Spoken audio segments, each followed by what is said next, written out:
and humble salutations. We're Florida A&M University's custom-built team. I am Sanaya Lewis, the president of Crest & Co. Construction, and today we are proud to present the Glass House. I am joined by Ayo, the marketing coordinator, Jamari and Jasmine, the architects, Mark, the superintendent, and Junie, the project manager. Creston Cove is a boutique residential developer specializing in high-quality lakefront homes built with durable, low-maintenance materials made for waterfront living. We're committed to our team and trade partners through collaboration, to our customers through transparency, and to the community through responsible shoreline stewardship and thoughtful site planning.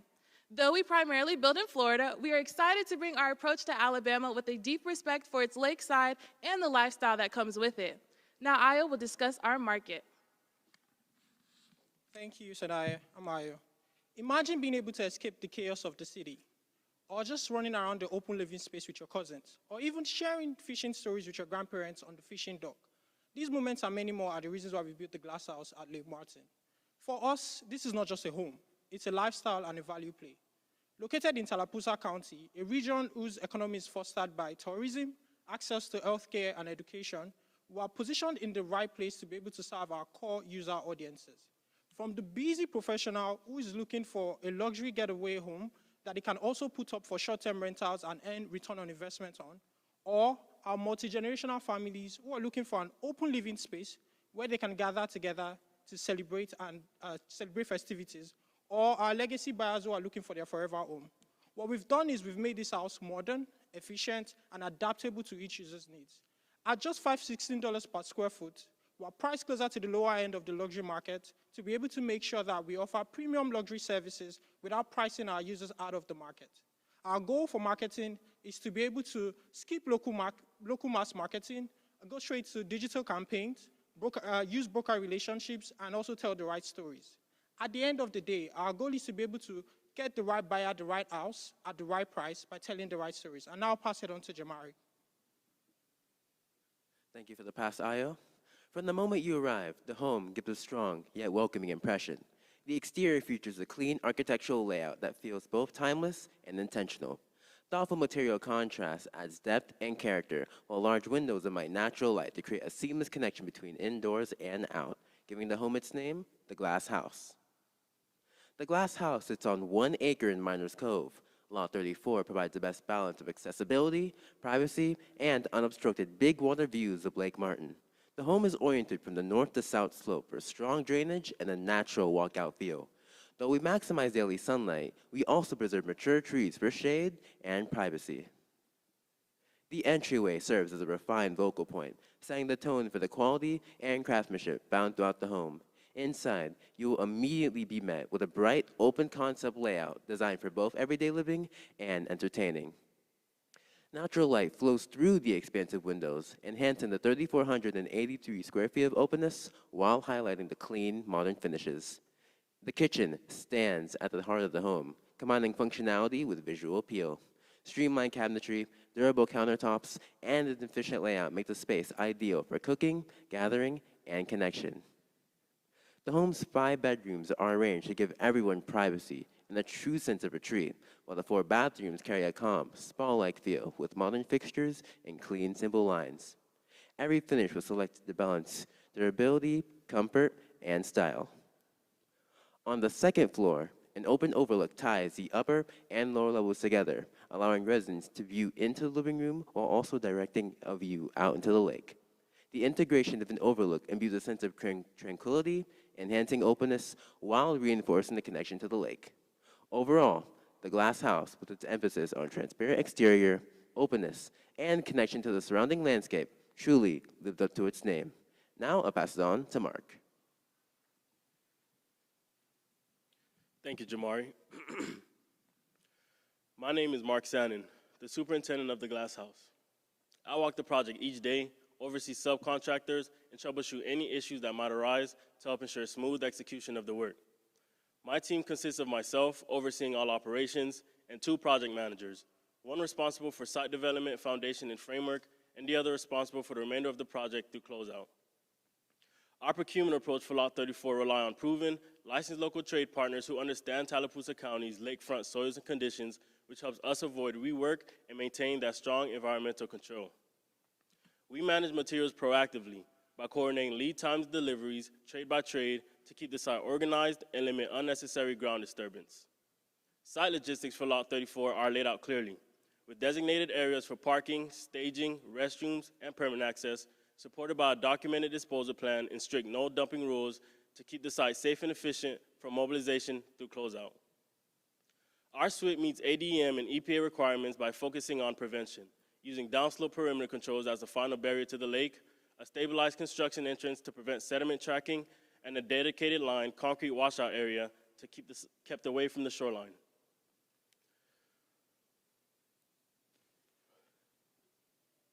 I'll now pass it on to Junie for scheduling. Thank you, Mark. Our project is organized into clear phases: pre-construction, foundation and framing, systems installation, interior finishes, and final inspections. Each phase has been allocated a realistic time frame based on industry standards and construction best practices. Buffer time has also been included to account for weather conditions or minor supply delays. Overall, our projected completion aligns well with market timing at 10 months, beginning in October 2022 and reaching completion the following July 2023. This ensures that our home is prepared for sale or occupancy during a strong period of buyer demand. Now, Sanaya will dive into some of our financials. Thank you, Junie. Our sales strategy is to launch a coming soon campaign before construction is complete and to host invite-only preview events. Our marketing strategy uses geo-targeted social media ads and high-impact visuals such as renderings, drone footage, and 3D Matterport virtual tours. Together, this approach spotlights our modern, sustainable glass-forward design to our target market that we spoke of earlier. Our draw schedule runs from October 2022 through April 2023, with funding tied directly to construction milestones. This encompasses key build systems such as $152,000 for interior construction and $135,000 for MEPs. The construction loan ramps up as work is installed and tops out at about $1.05 million, while equity is contributed early to keep cash flowing and reduce financial risk during the build. Because this is a lakefront build, we included a $70,000 contingency plan plus $21,000 in marketing costs to protect the budget and support a strong sale. Altogether, total construction cost comes to about $1.5 million. The Glass House of Miners Cove uses a conservative capital stack, which includes a $1 million loan from Riverbank and Trust paired with $450,000 in company equity. This keeps bank financing below the $1.75 million maximum while still fully funding land, site work, and vertical construction. With a final sale of $1.79 million, this structure targets a $275,000 profit at 15.2%. This margin maintains a buffer that reduces both cost and schedule risk. Now, back to Junie. Thank you, Sanaya. We manage risk across 4 buckets: market, cost, schedule, and regulatory. And our risk register assigns each one an owner, early warning triggers, and a specific mitigation plan. These plans include locking in local trade partners early, running pre-inspection readiness checks, and maintaining shoreline BMPs for lakefront unknowns and reworks. With these controls in place, our exit strategy is a sale at $1.8 million, and if absorption slows, we plan to pivot to a high-end, short-term rental supported by the walkout level, outdoor lake spaces, and bedroom mix to generate income while we wait for improved pricing. This concludes our presentation. Crescent Construction would like to thank our judges for their time, as well as our audience, advisors, and support staff. Thank you.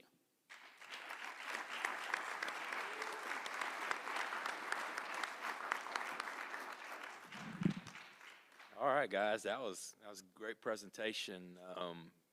Thinking back a couple years ago when y'all did this in your first year, man, y'all come a long, long way. So congratulations. Now the presentation was great. Floor plan looked really good. My area is the market analysis.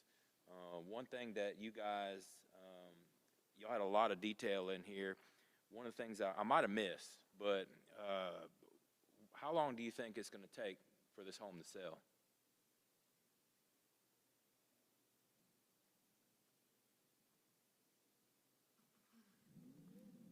Because we start marketing well before construction is complete, we expect this home to be on the market no later than 90 days. And then after that, that's when we would pivot to our short-term rental. and then we plan to continue to start generating some income while we wait for that home to sell. Thank you. Hey guys, that was a great presentation, well rehearsed. That was really good, and your written proposal was fantastic. Limited time here, but your written proposal had great marketing plan in there. It was really well thought out, so kudos to whoever put that together. I guess my question is, you talked about if you couldn't sell it, you may do a short-term rental or rent the house out. What would you need to rent that house for per month to kind of cover your overhead on that?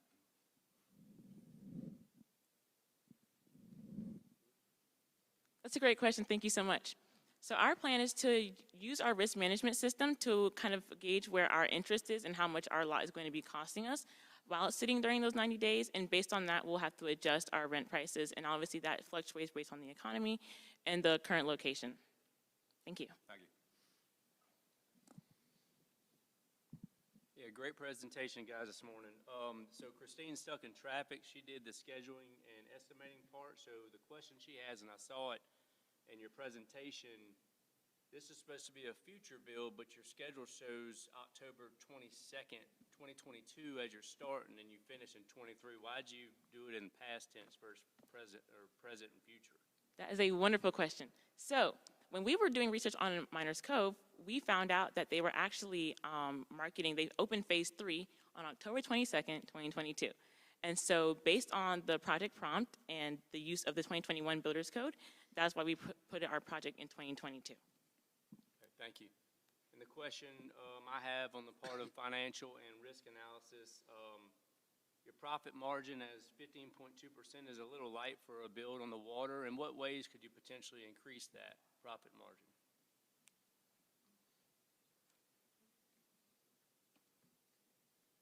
Thank you for that question.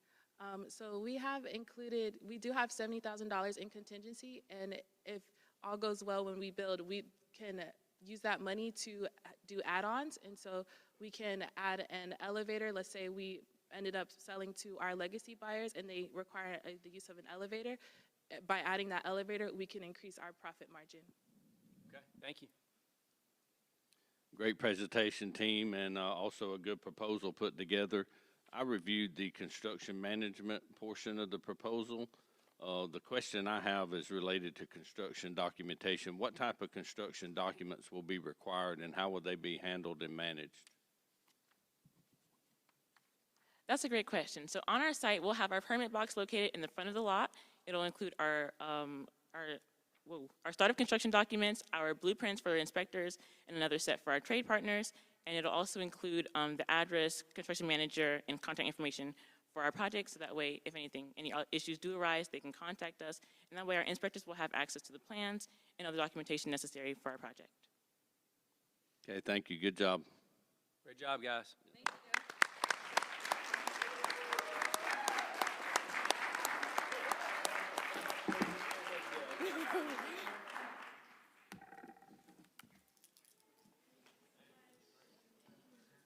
Excellent job.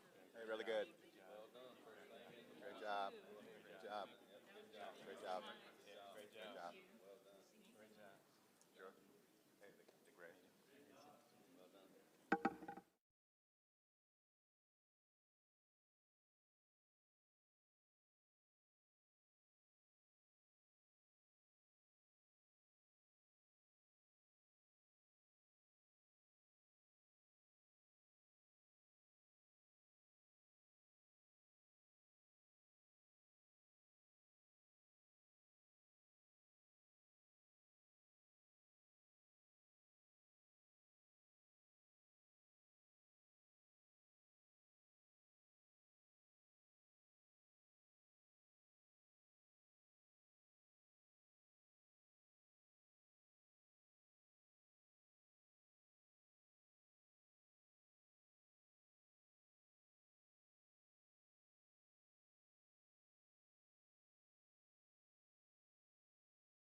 okay for you?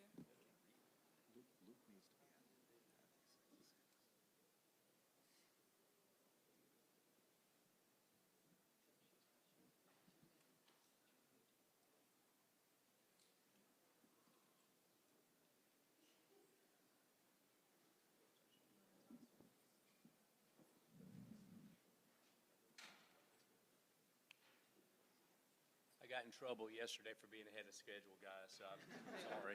They said make them sit there in pain, so it is what it is. Pain and pressure makes diamonds. There you go. So you'll have 10 minutes on your presentation. At the 2-minute mark, I'll put 2 in there just to give you a time update. So whenever you're ready, go ahead and start.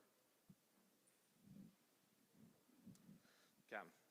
Good morning, everybody. My name is Jeremy Fontano, and we cannot be more excited to share our proposal for Longleaf Point by Wind Creek Design Build. In the early 20th century, the Tallapoosa River flowed freely through Cherokee Bluffs, a deep gorge lined with beautiful towering rock cliffs. As central Alabama grew, the region needed more than just scenic beauty, needed reliable power and economic opportunity. In 1926, Alabama Power dammed the river with the construction of Martin Dam, creating Lake Martin. Named after Thomas Martin, the company's president at the time, the project delivered affordable electricity and unlocked long-term regional growth. What started as an infrastructure project quickly became something more. Sportsmen came to call Lake Martin the Pearl of Alabama, as boating, camping, and fishing enthusiasts were drawn to its clear waters and natural shoreline. Lake Martin was built with purpose, through thoughtful planning, long-term vision, and respect for the land. We believe that same philosophy defines us at Wind Creek Design Build. At Wind Creek, we build with integrity, precision, and pride. Our team values clear communication, attention to detail, and respect for the land. Just as Lake Martin balances progress with preservation, we believe the best projects are designed to last and rooted in the place they belong. And with the 100-year anniversary of the dam, we could not be more excited to present to you the beautiful Longleaf Point, a 4,100 square foot home right on the shore of Lake Martin. And now Logan will tell you a little bit about our market research.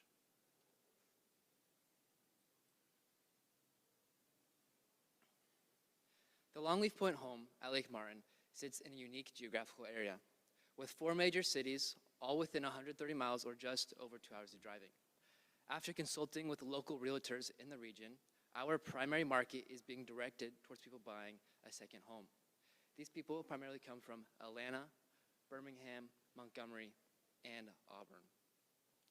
The median age of second home buyers at Lake Martin and our target buyer is approximately 55 to 65 years old. To afford a luxury escape such as the Longleaf Point, it is likely that our buyer falls into a socioeconomic working group of executives, business owners, law and legal professionals, and or doctors.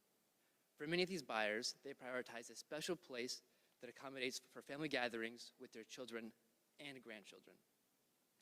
Now, the stunning build crafted by our design team follows local trends with the idea of permanence and creating a lasting build. With 4,125 square feet of livable area, our home falls right into the Goldilocks range of home size and price when compared against its neighbors. The projected listing price of $2.1 million will keep our home at a competitive price range while still allowing for a sizable return on investment. Beyond broader market factors, the lot selection is central to the Longleaf Point vision. The site was chosen to align with how Lake Martin buyers experience the water and landscape, all while balancing privacy, views, and accessibility for year-round enjoyment. And Nate's going to continue and dive a little bit deeper into our lot selection. We began by selecting Lot 35, a 1.03-acre home site distinguished by excellent lake views, expansive shoreline, privacy, and outdoor living potential. With the lot established, we set out to design a home crafted for Lake Martin, not just another generic luxury residence. The design centers on lifestyle living, indoor-outdoor flow, and a true sense of retreat. The home spans 4,125 square feet with 5 bedrooms, 4 full bathrooms, and 2 half baths. The plan is well suited for entertaining and everyday living. The main level features an open kitchen, living area, a private primary suite, and a dedicated boat garage. The walkout basement is designed for entertaining, featuring a game room, a large covered patio, and guest rooms. A private dock completes the lakefront lifestyle. From a durability standpoint, the architecture and materials are timeless and well suited for a lake environment. Durable materials, efficient layouts, and thoughtful detailing help reduce long-term maintenance and protect home value. The home is fully compliant with CC&R requirements, supporting a smooth approval process. Overall, this product design positions the home to stand out in the Lake Martin market. Now Nala will introduce our marketing strategy, starting with the customization checkpoint. This home was designed with intention, and our marketing strategy is built to match that same level of precision. Everything is timed, phased, and intentional, starting with the customization checkpoint. The customization packages are featured on our website. This checkpoint anchors our two-phase marketing approach. For luxury buyers, personalization is a big value driver. Buyers who go under contract prior to drywall have the opportunity to personalize select elements of the home, creating early ownership and personal investment. If a buyer is not secured by that point, we will transition into a curated baseline finish package, tailored to fit the Lake Martin luxury market. This keeps our project moving, marketable, and efficient. In our first phase, we take a sniper approach, rather than a shotgun approach, through targeted meta advertising. Instead of casting a wide net, we focus our advertising on the clearly defined luxury second home buyer discussed in the market analysis. This allows us to generate high-quality engagement while maintaining a disciplined marketing budget. During this phase, the home will be listed on Zillow, Redfin, and Realtor.com, using architectural renderings and virtual visuals. After the customization checkpoint, our marketing shifts into its second phase, focused on experience. Renderings across our site listings and advertisements are placed with refined photography, drone footage, and Matterport tours, supported by our in-person showings and representation by our real estate agent, Virginia Pettis. This phased approach gives us confidence in our ability to successfully market and sell our $2.1 million home. Now Michael will share our construction management plan. Our strong schedule follows a 7-month timeline, including pre-con. On September 14th, 2026, we will submit all required documentation to Alexander City, account for all associated fees, and have allocated 30 days for permit approval. Once the application is submitted, we will begin our marketing efforts to identify our buyer while preparing to start construction as approvals are finalized. To manage the build, we will implement our quality assurance program, which keeps the build on schedule while maintaining a high standard of quality and inspection readiness. We'll utilize Builder Trend to coordinate with our trade partners, providing clear communication, transparency, and real-time cost tracking. Due to the site's significant grade, we have developed a custom site plan which integrates our SWIP, delivery logistics, and temporary site facilities. Our erosion control plan prioritizes protecting Lake Martin throughout the build through the use of straw wattles, silt fencing, and check dams. A 25-foot vegetated shoreline buffer will remain undisturbed throughout construction. Disturbed areas will be stabilized promptly to ensure full environmental compliance. Safety is not a priority for us. Priorities can change. Safety is a value we will never compromise. And here at Wind Creek Design Build, we've identified key risks and mitigation strategies to ensure a safe and efficient construction process, all while maintaining and assuring the quality that is paramount in a $2.1 million home. Now Isaac will dive more into those finances. The total development cost for Longleaf Point is about $1.55 million, which includes land, contingency, and overhead. We will be fully funding the land purchase, providing that equity, by paying the $410,000 to purchase Lot 35. The remaining $1.14 million will be financed with a construction loan through River Banks and Trust. When we initially underwrote Longleaf Point, we anticipated securing an interest rate of 8.5% APR. However, over the past several months, we have seen interest rates drop and now anticipate securing the loan closer to 8% APR, giving us even healthier bottom line. By fully funding the land purchase upfront, we reduce our loan balance as well as limit our interest expense.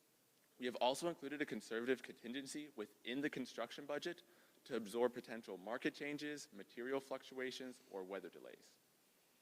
The home is scheduled for completion in early May 2027, aligning with peak demand at Lake Martin. Historically, May and June deliver higher sales prices, maximizing our profit potential while minimizing our carrying costs. At a sales price of $2.1 million, we anticipate a gross ROI of 26.1% and a net ROI of 15.56%, or $326,000. Each month Longleaf Pointe remains in the market will result in a loss of $9,300 due to interest, incentivizing us to make a timely sale of the home. Today, we are requesting that you contribute that $410,000 of equity that we need to buy lot 35. After the finalization of the sale of Longleaf Pointe, you will receive 25% return on your investment, or $102,000, as well as a loan being repaid in full. Jeremy? As you can see, we cannot be more excited to move forward with the Longleaf Pointe and deliver a high-quality home that provides long-term value to a Lake Martin buyer. Just as Lake Martin was built with purpose and precision, we believe that same philosophy defines this resident. An expertly constructed home where quality, livability, and durability all come together, and one that we believe will contribute meaningfully to the Pearl of Alabama. Thank you, and we will now open for questions.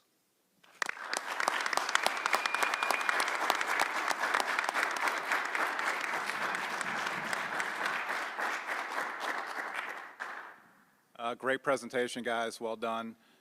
That's a beautifully designed home. Really, it is. Great elevations you have in there. My question's on your written proposal. I think you had some optional features that you could sell buyers. I think there was a boat launch, and they could upgrade flooring, things like that. What type of profit margin would you be looking to secure on these optional or upgraded features? So any of those optional upgrades, we're going to have a 40% fee on top of those. So whatever changes they decide to make, even if we didn't suggest them, they can make those at the time when they close on the house. However, we will be taking a 40% fee on top of that. Okay, great. Thank you. Yeah, great presentation, guys. So first question I have is in reference to estimating and scheduling. Christine's stuck in traffic right now. She's on the way. One of the questions she had is you had a 2% warranty fee added to your cost. What does this cover exactly? Yeah, thank you for that question. That's great. So the 2% warranty is just to cover any, malfunctions or things that could go wrong with the building material. It's more so just for insurance for us. If something were to go wrong, like the septic or something like that, we could get that replaced quickly and make sure we ensure the quality that we promised our buyer. Okay, thank you. The next question from my side, which was financial and risk. You had a pretty significant drop. It's 10% from your gross to your net margin. What were the factors for that 10% drop? So the difference in those, that includes all of our overhead as well as the sales commission for the Virginia Pettis, which ends up being a significant amount of money. Also with that, we included a full-time superintendent. We're going to be paying him throughout that entire process, and that's another one of the things, if you can see in those line items right there, that drop down from our gross to our net. So at net, we are confident that we're going to hit that because we've taken out all these expenses already from our gross. Okay, thank you. Yeah, I second what Chris said. Good job and very nice looking proposal.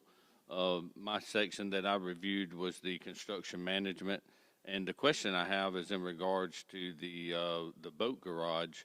Was wondering what construction methods you're using for that elevated slab in that garage. So we're actually going to be using hollow core concrete plank at the top, and that's going to be sitting on the lip of the concrete foundation. We'll have a 12-inch foundation there, so it'll sit on 4 inches on each side, then we'll still have the 8 inches needed to frame up. And then we're going to be pouring a very thin concrete pad on top of that. And then underneath it, actually, we're going to do a drop ceiling in order to, keep the aesthetic of those rooms nice and clean. As well, the foundation is going to be a little bit deeper because of that, so there will be a step down in the basement going into those 2 guest rooms. Okay, thank you. Well done. All right, guys. Thank you for the presentation. Y'all had a great proposal. My area that I'm going to ask about is on sustainability. Overall, y'all stayed, I guess, whatever was market driven. One thing that was unique that I didn't see in any of the presentations was electing to go with studs on 24-inch centers. Can you walk me through that? Yeah, thank you for that question. So the reason we went 2x6, 24 inches on center is we have those blown-in blankets for insulation, and having 5.5 inches of insulated area versus the 3.5 and 2x4, and by spacing it 24 inches, allows for higher R values in our walls and lower U value in the building. And you'll see on top of that, we also have an R40 cellulose blow in the attic. Our doors and windows will have a minimum R value or R value of 0.25, and all of our appliances will be Energy Star rated, and our mechanical equipment will have a SEER of 20. And the reason of that is if we can get our U value as low as possible, it will reduce future owners' energy bills, and that was kind of our thinking behind that. Awesome. Yeah, great presentation. The house flows really well with the neighborhood. Good job overall, guys. Thank you.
ma'am. So we'll get started here in a second. You have 10 minutes to present.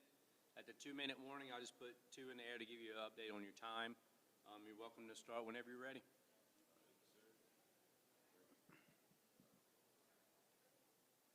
Good morning, everyone. My name is Eric Lotto II. My name is Lauren Baker. My name is Jaden Head. My name is David Jackson. And we are a Rocket City residential group. So, a little bit about us. We are a small town company that started in Huntsville, Alabama, and we focus on single family homes. Since then, we have expanded to our most recent property in Lake Martin.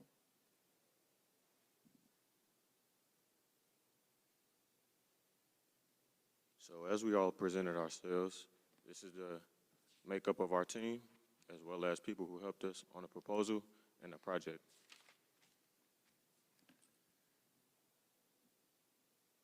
So just to go over a summary of our project, we are looking to make a luxury home that is roughly 4,300 square foot on a Lake Martin property, which offers 4 bedrooms and 3 bathrooms. And it will provide a comfort southern home and vacation home for families. So just to go over the market analysis, like I mentioned before, we're targeting people who are in the luxury home market, who are looking for a home that is high-end and can provide a nice vacation and a comfortable getaway for their family. Looking at some of the homes on the Lake Martin property, Lake Martin is the second largest lakefront property in the state of Alabama, so it provides a wide market, but we're more so targeting towards, of course, people who are in a luxury suburbia area who are looking for a nice vacation home, a home that is able to sustain and be pretty much energy efficient. So as I mentioned, our home being energy efficient, we wanted to use materials that will last very long and that is safe for the environment and sustainable. So in addition to this, for example, we wanted to use low double E pane glasses, as well as providing a lot of light into the home that'll cut down on electrical costs. At our company, we like to emphasize family, and we incorporate that into our layout. One thing that we really wanted to emphasize was the amount of open space offered in the home. We have a great room that leads into a kitchen and dining area so that our clients have the space to gather with their family in some of the main areas. Upstairs, we have a number of bedrooms, and those bedrooms allow for privacy so that we can maintain a sense of comfortability while having a large space. Next, I would like to talk about the interior. One thing that happens when you get a larger home is sometimes you lose that sense of warmth and comfortability. In order to combat that, we have decided to use deep and neutral tones to allow for a sense of warmth in an area that can sometimes feel sterile.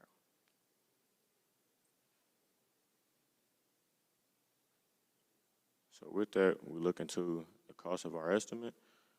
We purchased this lot for $399,000 with an estimated construction cost of $1.53 million, which totaled just under $2 million.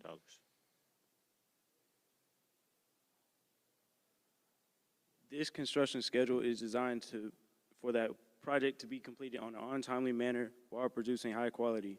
With pre-construction and permits, this house will be constructed in July 2026.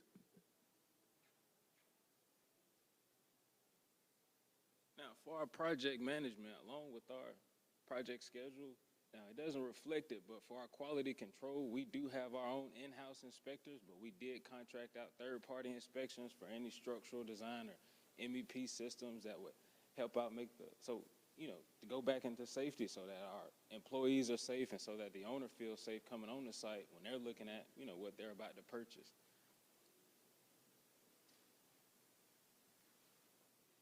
For sales and marketing, we talk about community. A lot of our marketing is through local realtors and by going to different alumni networks in recent areas. Some of those areas include Atlanta, Birmingham, and Montgomery. We also offer that this property could be turned into a rental for luxury.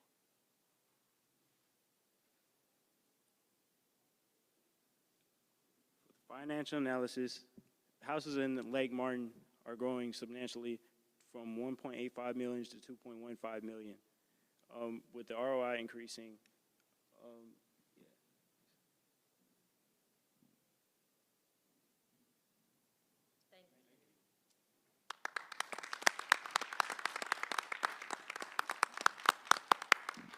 And with that, we would also like to acknowledge our HBA, the Huntsville-Madison County Bidders Association, because without them, we wouldn't be able to be on this trip and able to compete with you all.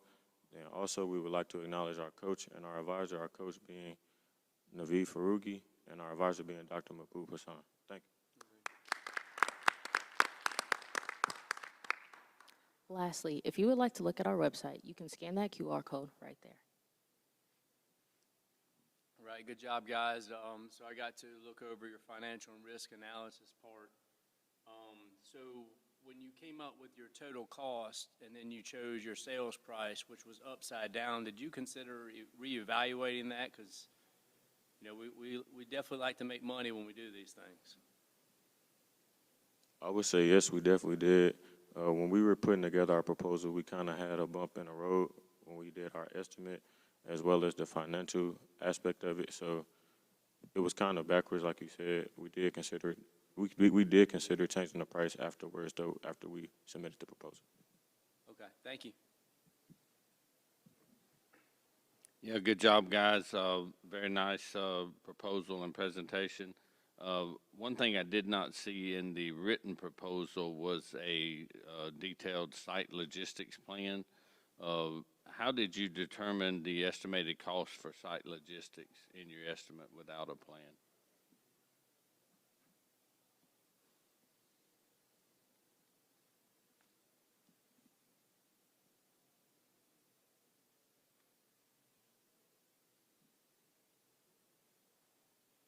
Can you repeat the question for me? So in the proposal, I didn't see a formal site logistics plan. Was just curious, how do you determine those costs in your estimates for site logistics without a plan to kind of go by? So with that, I mean, as far as like elevation and stuff like that Just your complete site logistics, you know, locations of things, your SW, your SWIFT plan, you know, stormwater protection, those things. Yeah, we have the SWIFT plan, the site logistics, like I was saying, as far as our estimate, we had a little bit of a bump in the road with the software that we use, so it was kind of hard for us to build a completely accurate estimate to the standard that we were looking or hoping to do. Okay, good job. The house elevation looks really nice, by the way. Good morning. I graded your guys' estimate as well as your scheduling, and the question I have for you all is there are two different estimates in here. Do you plan on which one is the correct one? You've got one that's a little bit more expensive as well as a second one that is a little bit less. Which one is the correct one? When I totaled the estimate, the first one came out to be around $700,000, and the second one came out to be around $800,000, so I would say the second one. The second one. Okay, thank you. All right, guys. This is your first year presenting? Yes, sir. Yeah, it's kind of tough, isn't it? but nah, keep with it. Keep with it because you'll get better every year you do this. Now, my question for you, I guess, is in regards to the sustainability section. You guys stayed pretty standard. Tell me how y'all, decided to do that versus doing solar panels and, high-end water filtration systems and all that kind of stuff. We chose to stay pretty standard. To answer you about the solar panels, sustaining solar panels in this type of area for this type of house, I don't think it would be as resourceful as using standard building materials for this type of area and the type of design that we were going for. I think that's pretty much Good answer. Thank you, sir. Good answer. All right, guys, that's it. You got? Oh, sorry, I almost forgot. Hey, guys, good job. I like your front elevation of the house. You guys are relatively local. You ever been down by Lake Martin? Any of y'all?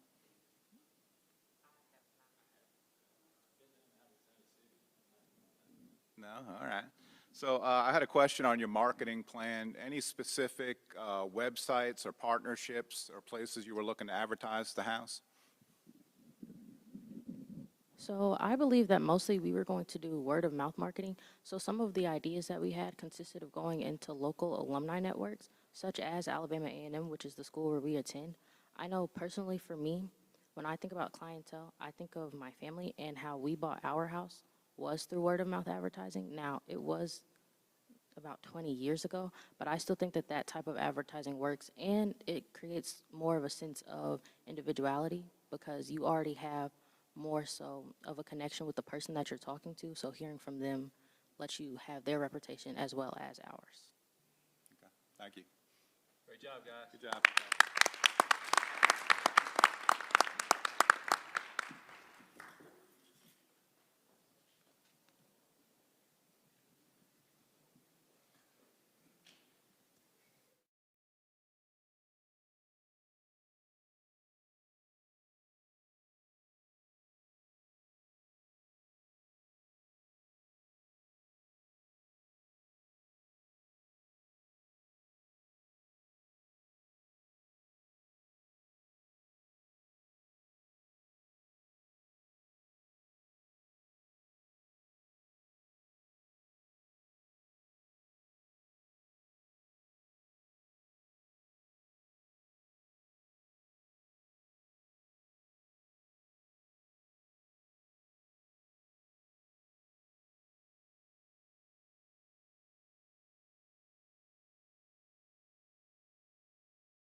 have 10 minutes to present, and at the 2-minute warning, I'll just put 2 in there to give you a time update on that. So whenever you're ready, go ahead and get started. Good morning. We are Midway Design, Build, and Development, and today we are very excited to present the Ridgeview Residence, a luxury lakefront home located in Miners Cove at Lake Martin, Alabama. We approached this project as both the developer and the builder, allowing us to control quality, cost, and schedule from day one. My name is Kendall, and I'm going over our construction management. My name is Kate, and I'll be going over our sales strategy and the market analysis. I'm Chloe, and I'll be going over the design. My name is Sasha. I'll be discussing self-perform and sustainability. I'm Frankie, and I'll be talking about our estimate. I'm Jared, and I'll be going over our finances and schedule. Midway Design, Build, and Development operates as a fully integrated design-build firm. Our company has a very diverse skill set, including in-house designers, a construction management team, and our very own dedicated self-perform millwork division. We've chosen Lot 35 because it's the largest lot, and even though it's the most expensive, it has the clearest shoreline, best lake views, and it has the most privacy. The home sits further away from the road, which reduces noise and creates that true lakefront retreat with our privacy.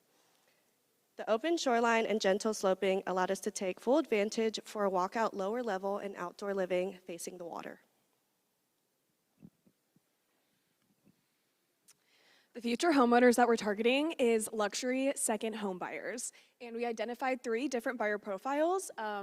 So first we have the Hartwell family. The Hartwell family represents empty nesters who are looking for a place to host their friends and family on the weekends. Second, we have the Williams family, and the Williams family represents a late career family who is looking for a place to enjoy and spend time with their kids during the summers, and also while hosting their children's college friends who go to schools in nearby cities like Auburn. And then finally, we have the Walton household, who represents multiple generations of families pulling together resources to purchase a second home where they can spend time and make memories. The one thing that all of these buyer profiles have in common is that they're not just buying square footage for a second home, but they are also looking for a place to make memories with their families.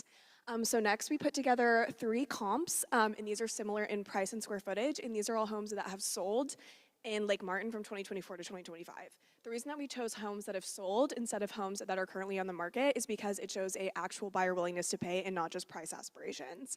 And so as you can see, we priced our home a little bit below the price ceilings of these other comps. And the reason that we did this is because it kind of gives us a competitive advantages while we're still competing in that luxury home market with similar quality and similar square footage with that lakefront location. The shape of the house mimics that of the expansive lake frontage, creating views and access to the water from all areas of the house. For a family like the Hartwells, we have all the amenities located very close by to that primary suite. Now let's take a look inside. Welcome to the Ridgeview residence, where you enter through a lush native garden and are greeted by views of the lake upon entrance.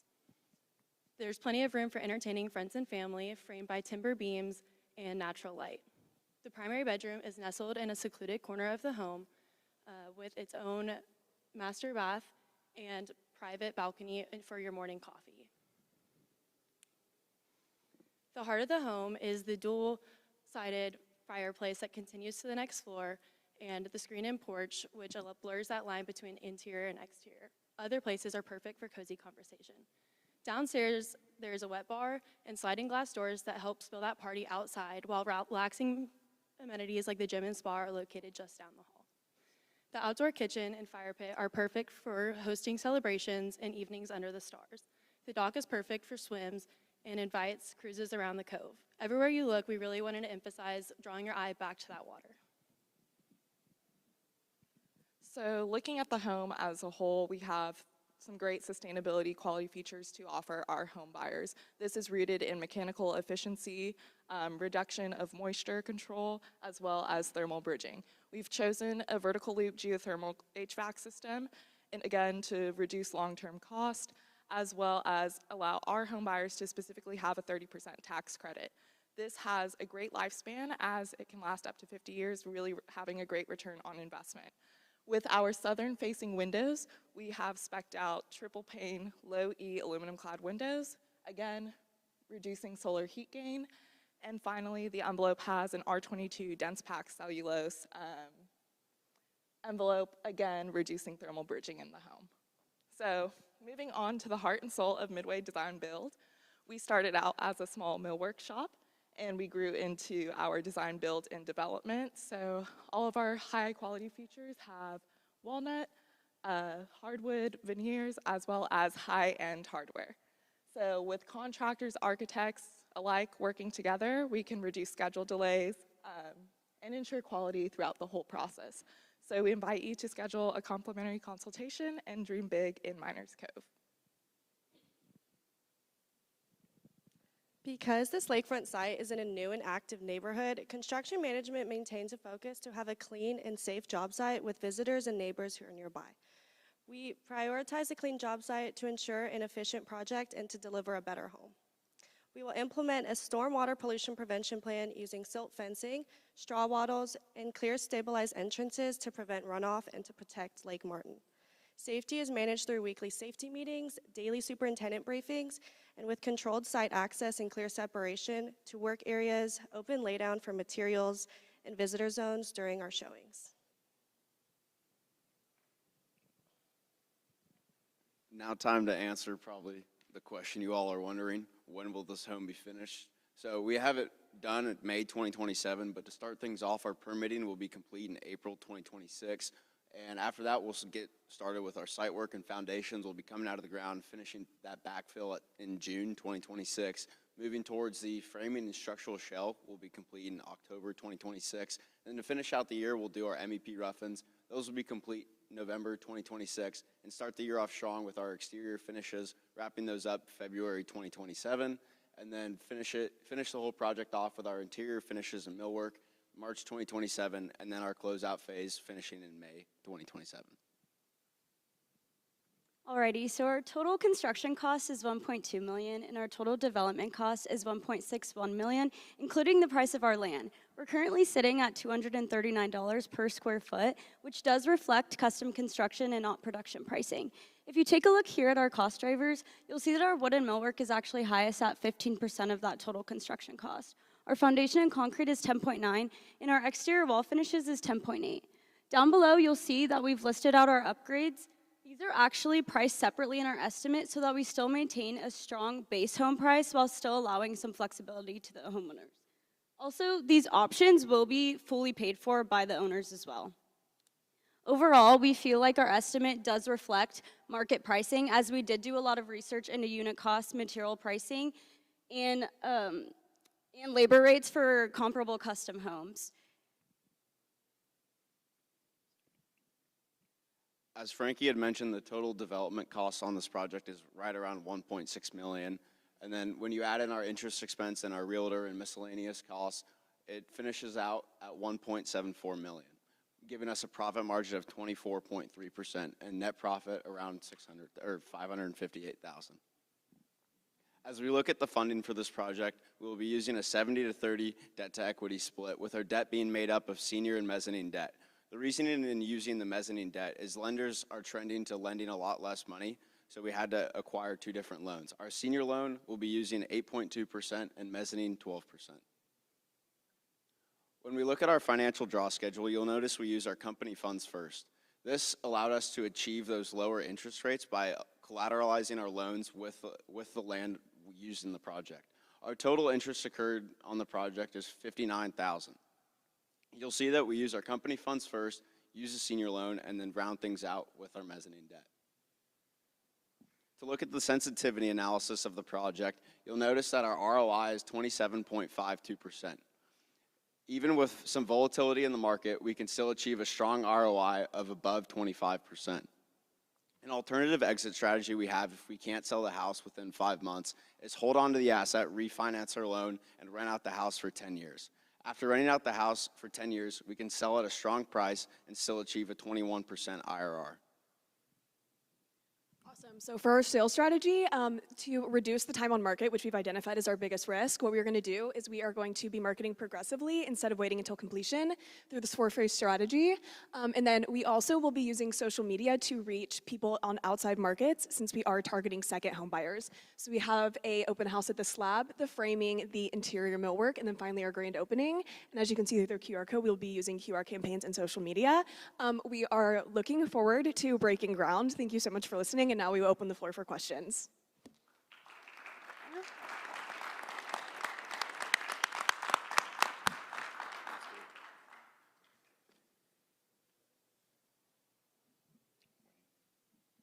Good job, guys. A great presentation.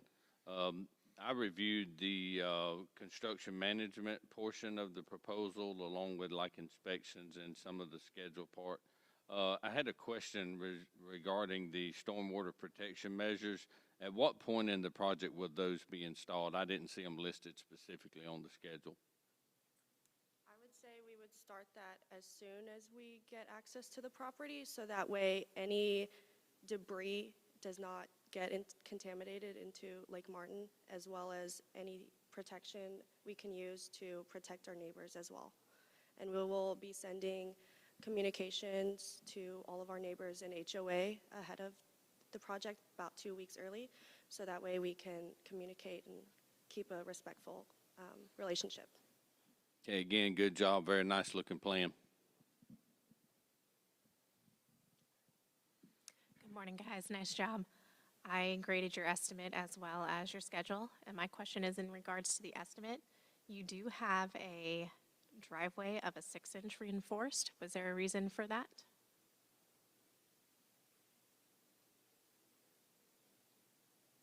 In regards to those engineering questions, we will have to get back to you on that.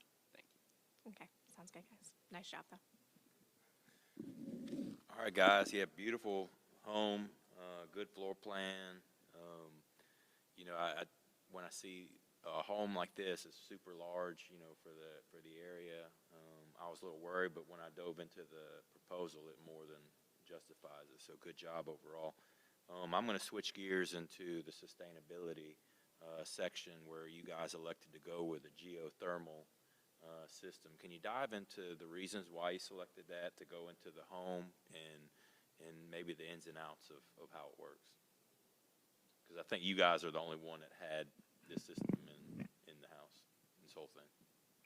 So we took into account the hotter summers of Lake Martin as well as colder winters, and with the vertical geothermal system, while it was represented a little closer in the slide, we are actually pushing it further back closer to the road again, so it will not be by the shoreline. And with the system, we thought it had a great return on investment for our home buyers, and the lifespan was impeccable with up to 50 years. And we also really appreciated the 30% tax credit for our home buyers as well. So aside from just the overall lifespan of the geothermal system itself and the quality of the system, we also thought it offered our home buyers the best possible financial outcome. Good job. Yeah, great job on the justification on the, I like the breakdown on the payback time too for that section. Hey guys, excellent presentation. Love the use of the outdoor spaces. That's a beautiful plan. That's really well thought out. I had a question on the written proposal on the sales section. You had a line in there that you had exposure to 100 plus qualified buyers annually in the $1 to $3 million price range. I just wonder where that number came from. So the exposure to buyers comes through networking in the Lake Martin community. Since we are based there, we are connected with a lot of realtors in the area, and since we do in-house sales, we kind of network with other realtors and collaborate with other realtors, and through the combined networks, we all kind of host events and do kind of have access to people who are buying in the more luxury range. Thank you. And also, I'll throw in one more thing too. Also through our social media strategy, we do kind of have more outreach through that as well. Yeah, great presentation, great energy, timing. You had 1 second left on the clock. That's awesome. What a waste of a second, right? Yeah. All right, so I did financial and risk. One question I had is you talked about reasonable time on the market before you would go with your alternative exit strategy. What is your definition of reasonable time on the market? I believe between the 1 and 5 month range. I think after we hit 5 months, that's when we can start to see us incurring way too much interest on our loans and not being able to pay it back. And that's why I implemented that alternative exit strategy. Because when we start taking on way too much interest, we want to, as a development company, we can hold this house as an asset. So that's why we would go in and refinance that loan. All right, great reason. Thank you. All right, that's it. All right, great job, guys.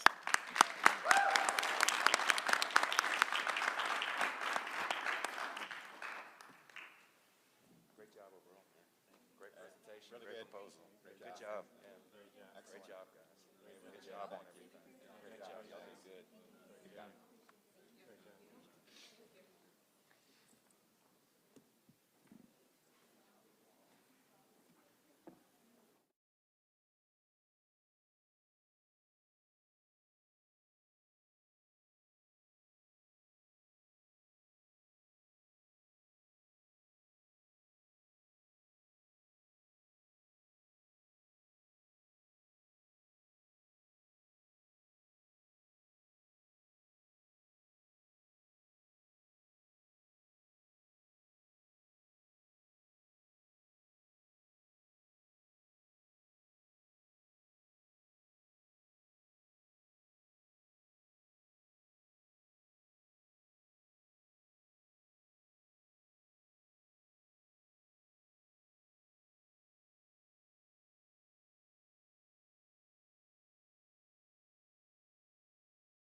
10 minutes to present. At the 2-minute mark, I'll just put a 2 in the air to give you an update on your time. Whenever you're ready, you go ahead and get started. Good luck. Good morning, executives! Wait, do you hear that? Silence, exactly. Do you ever get tired of the hustle and bustle, always running from point A to point B? Imagine a place where there's peace and tranquility at every turn. Well, that's exactly what you'll find at Serenity Point, the estate aptly named for its breathtaking views of Lake Martin and Miners Cove, the largest reservoir in Alabama. Just imagine waking up to stunning lake views. Then step outside for a breath of fresh air. We're greeted by the sound of chirping birds and soft splashing waves. And what's that in the distance? Perhaps the Fords on a morning sail, or the Johnsons taking a cool lake plunge. We are Bricks Building Company. Hello! The luxury home building company where our mission is to provide a trusted and seamless home building experience, grounded in transparency, innovation, and excellence. Like our motto says, we build, we research, we innovate, and we integrate our cultural knowledge and awareness to better serve communities. Wherever you are in Miners Cove, you'll be sure to enjoy the landscape that every nature lover would appreciate. But once you're ready to unwind from being adventurous and outdoorsy, step inside our luxury lakefront home. Now to you, Nia, for demographics. Thank you, Jana. Now, let's dive into the demographics. Alexander City is located in the tranquil East Central region of Alabama and offers a quiet escape with convenient access to major cities. Situated approximately 130 miles from Atlanta and 81 miles from Birmingham, the city is positioned between 2 major urban hubs while maintaining a scenic living environment and strong sense of place. At the heart of Tallapoosa County, Alexander City spans 39 square miles and is home to the well-known Lake Martin region. Alexander City has earned recognition for its quality of life, sustainable growth, and employment opportunities. With over 2,000 businesses and a population just under 15,000, the city supports a stable employment market for much of its residents. The area is served by high-performing public schools, including Jim Pearson Elementary School and Horseshoe Bend High School, as well as private institutions such as Southern Preparatory Academy and Chambers Academy, ensuring quality education for all residents. The median household income in Alexander City is approximately $43,000. However, the Serenity Point project area exceeds $1 million in value, reflecting the influence of the lakefront market. And while the city attracts a diverse population of professionals and families, Bricks Building Company primarily targets high yield, soon-to-be retirees, and vacation home buyers from Atlanta, Georgia, Birmingham, Auburn, and Montgomery, Alabama. Located within Lake Martin subdivision, Serenity Point offers a serene, natural setting, ideal for those seeking a peaceful and refined getaway. Now I'll pass it to Jaden for our product design. Thank you, Naya. Now that we've got a full picture of the demographics, it's time to get into what we've all been waiting for, the product, and it's a sight to see.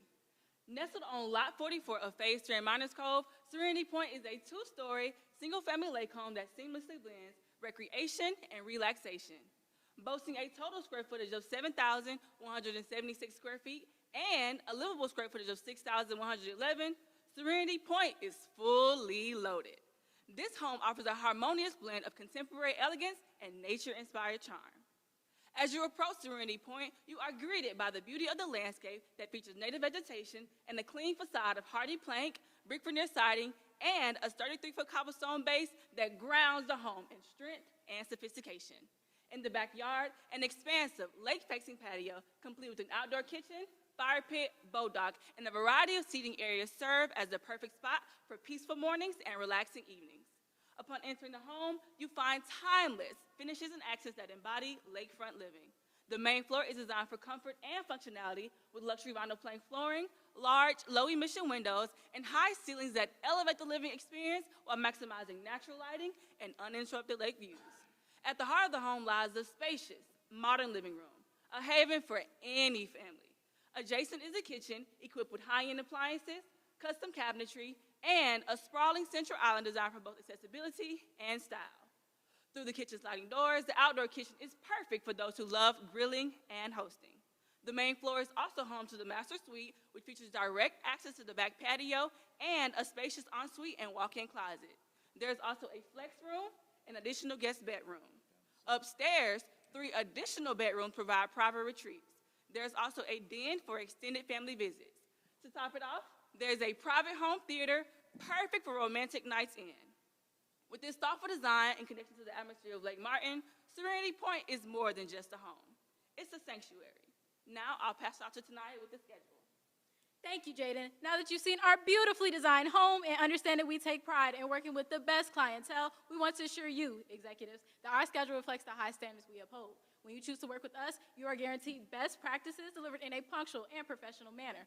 For Serenity Point, we officially close on Lot 44 on November 5th, 2026, with pre-construction beginning on November 9th, 2026. This allows mobilization to begin December 9th, 2026, followed by 280 working days, which equates to 389 calendar days, bringing the project completion to December 3rd, 2027. During the pre-construction phase, we will actively collaborate with Tallapoosa County and Alabama Power, following all permitting, inspection, and documentation requirements. This ensures full directional compliance and sets the foundation for a smooth, well-coordinated start to construction. We also initiate procurement early with a strong focus on long lead items so materials are on site when needed and work remains uninterrupted. This project operates on a structured 5-day work week, allowing us to balance steady progress with attention to detail. Weather conditions, holidays, and unforeseen circumstances have been built into the schedule to help maintain momentum without compromising quality. The construction process has several key phases to help shape the overall project timeline, beginning with foundation and seawall installation, which require careful sequencing, inspection, and curing times. This is then followed by MEP rough-ins, where plumbing, electrical, HVAC, and low-voltage systems must be coordinated. It concludes with interior finishes, which take longer due to cabinetry, countertops, flooring, and other specialty installations that require precise scheduling and lead times. At Bricks, our priority is delivering a carefully crafted, high-quality home. That's why at every milestone, our project manager conducts a detailed internal inspection before city and county evaluations, helping prevent rework and unnecessary delays. Now, I'll pass it over to Dania for the project estimate. Thank you, tonight. Now let's talk about the money. The Serenity Point financial structure outlines a clear path to healthy ROI of approximately 32%. Underscore our expertise in residential construction, meticulous cost management, and strategic partnerships with local financial institutions. To bring this vision to life, our financing structure secures a $1.65 million loan, covering our comprehensive project cost of approximately $1.26 million, which includes $400,000 earmarked for lot acquisition and $860,738 designated for construction. Executives, to optimize our initial capital position, we are asking for 50% of the lot acquisition cost as part of this investment. We have also accounted for approximately $159,100 in interest payments, $137,500 in sales costs, and $55,000 in closing costs, leaving us with a projected profit of $881,800. Acknowledging the dynamic nature of the housing market, we have conducted a thorough sensitivity analysis to ensure project stability. In our base scenario, a $2.75 million sale yields an anticipated profit of $881,800, representing a 32% ROI. If our completion date shifts from December 2027 to February 2028, profits adjust slightly to $857,300, and our ROI remains a strong 31%. A 10% increase or decrease in construction costs, analyzed in 5% increments, results in profits ranging between approximately $795,700 to $967,800, with ROIs between 29% to 35%. We have also tested interest rates from 6.4% to 11.4%, and even under higher borrowing costs, our project remains profitable, with ROIs between 34% to 30%. This comprehensive breakdown ensures that every stakeholder can move forward with confidence, backed by our robust financial planning. Now I'll hand it over to Autumn for marketing strategy. Thanks, Dania. And let's talk about our strategy for reaching the right audience. We'll utilize geo-targeted ads on platforms like Facebook, Instagram, TikTok, and Google to reach the affluent buyers of the Auburn, Montgomery, Birmingham, and Atlanta areas, strategically directing them to curated digital content and private showing opportunities. At Bricks, we present Serenity Point through high-quality photography, 360-degree virtual tours, and cinematic drone footage, creating a captivating experience. The home is also featured in Lake Magazine, appealing to our lifestyle-driven and lake-focused buyers. Exclusive open houses, timed with major Lake Martin events, allow the buyer to experience both the home and lifestyle firsthand. We further elevate the property by partnering with luxury brands and designers to host VIP events for real estate professionals and high-net-worth individuals. These events may include wine tastings, art showcases, and designer staging experiences. The home is also listed on platforms like Trulia, Realtor.com, and Zillow, ensuring maximum visibility. Bricks Building Company is mindful of the market's ever-changing nature and volatility throughout the sales process. Our goal is to secure a buyer prior to construction completion through strategic MLS placements and targeted digital campaigns. Should a direct sale not materialize, Bricks will explore alternative opportunities, such as lease-to-purchase options, long-term rental strategies, and engaging regional investors, ensuring financial flexibility while maintaining the property's long-term value. Now back to Jana. So, executives, the deal is clear. Can we count on you for the acquisition?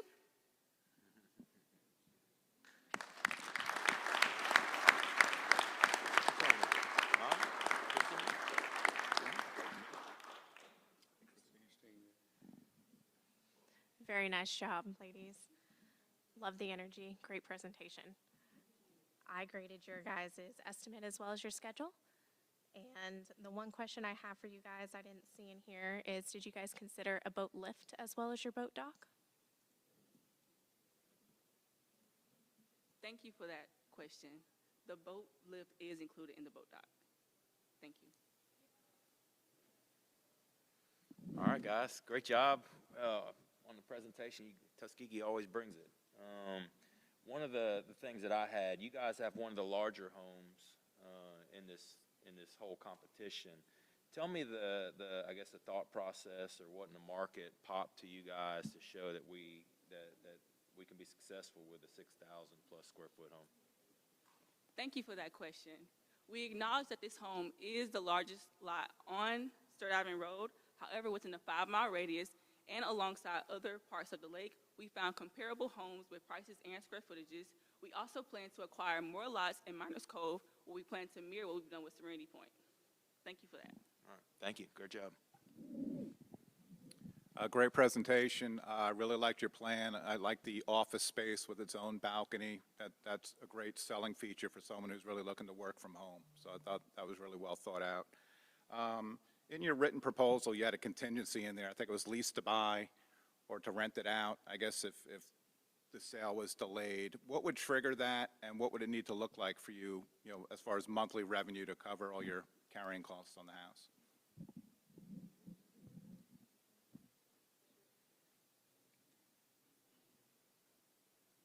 So that would basically kick in if a direct sale did not immediately materialize prior to construction completion. So that's when, or during the pre-construction period. So then that's when we would start to engage like the lease to purchase options, the long-term rental strategies, or even with engaging with the regional investors. Thank you. Thank you. Yeah, great presentation, great energy, and timing was spot on. 2 seconds left on the clock, so that's good. One thing that stuck out on me when I was doing the financial aspect of such, walk me through how you calculated over $159,000 in loan interest when you have an 8.9% APR. That seemed really excessive.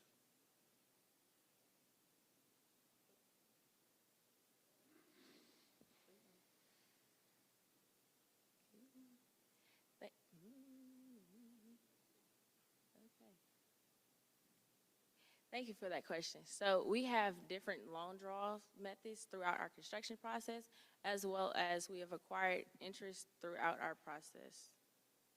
Like, you asking how, can you repeat the question actually? What's that? Can you repeat the question? Yeah, just wondering how you calculated that to be so high, $150,000 plus for loan interest, and your APR is 8.9 is what you stated in your proposal. So that is the interest on the loan as well as the construction costs throughout the process. Okay, thank you. Wow, great job, ladies. Way to draw our attention. You kept the energy up. Really good presentation and a good proposal overall. My section that I reviewed of your proposal was the construction management. The question I have regards the stormwater protection. Are you relying completely on silt fence, or do you plan to use any other best management practices for erosion control? Thank you for that question. So on top of our silt fencing strategies, we also have soil stabilization, stabilized entrances, as well as riprap. Okay, very well done. Thank you. All right, guys, great job. Oh, Christine. There you go. Yeah, you got it. Yeah, good job. Good job. Back to the top after this. Yep. Great job. Great job. Excellent. Well done. Great energy. Great job. Excellent. Oh, hello.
event. At the 2-minute mark, I'll put my 2 fingers in the air to give you an update on time whenever you're ready. Good luck.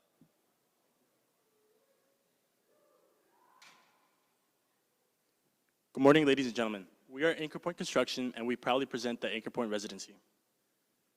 My name is Jonathan Ramirez, head of the Sales and Marketing Department, and this is the team who helped bring this project together.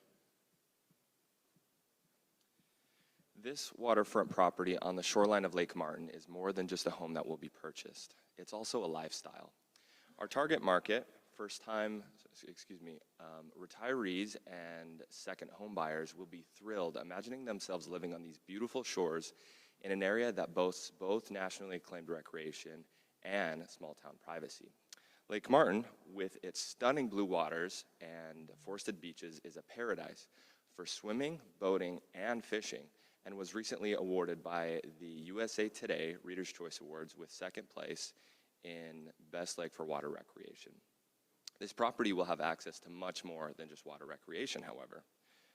Throughout the greater Lake Martin area, there are many other exciting recreational attractions, such as the Lake Winds Golf Course, the Smith Mountain Fire Tower, and the Wellborn Muscle Car Museum. Another advantage to this future home is its access to everyday amenities. Just 15 minutes down the road is Alexander City, a small town that has all of the essentials that buyers might need, such as a large grocery store, a hospital, and several great local bars and restaurants. All of these give the buyers access to city amenities without ever sacrificing the luxuries of small town living.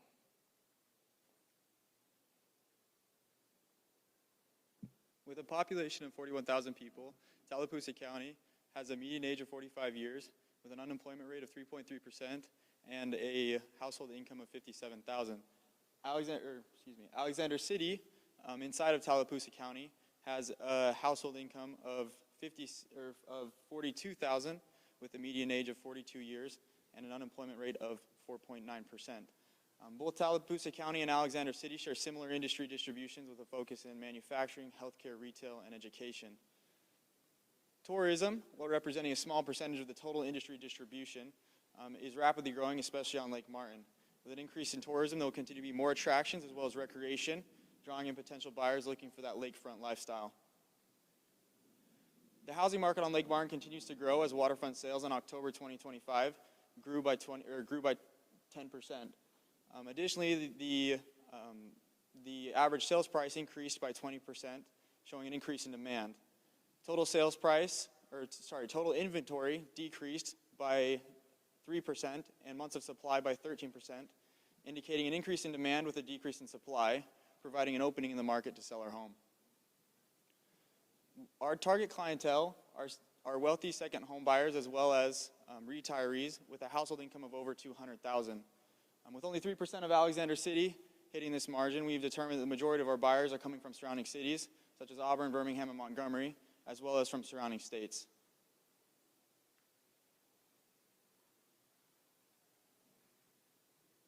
By evaluating lots sold first in Miners Cove Phase 3, we've identified site characteristics buyers want first at Lake Martin. The most desirable lots extend into the water, offering better lake views, increased waterfront, and ideal boat dock depth and commonlet waters. At an acre of land, 310 feet of coveted waterfront, and ideal boat dock conditions, we have selected Lot 35 for its premium pricing potential. Allow me to walk you through how our product caters to Lake Martin's core buyers, wealthy second home seekers, and retirees. Upon entry, owners are met with immediate lake views through a vaulted great room. A pass-through bar and screened fireplace make for seamless outdoor to indoor entertaining, with a large deck and primary suite just off it for access. 4 vacation-sized bedrooms are spaced apart intentionally for privacy at night, while central recreation areas bring everyone together again during the day. With retirees in mind, we put all living amenities on the entry floor for aging comfortably, while the walkout basement provides convenient secondary access. After a day on the water, owners can rinse off in an exterior accessible shower before enjoying lake views from the porch swing.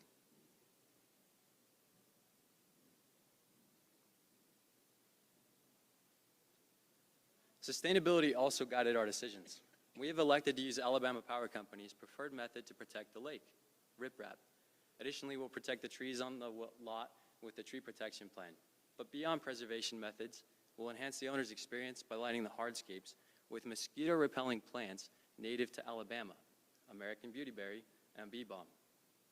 Energy-efficient materials chosen to include in the design are hardy board siding, Energy Star certified appliances, zip system sheathing, and spray foam insulation under the roof deck. Lastly, we've designed the home on a grid of appropriate increments for ease of installation and waste reduction in our materials. In collaboration with the best trade partners in the area, we were able to get their bids and develop an estimate to reflect authentic pricing. Our itemized construction cost plus 5% contingency results in an estimated total of $778,000, with a build cost per square foot of just around $239. All shoreline and other permits will be acquired prior to groundbreaking of the home on October 9th of 2025, with project duration being at 253 days, or just about 8.5 months. Project completion as well as client delivery are scheduled for June 19th of 2026. As well, we have purposely sequenced the schedule to optimize construction as well. Throughout the whole project, we have added contingency times to help as a buffer for the inevitable rain and other construction delays. We at Anchor Point Construction, along with the help and expertise of our local trusted trade partners, are confident in our ability to deliver a high-quality home safely, efficiently, and on time.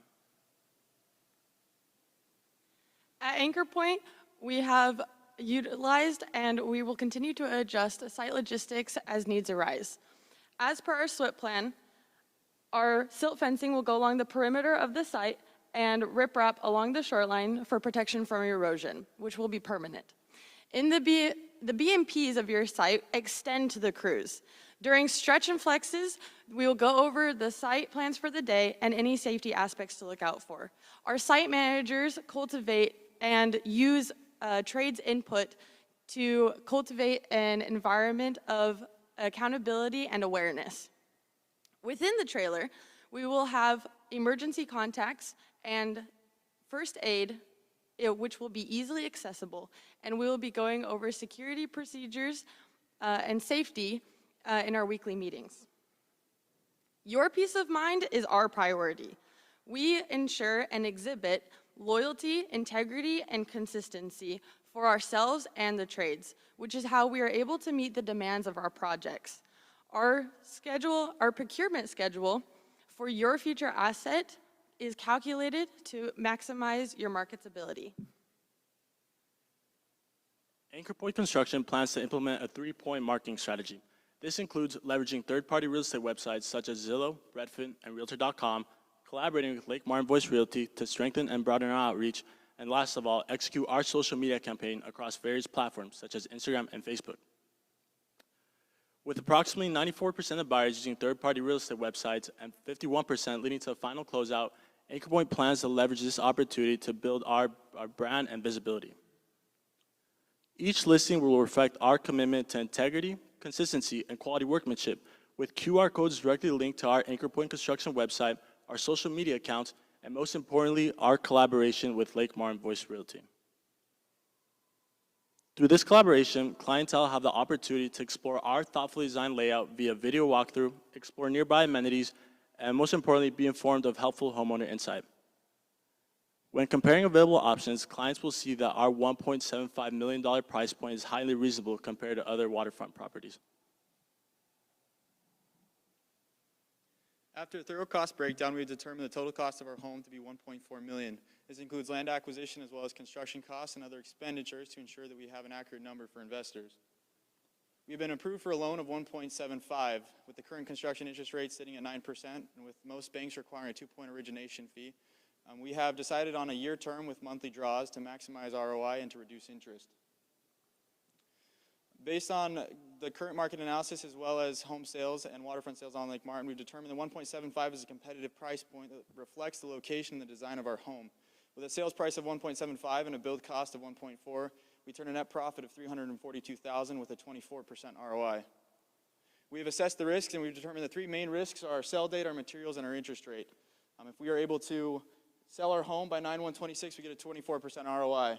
If we have a 5% contingency for materials and labor, and additionally we have a 9% interest rate. If we're able to buy down the interest rate, you can see the ROI goes up. If we're able to sell our home sooner, you can see the ROI goes up as well.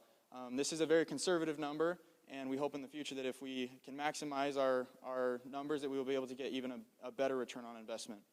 That being said, we know through our research and as well as through our design that we will be capable of getting a solid investment, and we'd like to thank you for your time and move on to further questions.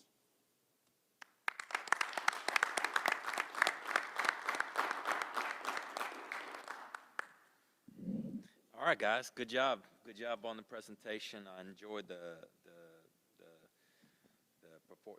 submittal that you did. You know, you guys want to go into sustainability a little bit. You guys stayed pretty basic. Give me the reason why you decided to do that. We figured the main priority was to protect the lake, right, and the wooded area in the lot. So the tree protection plan helps to keep those trees from being damaged too much during construction, and just preserving what it already is was most important. So the environmentalism there, pretty basic, but also I think that was kind of key. Okay, all right, thank you. Nice presentation, guys. That was well done. I liked on your design that you were one of the few schools that had like an outdoor shower and a separate entrance to a bathroom directly from the outside. I mean, that's smart to do when you have a waterfront home. I had a question on your marketing. You spoke about how you're going to market, but what about the timing? When would you start marketing the home? When would you look to list it for sale? Yeah, so our ideal deadline, our ideal timeline, we're going to start marketing before closeout. So we want to reach around January once we have some formal structure around the house to just market a bunch of amenities, like you said, the walkout shower, things like that. So we don't want to market too early, so we decided around January, February, but around the time everything starts framing up, so clients can see the building process, not just an empty house. Thank you. Great presentation, guys. Mine was on the financial and risk. The question I have for that is, did you run a comparison on the impact of your profit margin in your buy-down strategy versus your price reduction if the house is on the market for more than 120 days as stated? You say 80 days? 120 is what you said. After 120, you have to choose between your buy-down strategy or price reduction. What impact on your margin would one versus the other be? Did you compare those two? Yeah, so if we compare, you're saying if we compare our buy-down versus our, I mean, honestly, I can go back to the slide. Yeah, versus the price reduction, which one is a better option as far as cost and effect impact?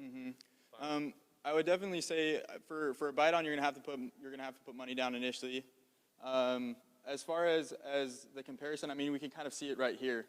If we're able to sell our home three months earlier, we're gonna get a 27% ROI, right?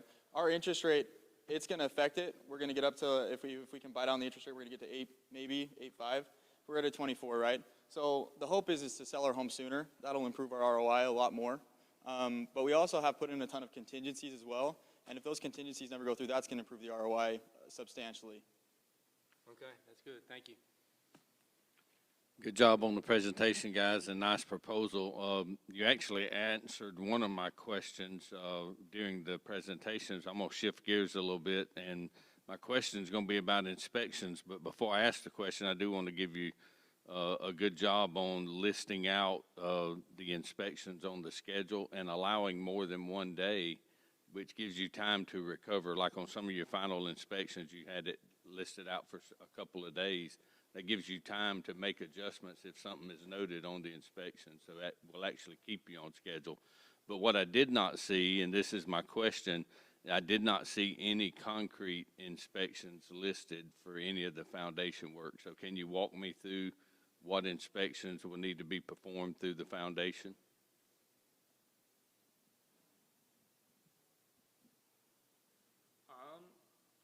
we're not exactly sure what inspections need to be done, but that's why we've got our trade partners that know that, and they'll get their people that they usually have inspect concrete.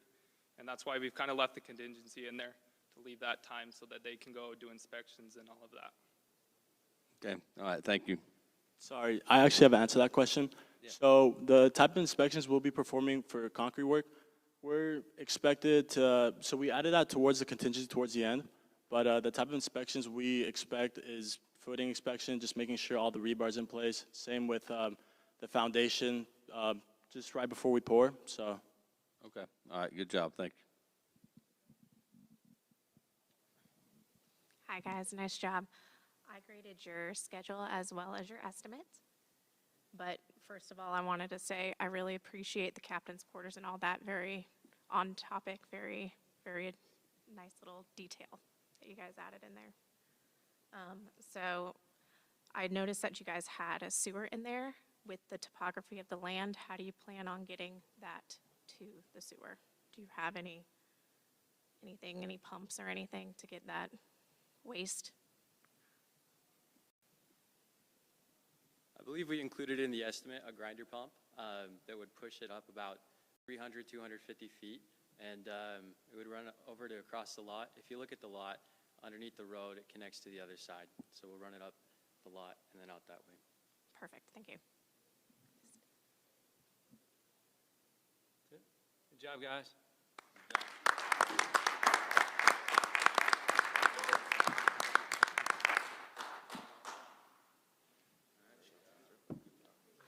Hey, nice job. Hey, well done. Good job. Hey, good job. Great job. Great job. Great job. Yep.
should be set.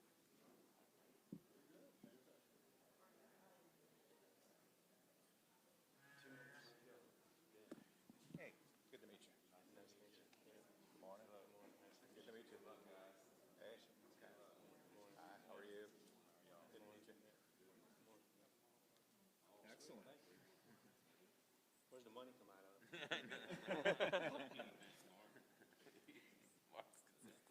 He said that He's like 5 consistent. times yesterday. Yeah, I'm just asking questions. Pamphlets yesterday, like, so where's Good morning, guys. So you'll have 10 minutes to present. At the 2-minute mark, I'll put a 2 in there to give you an update on time whenever you're ready. Good luck. Good morning, judges, and those joining us here in the audience. Whether you're a friend, a fellow competitor, current or future homeowner, we welcome you to our presentation.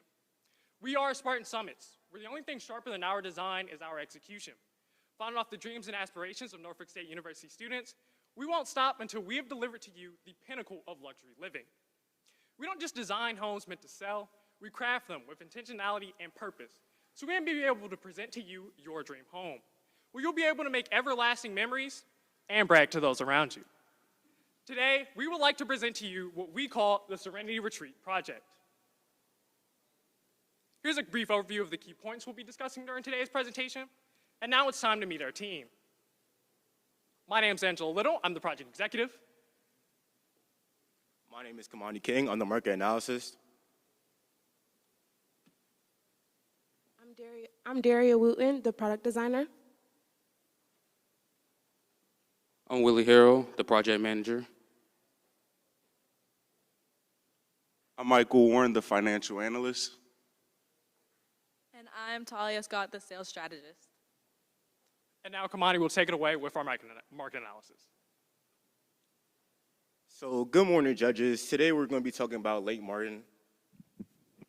Located in Tallapoosa County, Alabama, it's known for its scenic water views, rolling hills, and calm, active, and peaceful lifestyle.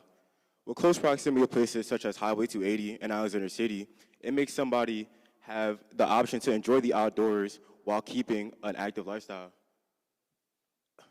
With a strong, established community of homeowners, about 60% of them being ages 35 years or older, and earning on average about $62,000 per year, it's a great place for young investors looking to settle down, enjoy the outdoors, and keep a great lifestyle going.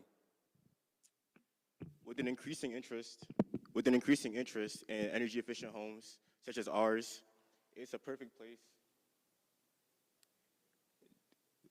to have people come and settle down. Now, I'll be discussing our target audience. Our target audience would be growing professionals who are looking for outdoor activities, looking to invest, and retirees who are looking for safe neighborhoods and spacious areas. With growing families also being one of our target adventurers who are valuing quality schools, friendly neighborhoods, all who earn high income, ages around 30 to 60. And I'll be passing off to Dario Pod Design. Thank you, Kamani. This beautiful two-story home welcomes every stage of life, whether that's raising a family or hosting an event with the grandkids. This home is about $1.9 million and offers over 3,700 square feet of living space. The home features 3 bedrooms, 2 full bathrooms, 2 half bathrooms, a fully functioning flex room, and a 2-car garage that leads into the laundry and mudroom. Entering the home, you're welcomed with expansive windows, sleek wood framing, and high pine wood ceilings. Coming into the living room, it's a double-heighted ceiling that excels into a balcony overlook. Upstairs is 2 guest bedrooms equipped with walk-in closets and a Jack and Jill styled bathroom. Across the hall from there is a fully functioning flex room that has a linen closet and also a hall half bathroom. Moving back downstairs is going to be the primary suite for the homeowners. It has a walk-in closet and a full master bathroom. It's equipped with a his and her sinks, full tub, and walk-in shower. Moving outside is going to be at our expansive deck for events with the family and an outdoor kitchen, also a bonfire. And I'd like to pass it to Willie with scheduling. Yeah, thanks, Daria. Here at Spartan Summits, our home schedule is designed to be efficient and organized, as ready-to-go sale date is July 31st, and start date October 1st for a total project span of about 10 months. Starting on October 1st allows us to get quicker feedback from our local offices before the holiday season, when often inspections and approvals can experience delays. Finishing the home in July positions the home to be on the summer market during this peak season, also taking into consideration families that have students getting ready for the upcoming school year. Phase 1 begins on October 1st. This is where you have all of your planning, your permitting, your approvals, your site clearing, and this phase will last approximately 60 working days. Then you get into phase 2, the main construction phase. This is where you have all of your foundation, your framing, your roofing, all of your mechanical and structural systems being taken into place. This phase will take approximately 130 working days. This is when the project starts to come to light. Then you get into the last phase, which is phase 3. This is where you have all of your interior finishes, including your drywall, your roofing, your painting, and also trying to meet the inspections. The goal is to have this house on the market for a potential client between mid to late July for owner. Next, Project Executive Angelo will give you guys more about our pre-construction plan. Thank you so much, Willie. The pre-construction and planning phase is the most crucial part of the Serenity Retreat project. We here at Spartan Summits have chosen lot number 35. Now, due to lot number 35 having an 8% slope, prepping the site before any construction takes place is very important when ensuring the safety of all of our workers. We'll be setting up silt fences, sediment traps, erosion control blankets, and drainage ditches to avoid anything running off into Lake Martin. Additionally, all facilities placed on site will be positioned straight near the road to avoid any accidents on the slope. Due to the abundance of trees that our site has, Due to the abundance of trees that our site has, all wood and lumber produced from site clearing that can't be reused during the project will be donated to Habitat for Humanity for recycling and reuse. This project also focuses on sustainability by using eco-friendly materials and water and energy-saving fixtures through the help of local experts, material suppliers, and companies that we have listed here. Lastly, as we move over to inspections, pre-inspections will take place at key stages throughout the construction process, roughly 1 to 2 days before scheduled instructions, to ensure passing and a smooth construction process. Next up, I'll be passing off to Michael, our financial analyst. Thank you, Angelo. Next, we have our financial statement breakdown. This slide details everything that was spent throughout the overall construction process of our lakefront property. As you can see to my left, starting off with land acquisition, we spent about $410,000 to acquire our lot. Next, permitting and planning fees. Now, this accounts for zoning approvals, architectural planning, and also engineering. This came out at just over $210,000. Next, the core of our project, actually erecting the home from the ground up and finishes. This accounted for $650,000, and this is site work, framing, millwork, MEP, HVAC, everything. This brings us a total construction cost of just under $1.3 million. Now with that, we project to sell our home for slightly under $2 million at $1,995,500. Now this will bring us a total net profit of around $245,000, or around 12%. Next, I would like to talk about our risk contingency plan. With houses like this, things tend to happen in your schedule, so we set some buffers aside just in case that happens. Starting off with a 5% price reduction.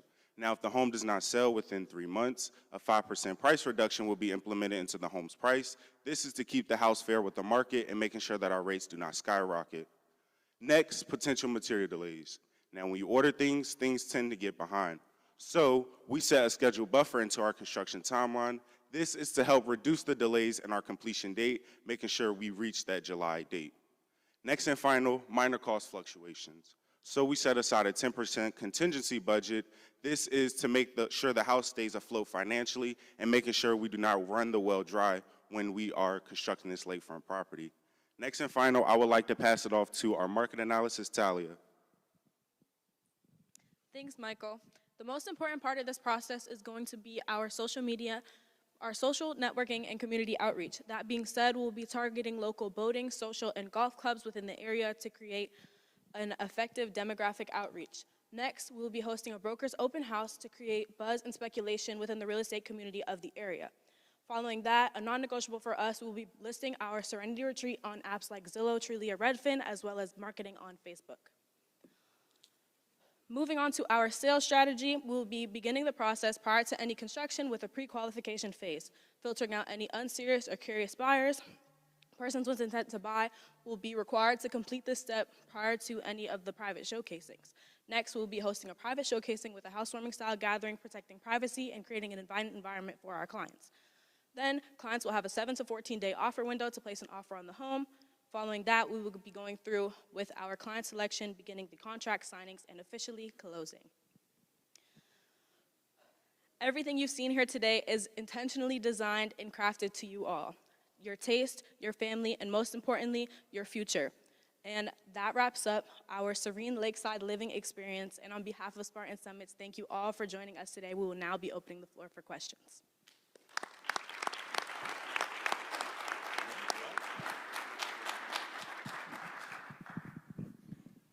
Great job, guys.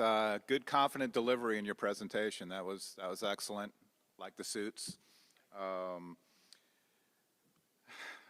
Beautiful renderings, by the way, inside and out in your presentation. That was really well done. I have a question on your marketing, on the timing of your marketing. You talked about how you're going to market and different things you're going to do. When would you start marketing the project and looking to sell the home during the process?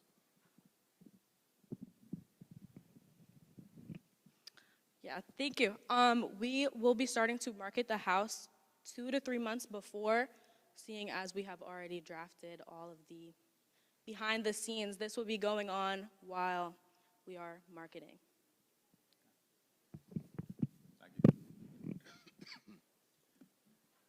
Great presentation, guys. So mine has to do with the financial aspect of things. Looking at it, you have a lot of lines about direct costs, but I didn't see anything about indirect, like loan, interest, overhead, stuff like that. Did you include that somewhere in your financial analysis, indirect costs? So for that, it's actually on our proposal. We didn't put it up here, but it has the overhead costs for 3 months, also for 6 months, and then our interest rate on our loan. Okay, and that's where I was referring to your proposal. I didn't see it, so that's what I was looking for. I'm sorry, excuse me? I was referring to the proposal part of things, not just your presentation, where I was missing a lot of the indirect costs associated with your total cost. Okay, so we factored that in. I don't think we just put it on the proposal, which we kind of missed that, but yeah. Okay, thank you. You're welcome. Good job, guys. Very sharp, well presented. My question's going to be a dual question. It's actually involving the stormwater protection from the proposal as well as site logistics.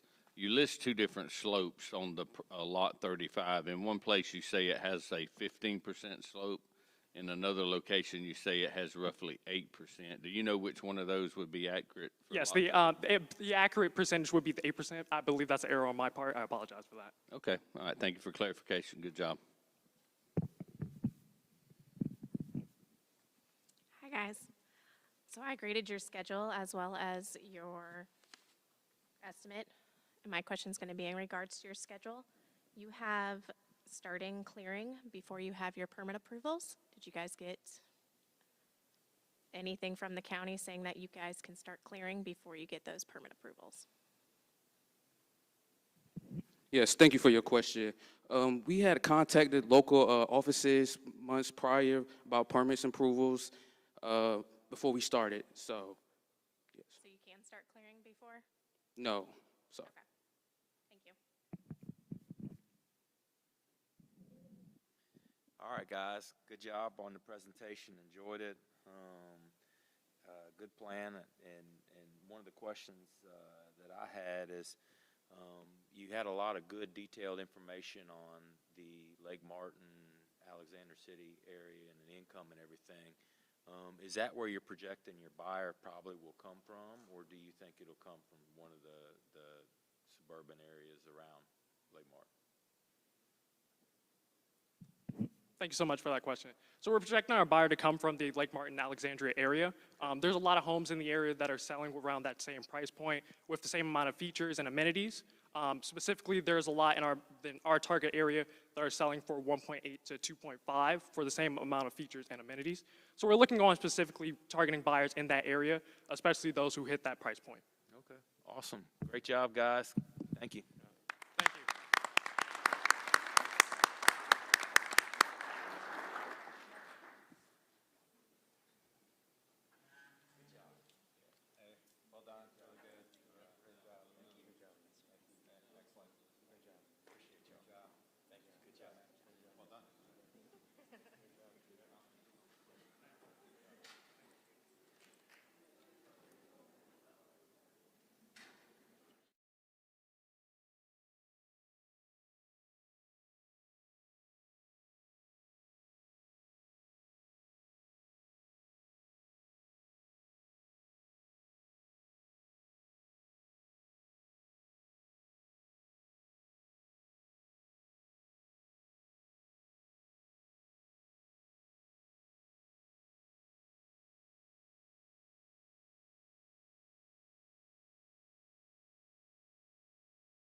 When you're ready, good luck.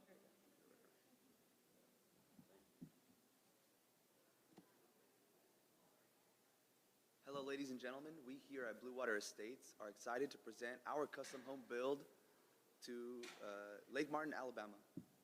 To execute this project requires a team of highly skilled professionals. My name is Vicente, and as the project executive, it is my pleasure to introduce to you that team. Going over the market analysis, we have Ruby. Going over the pre-construction, we have Blaze.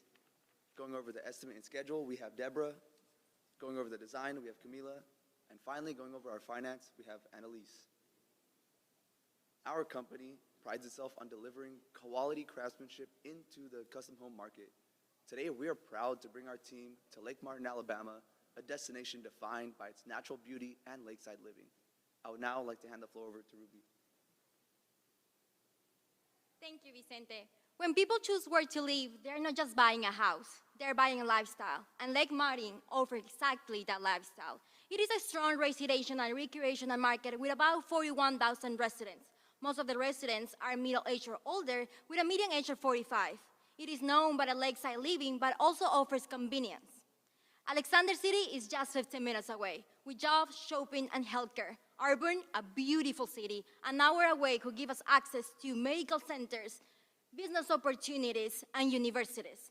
This combination of both peaceful surroundings and access to the city made attractive for long-term and seasonal living. Our buyers are established, upper middle-income householders and experienced buyers with a long-term living when they see themselves.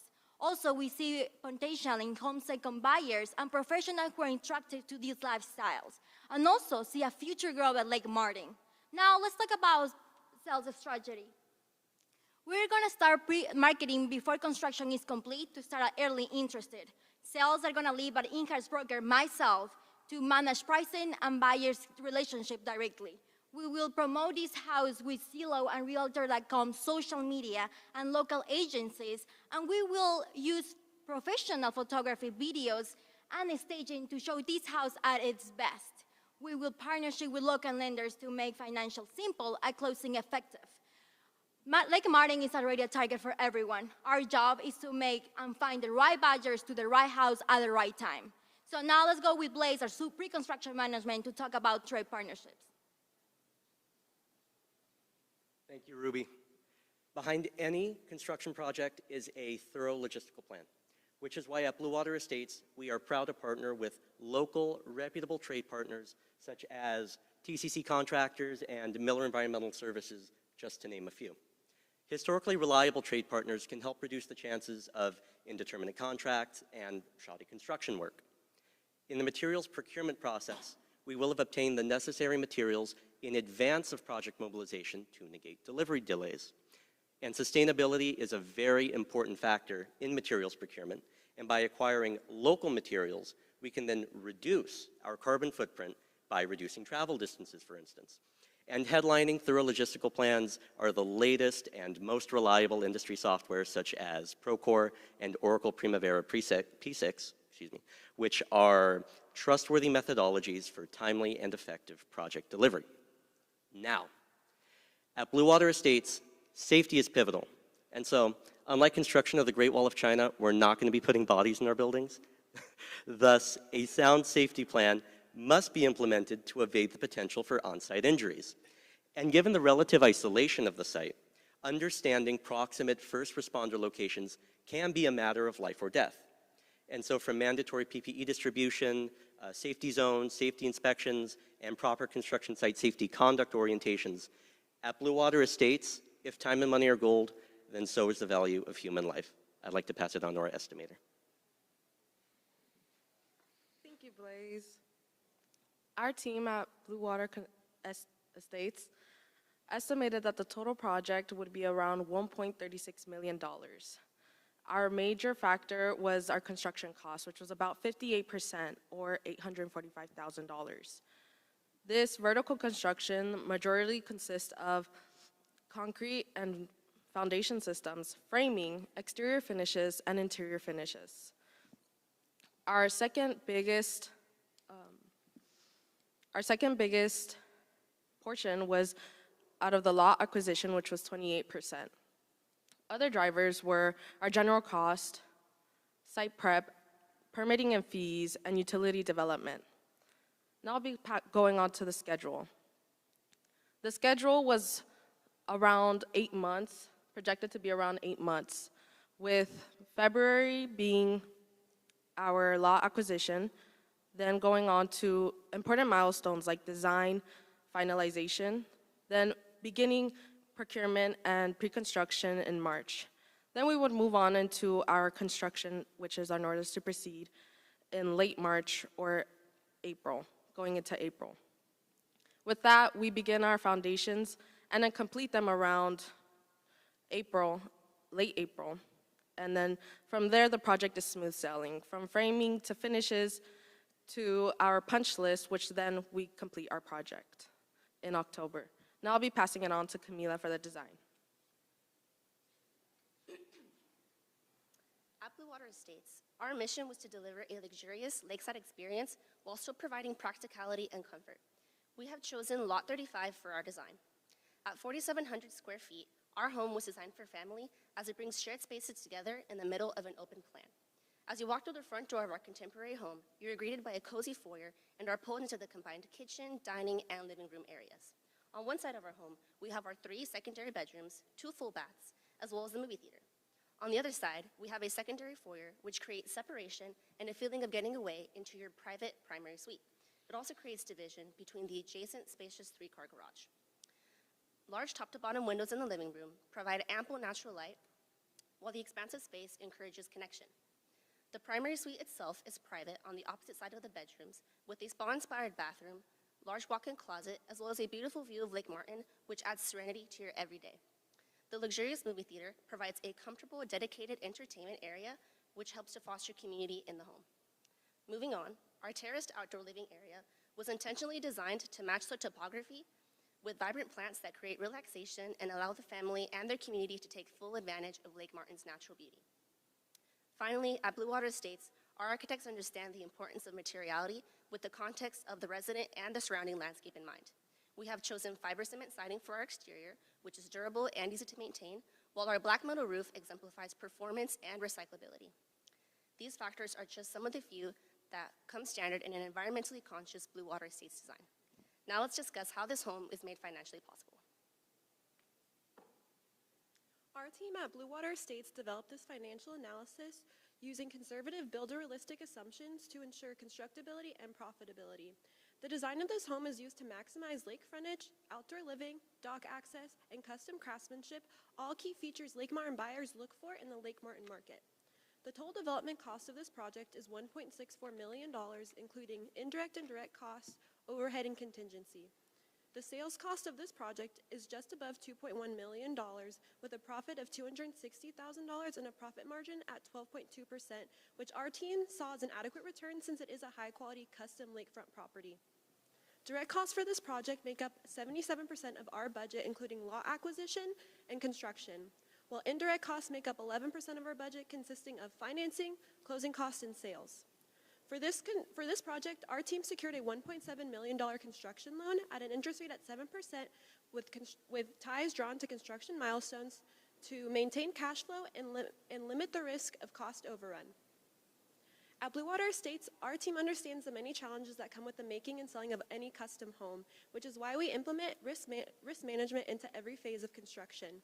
We do this through early material procurement, experienced local subcontractors, detailed site evaluation, strong safety plans, and the implementation of a contingency fund into our budget. At Blue Water Estates, we understand the many risks that come into making and selling of a custom home, which is why we ensure that this house is profitable, low risk, and perfect for any Lake Martin buyer. Thank you, Annalise. As you have seen, we here at Blue Water Estates have delivered a comprehensive plan that is as financially sound as it is architecturally inspiring. We thank you for your time and consideration. We hope you enjoyed our presentation, and we now open the floor for questions.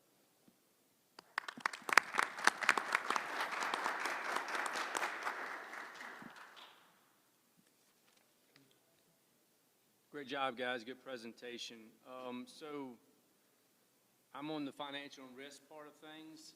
One of the things I saw in there is you had pretty high contingency fund. What unforeseen conditions would potentially you feel will arise for the need for that type of money? I think it's about $95,000. Yeah, this would be more towards the sense of if there's any construction delays with timing or any weather delays, we would use that in the last case scenario. We had all these extra funds in our budget, which we saw as a useful tip. So we had that contingency fund in case of any construction delays, just to mitigate kind of the financial aspect of it. Okay, good job, thank you. Good job, nice presentation. I really appreciate the effort put into the safety because, you know, no matter how good a project turns out, if someone lost their life or were severely injured, it'll always stain that project forever. So good job on that. Did not see a lot in regards to site logistics or stormwater management. Can you kind of walk me through how you intend to manage the logistics of this site?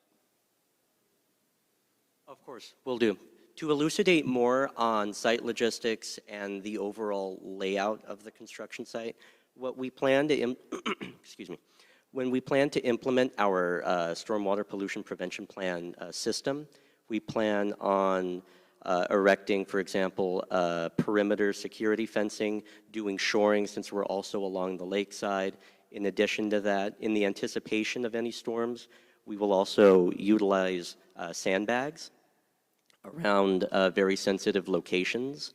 And in addition to that, a lot of our personnel will have specific site safety training that accommodates some of the more unique aspects of our site. For example, if there were any soil conditions that might need to be addressed, things of that nature.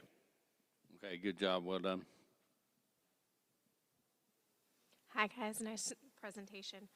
I graded your estimate as well as your schedule. My question is going to be in regards to the estimate. You do have quite a bit of additional development fees for police park, trails. Where did you guys get those development fees from?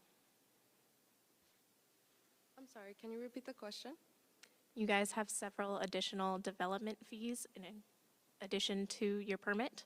Where did you get those development fees? Those development fees just came in from the site location. For it being on a lake, it sort of had to come into play with those extra fees. So we had to get add in additional things. Sorry, I keep repeating. I'm sorry, can you repeat the question? I just want to answer it correctly. Did you get your development fees from the county, or where did you get those from? It was mostly from RS Means. The RS Means books of 2023 is where we got most of our estimate prices from, not specific county-wise. Perfect, thank you. All right, guys. Thank you for the time. Thank you for the proposal and taking the time to do this. My question was on the market analysis. Who do you see being your competition when this house hits the market?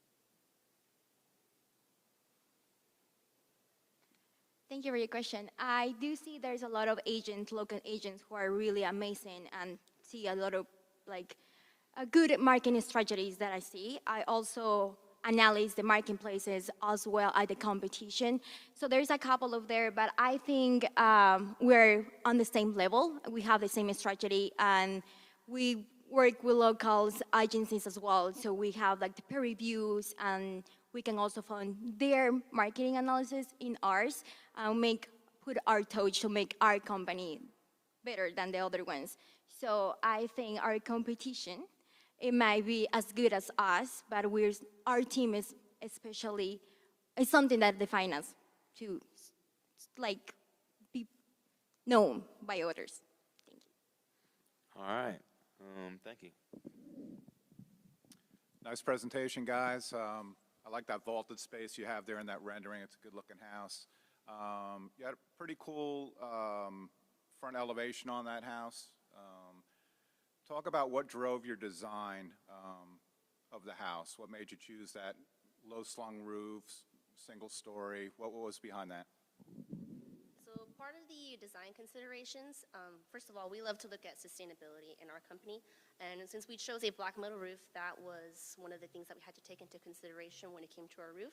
And then we also designed to these standards that are around the area. So we researched what is the usual amount of bedrooms and the usual amount of bathrooms.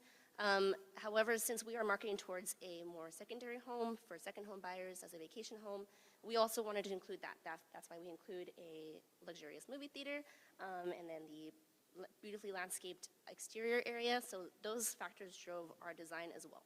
Okay, great, thank you. Good job, guys. Thank you.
right, guys, ready? You have 10 minutes to present, and 2 minutes remaining. I put 2 up, just to give you an update on your time.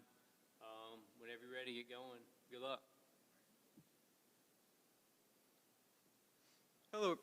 Hello everyone. We are Black Willow, and for this year's competition, we are pleased to show you our custom house, which is known as the Idol. All right, now I'm going to introduce our team. First and foremost, we have Eli Hauser, who is our project executive. We have Emma Farr, who is our pre-con manager. Connor Beeler, who is our construction manager. Me, Ethan Elsesser, the architect. We have Cassie Whistler, who is our interior designer, and then Peter Dolniak as the other architect.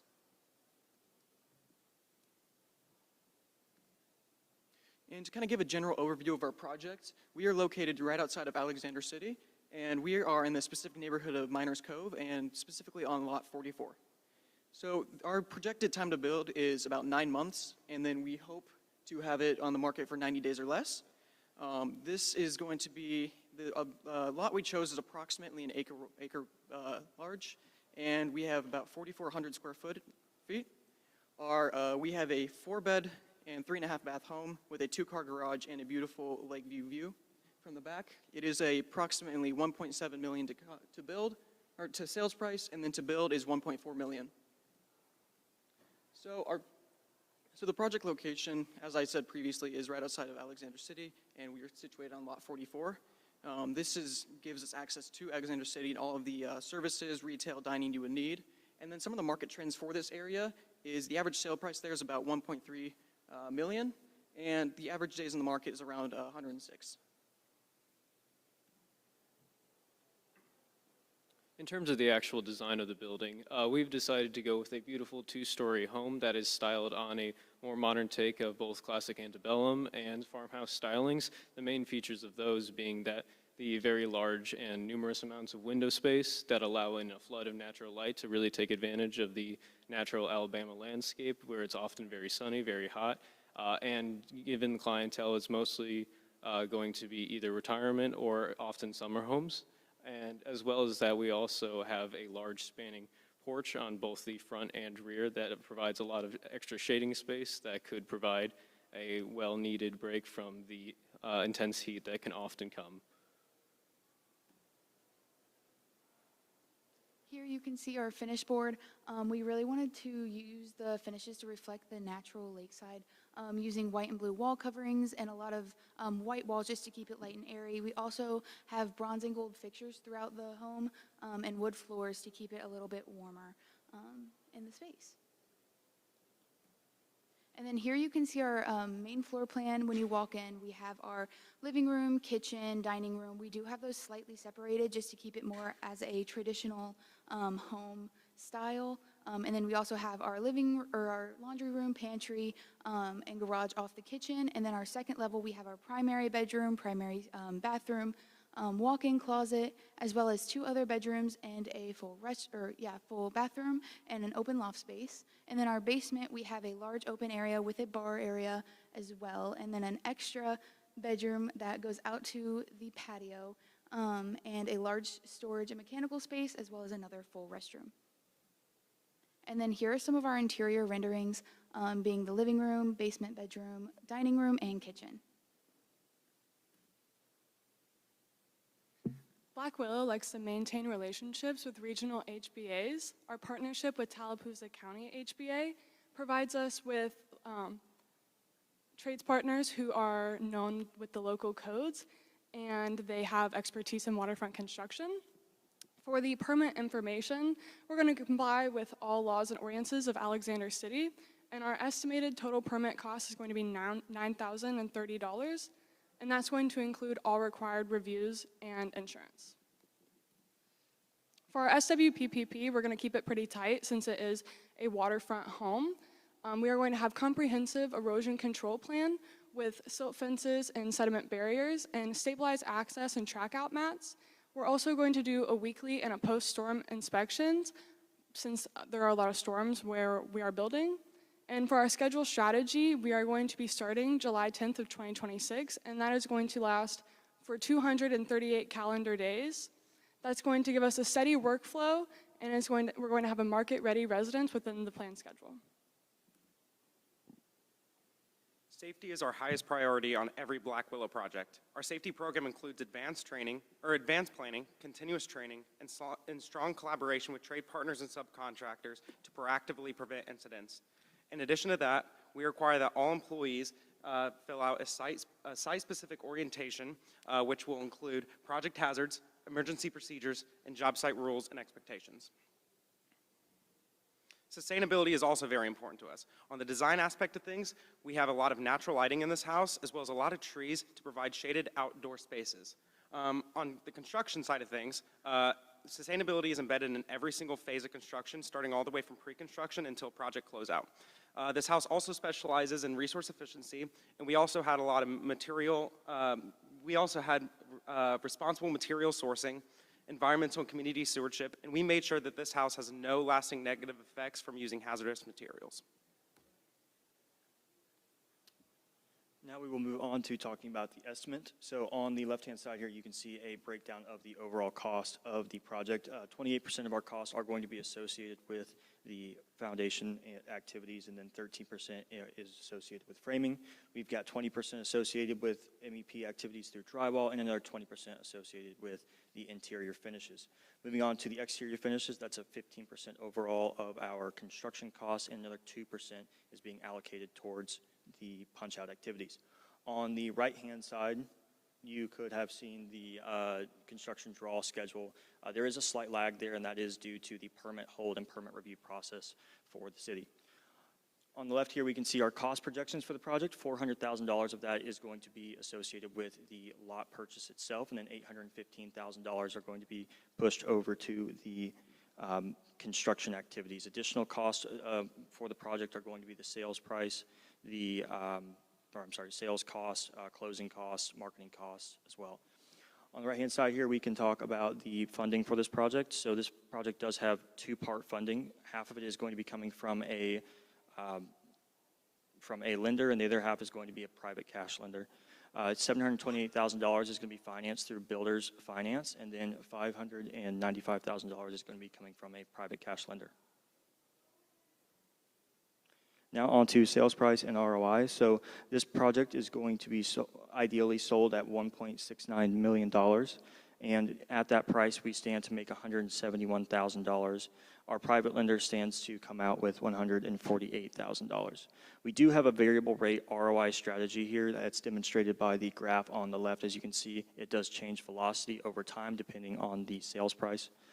And we do have an ROI lock for our lender in place, so until the house reaches less than 90% of its proposed sale value, the lender's ROI does not change. Now moving on to the sales and marketing side of things. So we are partnering with Big Fish Real Estate Group. They are local to the Lake Martin area, and they are experienced in selling waterfront homes. We have allocated $69,000 to this partnership to allow them to both sell and market the home in the area. The key points of this partnership are going to be to personalize the buyer experience, make sure that we do not spend too much time on the market, and overall just have the experience feel a little bit more personal than it would if we were selling the home. Finally, we are talking about our risk mitigation. So on this project, there are a few different risks that we have identified throughout the process. One of the main ones is going to be that this is outside of our home market. We do not build naturally in this region, so coming in and building this property, there are some risks going to be associated with that. Additional costs are construction, or additional risks, I should say, are construction buyout, and then cost variances during the timeline of construction. For mitigation strategies, we can really break those down into three separate categories. Those are going to be your pre-construction, construction, and sales mitigation strategies. On the sales side, we are going to engage with local HBAs early and often, and by doing so, we hope to reduce any cost variances we see during the buyout process. For the construction side of things, we want to make sure we hit our timed entry onto the market, and then we also want to make sure we tighten up our cost variances. Finally, on the sales side of things, we want to allow reasonable negotiation and work with Big Fish to make sure they do that. And finally, make sure that we have a good, solid marketing campaign ahead of our market entry. And with that, we'd like to thank you guys for your time and now open the floor to questions.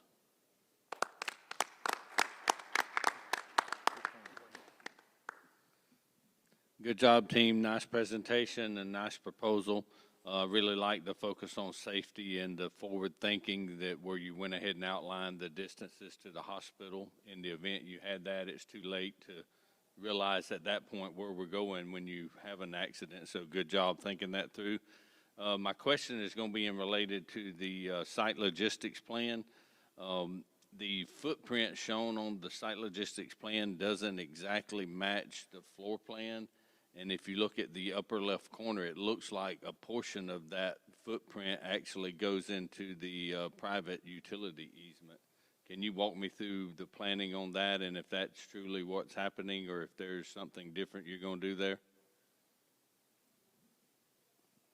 Yeah, I can go and take that. So as far as that area is an oversized display of the actual lot itself. So the red area is representing the building, but it's also representing part of basically it's just overblocked a little bit larger, if that makes sense. Okay, so the red footprint is not the exact size of the home. Is that what you're saying of the structure? Okay, all right, thank you, good job. Hey guys, nice job. I graded your estimate as well as your schedule. And I do have a question about your estimate. You have some pretty detailed numbers, like to the cents on everything, and I didn't see any contingencies in there. Do you have any contingencies in the budget? It's baked into those costs. I'm sorry? It's inside those costs. Okay. So one of the things that we would like to do on our projects is put contingency inside of the values that we do show, rather than just give a contingency number. We find that on certain trades, we end up spending more money sometimes. Other trades, we don't spend enough money. So by allocating those during the budgeting process to those specific trades, it keeps that money where it needs to be. Perfect, thank you. All right, guys, good job. Enjoyed the submittal and the presentation today. One of the things I wanted to go into was in the sustainability section, y'all talked about a digital monitoring system that y'all are going to implement. Could you go by, kind of review why you decided to do that and what it's going to be used for?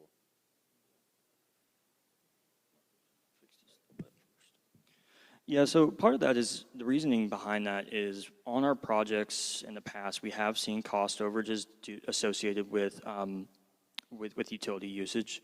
The other thing that allows us to do is implement some smart features into the construction process, both for ourselves, and then those features become buyer assets after turnover.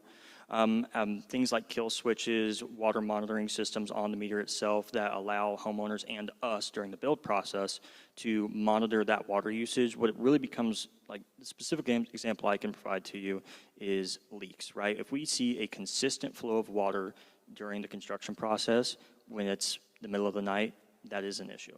So that's part of the reason that we implement those, and then those also become assets to the buyer after the fact. Awesome. All right, thank you. Hey guys, good presentation. Really good job on your written proposal. I have a question on the design. You made a comment of going with a more colonial traditional inspired design versus an open floor plan. What indicators drove that decision for you guys?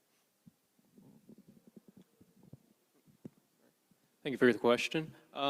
So when going with the design, we kind of both looked at the surrounding context of the area, which is how we came to more modern elements such as like a walkout basement and other features like that, like a garage, because we understand the current clientele is typically a little bit more wealthy, a little bit older, meaning that they have a more sense of needing to, or wanting to at least be among a building that has more of a sense of opulence, we feel, as well as having a historical connection to the area. So we feel that having a home that feels more like a palace, even though it's not in size, but rather in shape, in look, would be a lot better to market to the clientele base.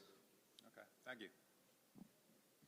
Good job, guys. My question goes with the financial section. You have a chart there that says investor return, which is your cost plus your profit equals a net. Typically, you don't add your cost to your profit for a net, so I'm trying to, if you could help me understand what that really represents on that chart that's in your proposal. Okay. I would have to review that, but you said it's cost plus the profit?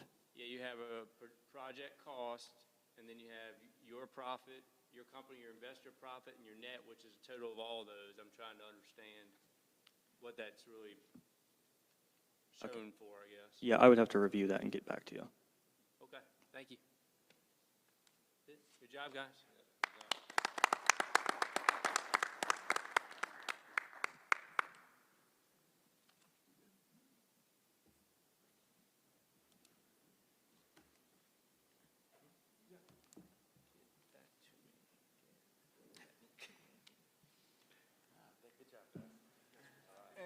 Well done. You guys did a good job. Good job. Yeah. Good job. Nice job.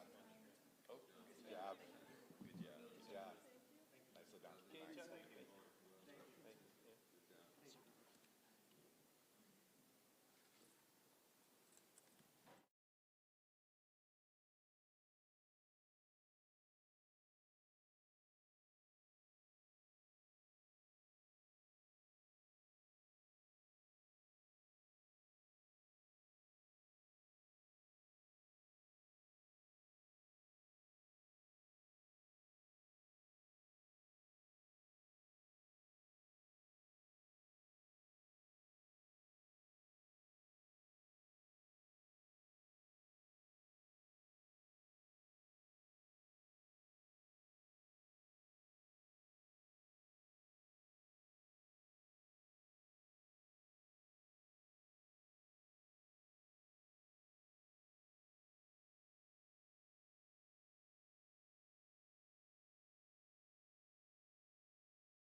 give me a second right quick.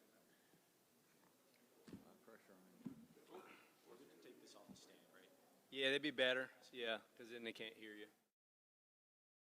Presentation, guys, at 2-minute warning, I'll put a 2 in there just to give you an update on your time. Whenever y'all ready, I'll go ahead. Good luck.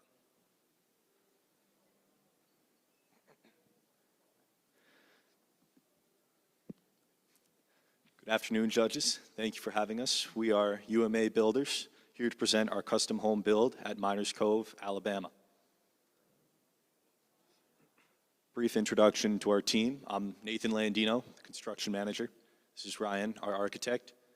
Nick, in marketing and financial analyst. Ryan, in marketing and sales. And Alex, our project manager. Kicking us off is Ryan with our market overview. So first, we want to just highlight Lake Martin as a whole. And on this map on the left, it shows our house in perspective to the rest of the lake and some local amenities that are within driving distance. So Lake Martin is located in Tallapoosa County, Alabama, and attracts high-income earners and vacationers from surrounding Alabama cities. In addition to that, Lake Martin has a rich community, and we want to take advantage of this community feel in our home build and sale process. Thanks, Ryan. So Ryan spoke about the overall market. I'm going to get more granular into that. So here's some market facts for you to picture what's going on in this area within a 3-mile radius of our subject.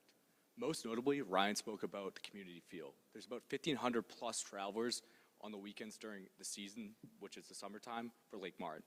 So with that being said, what are we targeting? Who? Our potential buyers are going to be those from the neighboring cities who meet that demand. Vacation homes from Atlanta, Auburn, Montgomery, and Birmingham.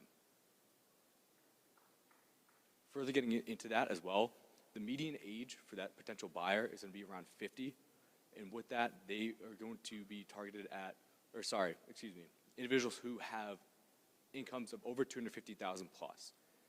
These are going to be individuals who want that luxury and relaxation feel and have that affordability, and that ability to have a vacation house that can also be rented out as well.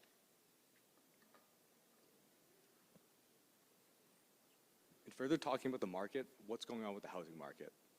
Right now, the market is around $500 per square foot at sale for the active listings, as well as around 3,200 square feet. The unit mix of 5 beds and 4 baths is what we believe will be supportive for a $1.95 million sale valuation. Now for the site selection, we chose Lot 35, which is highlighted in red. And one of the main drivers in this was the wide lake frontage that it offers, which allows us to build a kind of L-shaped house with 5 beds and 4.5 baths, which kind of targets this demographic of multi-generational, vacation-oriented users in this house. And in addition to that, this allows access to main roads and amenities, as we showed on the market overview slide, based off that main road on the top part of that map. So I'm going to be talking to you a little bit about the product design. So starting off, we have our floor plans. On the left side of the screen, you can see the main level. When you come in that main entrance, you enter into our great room, which creates this nice open concept area that connects to the dining room as well as the kitchen. And behind you to your right, you would have an office space that can be used. Now going into the hallway on the main floor, we have a half bathroom there for any guests that are in the house that day. And then we connect into the master suite on the main floor for ease of access. And it has its own bathroom as well as a walk-in closet. Now when you go upstairs, you come out onto a landing that leads into the remaining 4 bedrooms, 2 of them with their own bathroom and 2 of them that share one in the middle. And now looking at our elevations, we have our west elevation on the top there, meant to highlight the 3-car garage that we felt was important. We felt that the amount of storage that provides would be important to our buyers. And then the south elevation highlights the back deck looking out onto the lake with entrances from the master suite as well as the great room. And then looking at the inside, we're looking at a 3,700 square foot house, again with 5 bedrooms, 4.5 baths split across the 2 floors. We'd have a covered boat dock out back for any lake activities. And we have these pictures here to highlight our high quality wood finishes and cabinetry, which we find really important. We want to create this, along with that, the marble countertops to create a really luxurious living space for anyone buying this house. Plenty of low E windows to create a lot of natural light coming in. And then we have LED fixtures for when that artificial light needs to come on to help minimize the energy loads. And now moving on to the pre-construction management. We're going to start off with the estimate, which we have broken down by percentages as well as the hard numbers. So we're looking at 410 grand to buy the lot of lot 35, and the construction cost of about 1.2 million, which gives us a cost per square foot of $325, looking at specifically construction cost. And if we look at the breakdown there, our biggest percentage is in the interior finishes, which again, we just really want to highlight how focusing on the quality there gives us that luxurious feel that we feel our buyers are looking for. And I'll pass it off to Nathan for the schedule. In our schedule, we have 45 days allotted for pre-construction to get through submittals, permitting, and then we can get our boots on the ground mid-April. Throughout the construction process, we'll have our trades ideally complete and out of there by mid-December, and then we'll continue with the closeout process where we allotted 13 days for final inspections and punch list items, for a total of 235 workdays and a duration of 10.5 months.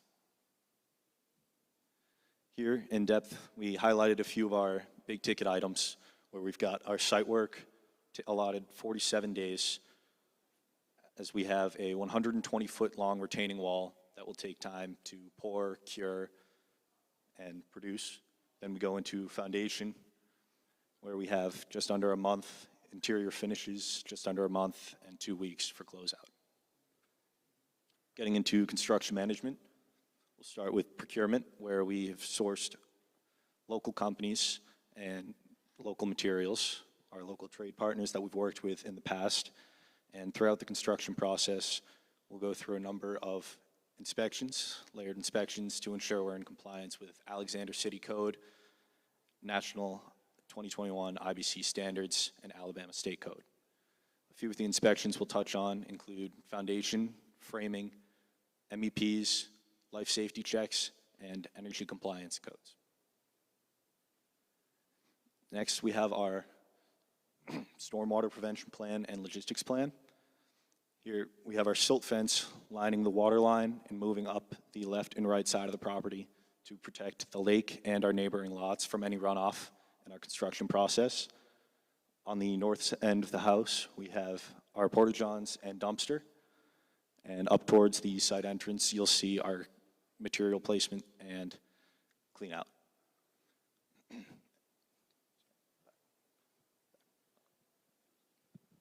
Thank you, Nate. Now for our sales and marketing, we are going to target, once again, these vacationers, these retirees, maybe someone who's looking for a work-from-home getaway. And with that being said, our plan for this is to work with Lake Martin Realty, a local realtor who's highly experienced and has sold many homes on Lake Martin.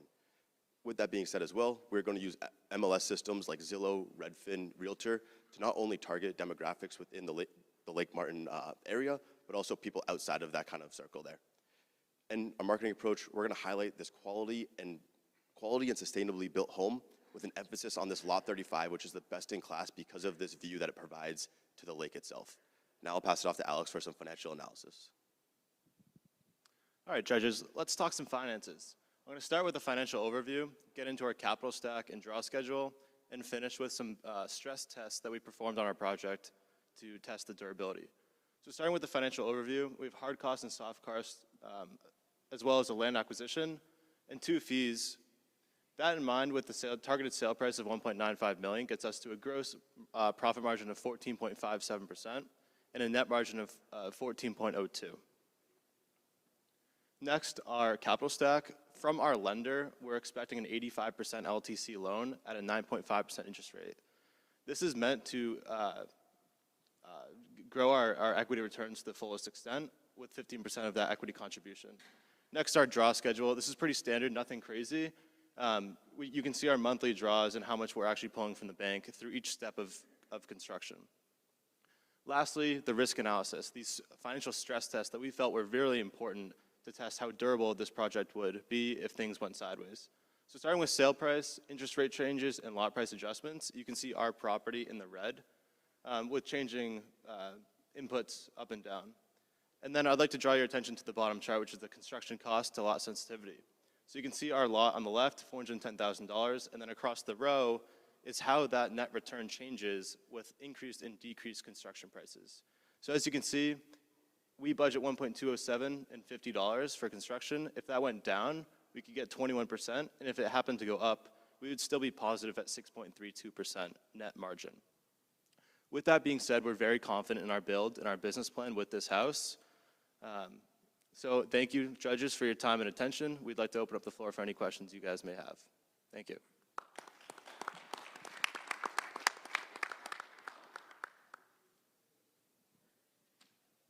Hi, guys.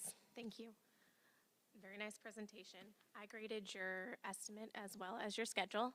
And in both of those, you guys did have the footing separate from the slab. Is there a reason for that?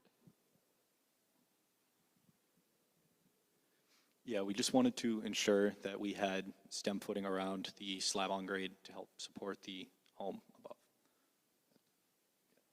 Thank you. Good, guys. Great plan. You know, it flows well with the neighborhood.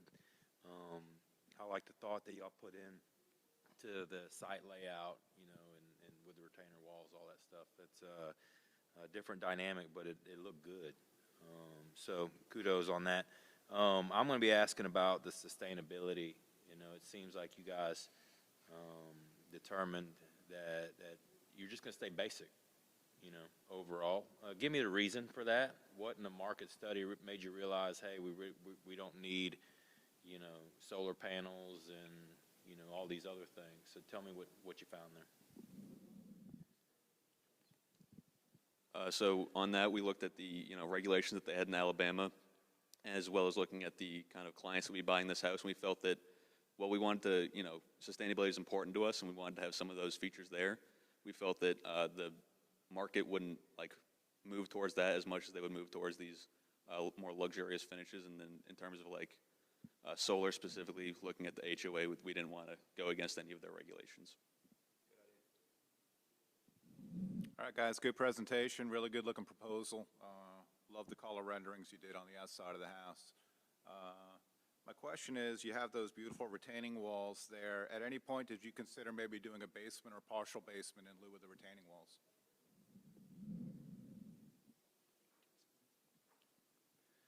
We wanted to avoid a basement, just stay slab on grade, avoid any further excavation costs.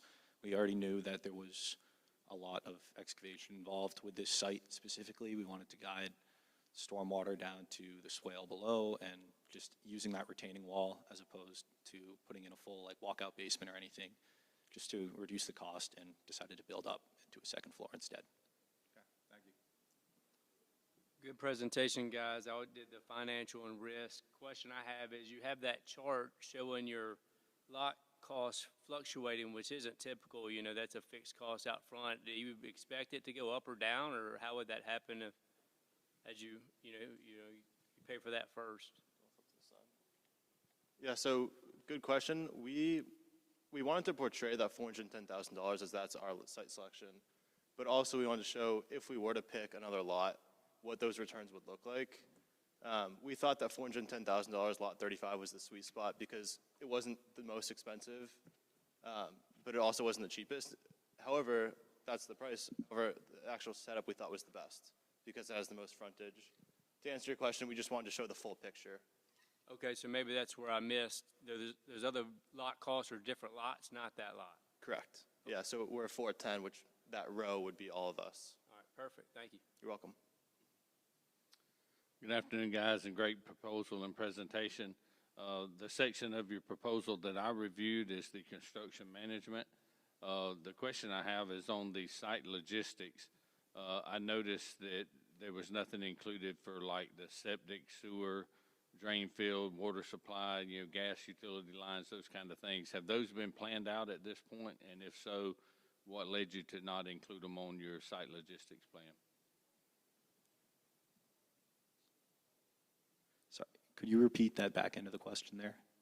Yeah, so I'm talking on the site logistics. Some of you logistics like temporary power, permanent power, sewer, septic location, drain field. None of those I've seen denoted on the site logistics plan. My question was, have those been planned out at this point? And if so, what led you to not include them on the plan as far as location and detail? Yeah, so as far as temp power and such, that was included in general conditions, but isn't portrayed on the site logistics. For drainage and such, we do have a swale at the low point of the property near the dock that will control any runoff to help protect Lake Martin from there. Okay, all right, thank you. Good job. Thank you, guys.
You have 10 minutes, right, to present.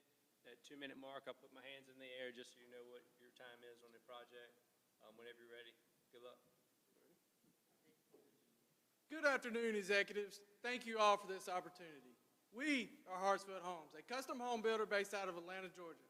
We're excited to present our latest project, Sage Pointe. But before we begin, I'd like to take a moment to recognize the team whose dedication helped bring this vision to life. To start off, I'm Miller Patterson, Safety Specialist. Sarah Ridley, Market Intelligence Director. CJ West, Pre-Construction Coordinator. Alison Duarte, Lead Architect. Eric Rivera, Lead Scheduler. Samantha Rosas, Finance Specialist. As we take a closer look at this custom home, we'll guide you through the finished product and our thought process behind each design and construction decision. Sage Pointe sits on lot 44, which is just under an acre with 141 feet of waterfront property, offering a breathtaking view of the lake. This project is scheduled for completion in 165 days with a listing price of $1.75 million. This means for y'all a profit of around $229,000. With that being said, let's build a house. Thank you, Miller. As of 2025, Alexander City is home to just under 15,000 residents with an employment rate of 48.8% and an average household income of around $67,000. The economy is driven by healthcare, real estate, and industrial development. Close proximity to Central Alabama Community College and Auburn University adds meaningful education access and long-term demand drivers. The demand for sustainability is also rising, and our approach aligns with local organizations.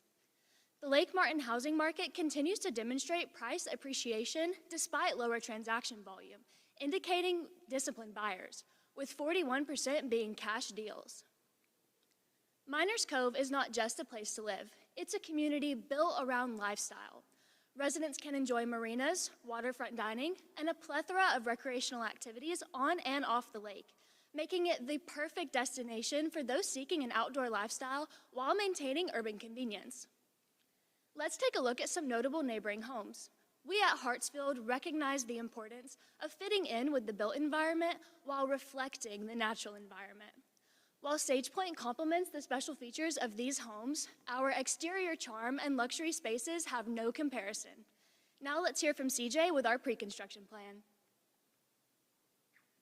Thank you, Sarah. Before a single shovel hits the ground, confidence is already built in, and that's where Project Sage Pointe begins, in pre-construction. From the outset, our home was designed to align with the National Green Building Standard, not as a checklist, but as our mindset that guided every early decision. You'll see that intention in our material selections. Stone veneer siding, low VOC paint, and double pane windows are all choices made early because they perform, endure, and meet market expectations. For us, green building is not just a trend. Green building is risk management with a stronger return on your investment. Using our full BIM coordination, we resolved architecture, structure, and critical details before construction ever began. Clashes were identified and solved digitally, not expensively in the field. In real terms, that means fewer surprises and fewer change orders. That's what BIM delivers, predictability by design. Here at Hartsfield Homes, we plan proactively, removing risk before construction ever begins. Now I'm passing it off to Allison with product design. Thank you, CJ. For the designs of Sage Pointe, we start off with site selection. The generous width of lot 44, along with its orientation towards the lake, allowed for a comfortable footprint while still maintaining privacy from adjacent lots. The lot did have its own challenges, as it has a steep grade change of around 35 feet from street level down towards the water. Keeping Lake Martin as a key feature, we took two main design decisions that cater specifically to life on the lake. The walkout basement typology, paired with the home's layout, frames premium waterfront views and provides comfortable lake house living. The walkout basement not only adds a premium feature to the home, but it allows us to properly embed it into the steep topography. The home's floor plan has spaces that seamlessly flow into one another where appropriate, providing a floor plan that is interconnected yet has privacy where necessary. The home also provides various opportunities for families to gather, both on the interior and exterior of the home. Some lake-specific features would be the kitchenette on the bottom floor, the covered back porch, the barbecue fire pit area, and the boating dock. Enjoying the outdoors with your family, on the lake, or on the shore has never been easier. The home's design palette strikes a balance between elegant modern home and the nature of the area, featuring various wood and stone accents throughout. The home is positioned at a north-south orientation with the lake towards the south of the home. The south-facing covered back porch not only adds value, but it performs as a horizontal shading feature, minimizing southern heat gain and enabling us to maximize our views of Lake Martin. Thank you so much, and I'll pass it off to Eric for scheduling. Thank you, Allison, for that phenomenal design. Now, as we execute this heartfelt home, we develop a schedule that ties everything together through a structural breakdown of site logistics, timely duration, and resource allocation. We selected a start date on August 3rd, 2026, and a project completion date on March 24th, 2027. We selected these dates because we know it aligns with construction efficiency and market timing. Beginning in early September, we have completed site work and seawall installation by early fall. This provides optimal temperatures for improved quality work and reduced weather delays. By sequencing this schedule this way, structural framing will be completed before the holiday season. This is ideal for cold, shivering times, allowing our rough MEPs and interior work to happen during the winter months. In addition, we can safely store materials in the garage and basement. Now, as we enter project closeout, Hartsfield Home received CO on March 22nd, 2027, positioning Sage Point to be listed during the hot selling season, which is ideal for a lakefront property and maximizing market appeal. With that being said, let me pass it to Miller for construction management. Thanks, Eric. At Hartsfield Homes, we work diligently to ensure that every home we build is built efficiently and to the highest standards of quality. To achieve this, we conduct in-house inspections throughout multiple stages of construction, including the foundation, framing, drywall, and other key phases. For material procurement, we utilize a just-in-time delivery approach, allowing materials to arrive exactly when they needed. This helps keep the job site organized and free of unnecessary clutter. Our relationships with our trusted suppliers and independent trade contractors further support this process. As a part of our site logistics plan, we place a strong emphasis on environmental protection. For Sage Point, we'll install 2 silk fences along the south side of the job site to ensure that no debris enters the lake. Overall, this plan reflects our focus on responsible construction practices from start to finish. Now, let's get into the sales and marketing with Sarah. Thanks, Miller. The Lake Martin housing market is driven by lifestyle buyers who are typically cash-ready or equity-rich. Sage Point is intentionally designed to meet the needs of 3 core buyer groups: retirees and empty nesters, second-home families, and remote professionals. Our design-to-market strategy focuses investment on high ROI areas, like our finished walkout basement and luxury entertainment spaces. Our marketing efforts prioritize local partnerships and precision exposure to reduce time on market. Our builder-backed warranty plan further strengthens buyer confidence without significantly increasing project cost. Early buyer incentives are a key sales strategy and are used to mitigate risk.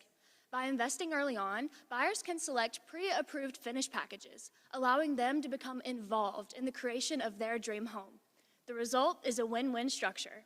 Our strategy focuses on selling efficiently and predictably to reduce risk and maximize appeal. Now for Samantha with our financial overview. Thank you, Sarah. Hartsfield will finance this project using a hybrid capital structure that combines upfront equity with a 12-month construction loan. The total direct cost is estimated at just over $1 million. Of that amount, about 35% is contributed as an equity split between ourselves and our investor. The remaining 65% is funded through a construction loan approved by the Jacob Finance Group at a prime +1 interest rate. The funds are released through a milestone-based draw schedule, and there's interest payments only during the build. The total construction cost comes to approximately $1.4 million. Upon the sale of the home, all costs are paid in full, resulting in a 21% profit margin. The profit is then split in proportion to equity contributions. Risks we considered include loan rates, prolonged market time, and material costs. To combat these potential scenarios, we mitigate affordability through an interest rate buy-down. This lowers initial monthly payments without reducing the listing price. Executives. This proposal goes beyond the design and numbers. It's a reflection of the research, discipline, and attention to detail that define every Hartsfield project. A house is built. A Hartsfield home is crafted. We thank you for your time, and we now welcome any questions.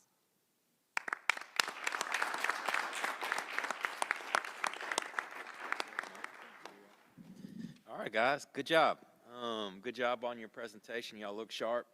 I enjoyed your submittal, and thank you for the time that y'all put into us. It's evident y'all spent a lot of time on this. one of the things that I'll ask about the market study is in the sustainability section. You guys elected to go with spray foam insulation. What in your study of the market said this could get you, give you a better chance with the targeted buyer? Thank you for that question. Upon our study of the market, admittedly, we did not see much about builders using spray foam in the attics. We decided to just go a step above and beyond. We believe that this will be a strong return on investment and allow our buyers to enjoy energy efficiency within their home. Thank you. Great presentation, guys. Good energy. Good looking plan. I like the way you maximize the outdoor living space. That was well done. My question is, I saw in the proposal, and you had it up there, is one of the buyer incentives was the warranty. I think it was 1 year, 2 year, 10 year. How would you going to implement that? Is that something you're doing in-house through a third party? What would that look like? Thank you for that question. Yes, this is through the 210 warranty program, so it's structural warranty for up to 10 years, systems warranty, which is going to be mechanical, electrical, and plumbing for up to 2 years, and then any sort of craftsman warranty for 1 year, so paint, drywall, trim, cabinetry, touch-ups. This is figured into our sales and marketing budget, which is about $60,000. So, yes, thank you. Thank you. Great presentation, guys. Really good energy, like Chris said. We appreciate that. Mine is on the financial side of things. So you have a list of indirect costs, one including project markup of 5%. What exactly does that cover on the indirect side of things? Thank you for that question. Just to clarify, you're referring to this project markup right here? Correct. Yes, that is actually our contingency worked into this, our funds. Okay, thank you. Yeah, thank you. Really good presentation, guys, and nice plan. I could see my family and I hanging out there next summer when y'all get that built. The question I have for you, I actually reviewed the construction management portion. So you had listed some of your trade partners, which was a really good idea. It shows forward thinking. But what I picked up on, you listed 84 lumber, I believe, for both, I think, supplier and an ITC actually performing the trades. You also mentioned that some components would be fabricated off-site. Can you kind of walk me through what 84 lumber is doing labor-wise and what items you'll prefab off-site?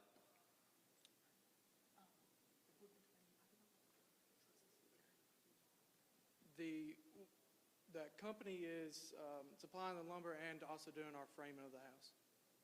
Okay, is that 84 vertical or what system are you using? Say that one more time for me. Is it 84 vertical or what system are you using from them? That's a great question. Yes, it's mostly vertical. So the process that we have in token-ed approach is obviously doing the house foundation and from there going vertical with the phase out. Okay, and then what items are you planning to prefab off-site? Yes, definitely. To build on that, I came to address that specifically. It would be the trusses. So we did that in order to mitigate waste, but it would be mainly the trusses. All right, thank you. Good job. Hi, guys. Nice presentation and very detailed estimate and schedule. I appreciate that. And with that estimate, you guys do have quite a bit of heavyweight concrete in there, as well as a slab and a couple of other things. What is that heavyweight concrete going to be used for? That's another great question. Our concrete process, $123,000. It's quite a bit, but it's from coordinating with our house foundation, making sure we take advantage from the slope on the lot selection of 44, which includes the foundations for the house, main house, and the garage as well, assuring that. Okay. Great question. Thank you. All right. Yeah, great job. Thank you all.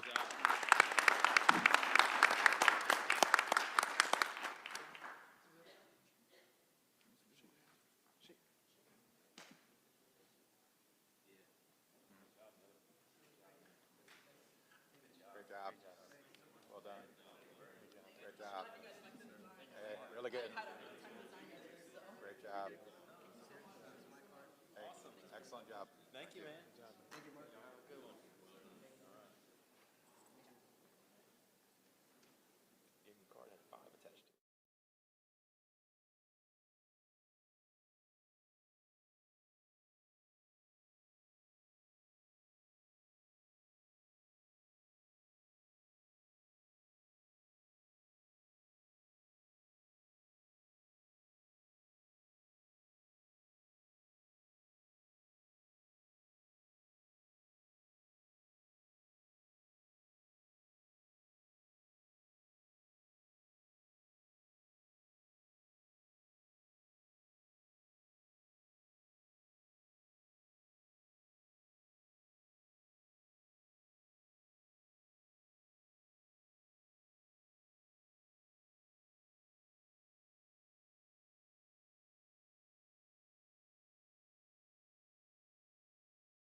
So you'll have 10 minutes to present. At the 2-minute mark, I'll put 2 fingers in there just so you are on your time. Whenever you're ready, good luck. Good afternoon. We are Bayview Development, and we will be presenting on the Timber and Tide Estate. My name is Karina Martin, and I am project executive. My name is Tiana Peterson. I am design coordinator. My name is Quinella Maker-Linetti. I'm the project manager. My name is Landon Halverson. I'm the senior estimator. My name is Caleb Moore. I'm the superintendent. And my name is Maddie Brooks. I'm the sales manager.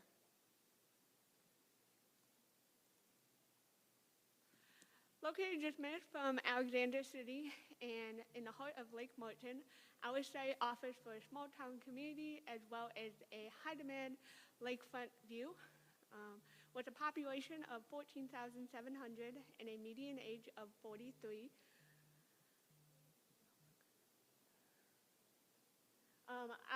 And public schools within 10 to 15 minutes and universities just under 2 hours. Lake Martin offers for recreational activities such as camping, hiking, and golfing, as well as community parks such as the Wind Creek State Park. However, these are not our target audience, rather it's regional wealth. We are targeting affluential second home buyers and retirement buyers from nearby cities such as Montgomery, Birmingham, and Atlanta, who can get to the site within 1 to 2 hours. Our target demographic is ages 40 to 70 with an annual income of $150,000 and a net worth of $2 million.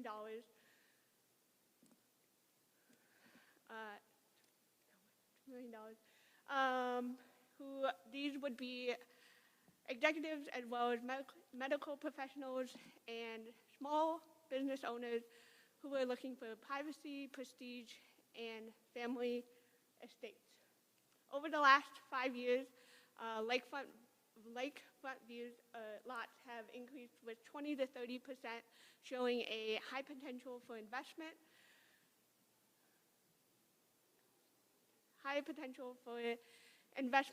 Combined with our high efficiency and sustainable features at the price point of ours, the market shows for a high demand of luxury small build custom homes such as our own. This approximately 4,000 square foot lake home was designed around community and gathering, as this current generation values this time together, but also flexibility and privacy. So our house is 4-bed, 3-bath. As you enter the entryway, the floor plan immediately pulls you into the living room, and you can see the large glass window wall where you see the views of the lake and all the natural light that brings in. That was one of our key design features that we wanted to include. To the left, you will see the open concept kitchen and dining spaces that offer eating, dining, and then entertaining, all to be intertangled and connected so you can be hanging out with everyone in the house. There's also a home office nearby that includes like a space to be productive while also being still included in that open home feel. On this main floor also there's a master bedroom with an ensuite and a walk-in closet, along with an additional bedroom and bathroom. As you enter the upstairs space, there's a flex area. That could be a rec room, a TV room, anything like that. And then it also looks over into the first floor living room, so you're still connected in that open feel. Also on this second story, there's 2 additional bedrooms, a bathroom, and access to a screened porch balcony. And then these indoor renderings show how the spaces work together. So in the kitchen, in the living room, these are our main social hubs for everyday living as well as entertaining. And then on the upstairs flex space, that is just adaptable to however the owner wants to use it. And also there in the living room, there's a sustainably sourced leather couch. This is durable and also provides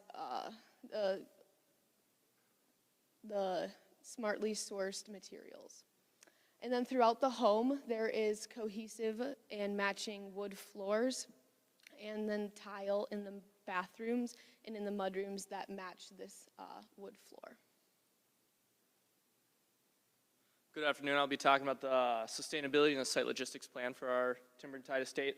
So first thing with sustainability is intentionality. You have to intentionally and specifically design stuff. So roof overhangs are specifically designed on our house to prevent heat from going into the house and kind of help out with the cooling over the summer and those hot Alabama summers.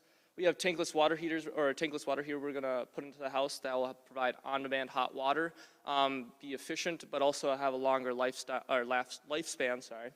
And then we'll install an EV charger in the garage to promote the ever kind of growing towards full electric cars and make our house future-proof. And lastly, we'll have solar panels on the roof of the house to create clean and renewable energy and to help offset the electrical costs of the house. And then moving on to the site logistics plan, we decided to pick lot number 40, a 1.29 acre lot with 407 feet of waterfront property. And because of its placement, we decided that erosion control is one of our top priorities, that we are putting silt fences, straw wattles, and other types of stormwater pollution prevention planning across it so that we do not have any sediment into the lake or neighboring properties. We are going to put a temporary driveway down for a construction process to have material laid down right next to the house to increase efficiency, but also make it ease of access for materials. And then on the road, we will have parking for employees, equipment staging, dumpster, bathrooms, permitting, concrete washout, and everything else just for ease of access. And then to make sure that we do not have any delays with lead times, we have identified many lead time items such as like electrical components, windows, doors, and other things to make sure that, like I just said, we will not have delays with it in our construction process and we can get the house done on time. Thank you. At Bayview Developments, we want to ensure that we're creating an accurate and realistic schedule. So as you can see here, we kick it off with pre-construction where we have allotted 73 days. Once we have secured all our permits and are ready for building, we'll move into excavation and structural concrete work where we have 40 days. That will set up our framing where we have allotted 63 days in our schedule, which would set up our MEP rough-ins at 60 days. And then finally, our interior finishes would go in at 73 days, and then final inspection and walkthrough at 20 days. Moving on to our estimate, we want to create an accurate estimate to make sure we're giving the buyer the best price that we possibly can. Our construction cost came out to roughly $1.35 million with a lot cost of $400,000. Our construction price per square foot was just over $403, and our sale price per square foot was just over $466. Moving on, as you can see here, we have a pie chart with all the trades and their contributions to the overall cost of the project. Our biggest contributors were framing, MEPs, exterior and interior finishes, and then roughly 25% went into our foundations and footings, site work, and doors and windows. Going over the financials of our project, we are going to be listing our house at just under $1.9 million. And as Landon just shared, our construction cost is at that $1.35 million. That will be 100% draw on a loan. We've got 4 main draws. It'll be at the startup of the project, beginning of framing, beginning of MEPs, and then closeout and finishes. We understand that there's going to be risks associated with this as well. So we have our interest rates are to be the first ones we'll look at. We have ours locked in at 7.5, but we understand that they can go up to 8.5 or 6.5 at the low end. Next would be the one that we think will impact us the most, which would be material cost and labor, depending on if lead times lead to exceeding cost or getting different labor if that's a hardship that we don't foresee as of right now. Finally would be time on the market. Our goal is to be listing this 3 months before with a sale hopefully by August 10th. And we understand that given the longer time on the market, it'll erode away into our profit margin. So if we don't sell after that December 10th date, we'll be reducing our cost by 5%. So then our main goal with sales and marketing is customer outreach. So first we have our company website that is professionally done, and you can see all the home products and different features, and also the lakeside living aspects that go along with the area. We'll also list it on Zillow, so customers that are looking for in this price range of home can take a peek. And then we'll utilize social media, virtual tours, and promotional videos, so people that are not close to the building can also get a feel for what it'd be like online virtually. And then we're going to use our 10,000 follower audience to, again, get more customer outreach. And then our in-house realty team, Big Fish Real Estate, which is led by Mindy McWhiter. We had over $18 million in sales in 2024. And then with their local expertise and good customer ability to talk to them, we think that our asking price of $1.88 million is fair. And then from the local views to the interior finishes, we think that this is a great investment and could be your dream home. So thank you for listening to our presentation, and we're open for questions.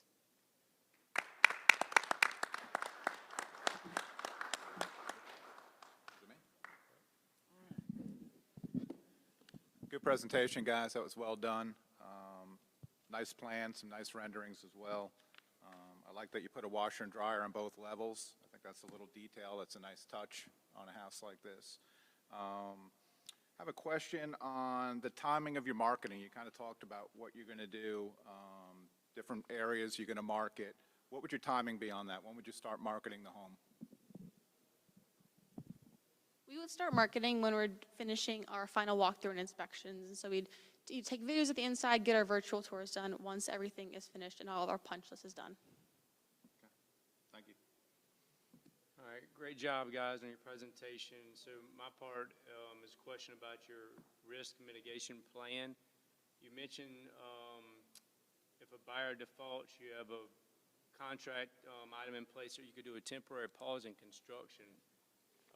Trying to give me more detail about that, and what ways could you change the project's direction? I mean, if it's already going, it'd be kind of challenging to do. If you'd elaborate on that for me.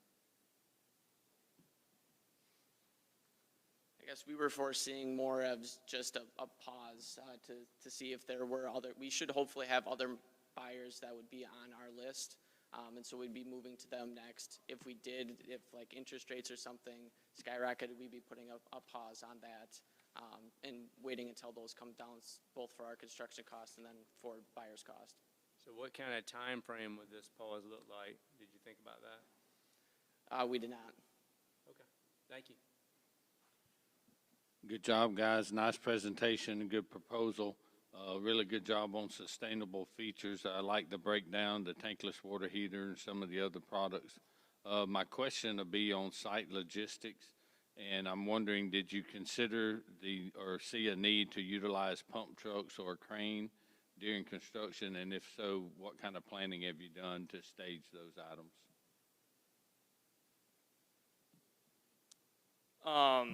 I don't think we really thought about using cranes or dump trucks for this project. Maybe a little bit of dump trucks, but that's kind of with the temporary driveway where they can just drive down the temporary driveway. I can get beat up as much as they want, and then we'll just put a final driveway down right at the end of the project. So yes, if that answers your question. Okay, yeah, you may have misheard me. I mentioned pump trucks. Oh, pump trucks. Pump trucks, yeah, for concrete pumps. Yes. Yeah, about the same things. Just kind of, we had the temporary driveway just to be able to go down, and you can beat that up as much as you want, and so you can pump it in. Okay, thank you. Good job. Hi guys, nice presentation. I do like the house as well. I like the detached garage and all that good stuff. So looking at your schedule is one of the ones that I created. You do have your garage being done separate from the slab for the house. Do you guys have a reason on why you did that, or why couldn't you do the two of them together to save some time, possibly? The main reason for that is just for material space. It's kind of a limited lot, so when we don't have, or when we wait to pour that garage, it just gives us more of that space to lay down material. Awesome, thank you. All right, guys. One of the things that I appreciate the time that y'all put into this. Good job on the presentation and everything. You mentioned your competitors. Y'all did a good job of listing out the 3 companies that are going to be your direct competitors. How do you feel, or what have you done, I guess, in your proposal that's going to set y'all apart from those other guys that you've mentioned?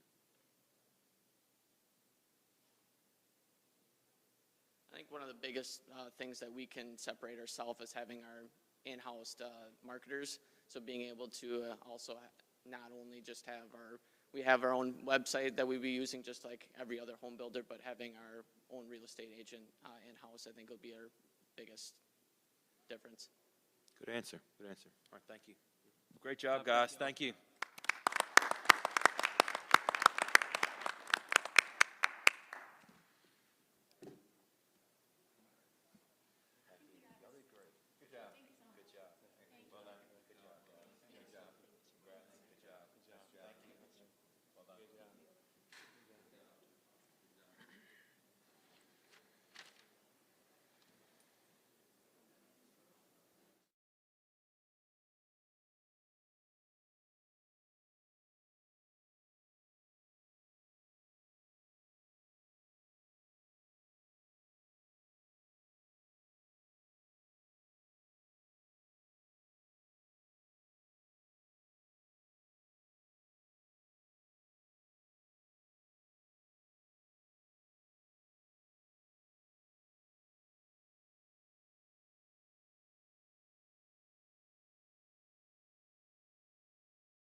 Good luck. We build with the same pulse that moves Quisqueya every day. Good afternoon, jury members and associates present. We are Blue Amber Development, and today we present Lakeview 40, a contemporary lakefront residence located in Miners Cove, Lake Martin, Alabama. This project is not simply a home. It's a carefully designed product in one of the most dynamic lakefront markets in the southeastern of the United States. Lake Martin is recognized as a premier residential destination, strategically positioned near Auburn, Birmingham, Montgomery, and Atlanta. This accessibility, combined with a natural setting, attracts buyers seeking either a second home or a permanent retreat. Also, the market has shown a sustained growth with a 12% increase in lakefront property sales between 2024 and 2025. Our market analysis has shown properties ranging from $950,000 to $2.5 million, with an average price of $1.27 million and an average time of sale of 125 days. With 3,828 square feet of construction, Lakeview 40 positions it within this premium segment. We have identified three main buyer profiles. First, active professionals seeking a second home where they can disconnect from urban life and enjoy activities such as boating, water sports, or family gatherings. Second, we have retired or semi-retired individuals who are looking for a low-maintenance, comfortable home with nature, kayaking, fishing, and community activities.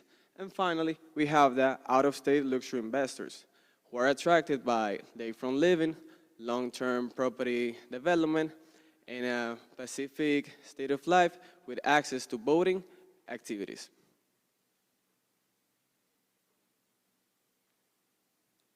Imagine a home that doesn't compete with the lake, but celebrates it.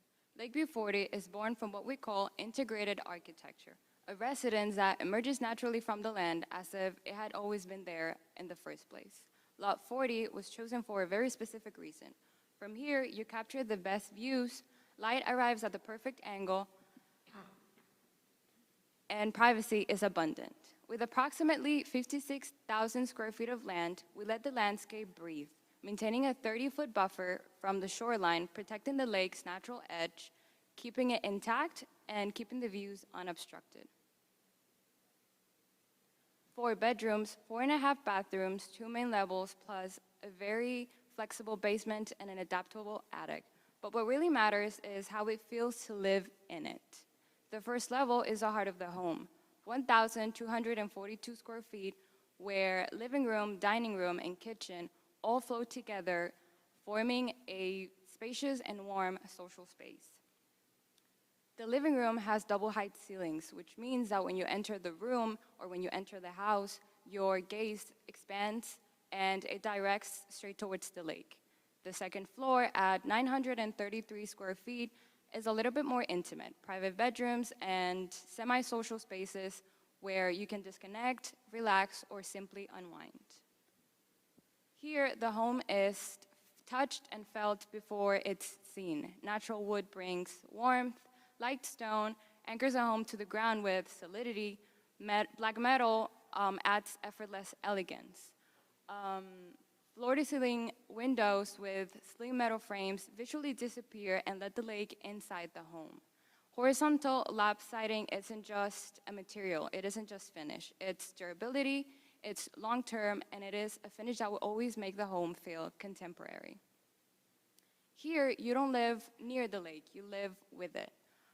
Lakeview 40 extends the home outward with expansive covered porches where you can host your friends and have coffee in the mornings, terraces where you can have different activities, uninterrupted views that accompany you from the moment you wake up.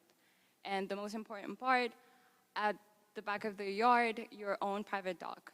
The starting point for a day on the water, for fishing with the kids, or simply just sitting with your feet dangling while the sun sets. But what you can't see is also really important. This home was built to last. Thermally modified wood that withstands time without constant maintenance, EPS insulation that keeps the home warm during winters and cool during summers, dark sky compliant lighting that protects the night sky, as well as the lake's natural life, and native vegetation that controls erosion organically. This results in an efficient, durable, and easy to maintain home that values you and the environment that you care about so much.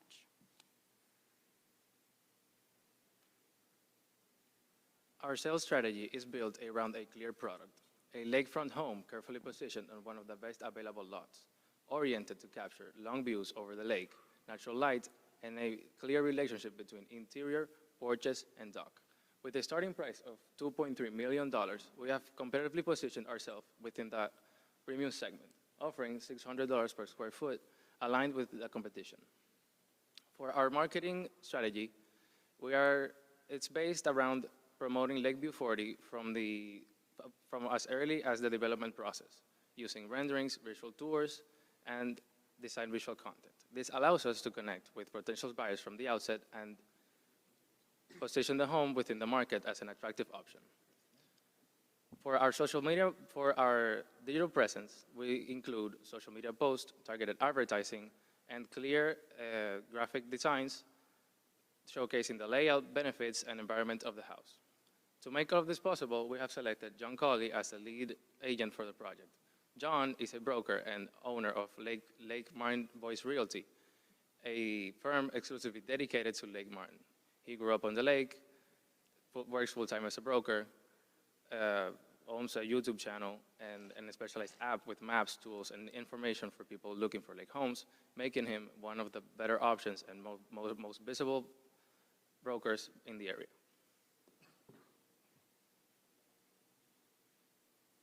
Now we will see how this translates into a profitable financial structure. The Lakeview 40 is structured under a conservative financing framework, aligned with current credit standards for lakefront residential acquisition, development, and construction projects. Our total development cost is approximately $1.65 million. This is based on RS means and HomeWise estimate adjusted to Lake Martin market conditions. The capital structure combines a construction loan equivalent to the 70% of our development cost and a 30% in buyer's equity. The construction loan has an effective annual rate of 12.04% and is disbursed accordingly to a milestone-based schedule, reducing lender risk and limiting interest in the early stages. The project targets a sales price of $2.3 million, and after 5% of cost on sales, the projected net income is $2.18 million with a profit of $442,000. This represents a 19% net margin. This is built on a resilient financial structure. Even under stressing scenarios, it maintains a 13.62% net margin. When the market conditions are optimistic, this margin can climb up to 23.3%. Our schedule is divided in 7 phases, and its duration is 385 days, or approximately 13 months. We bring the Dominican sense of community to every sunset over the lake. Lakeview 40 isn't just a home. It's a place where we can belong, connect, and share. Thank you.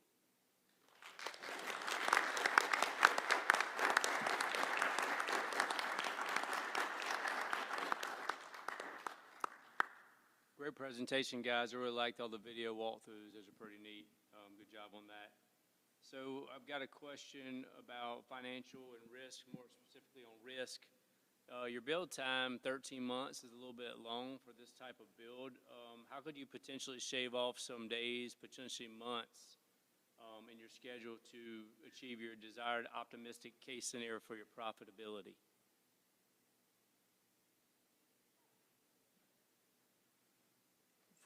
For our optimistic cases, we have considered that the construction duration will be, instead of 13 months, will be 12 months.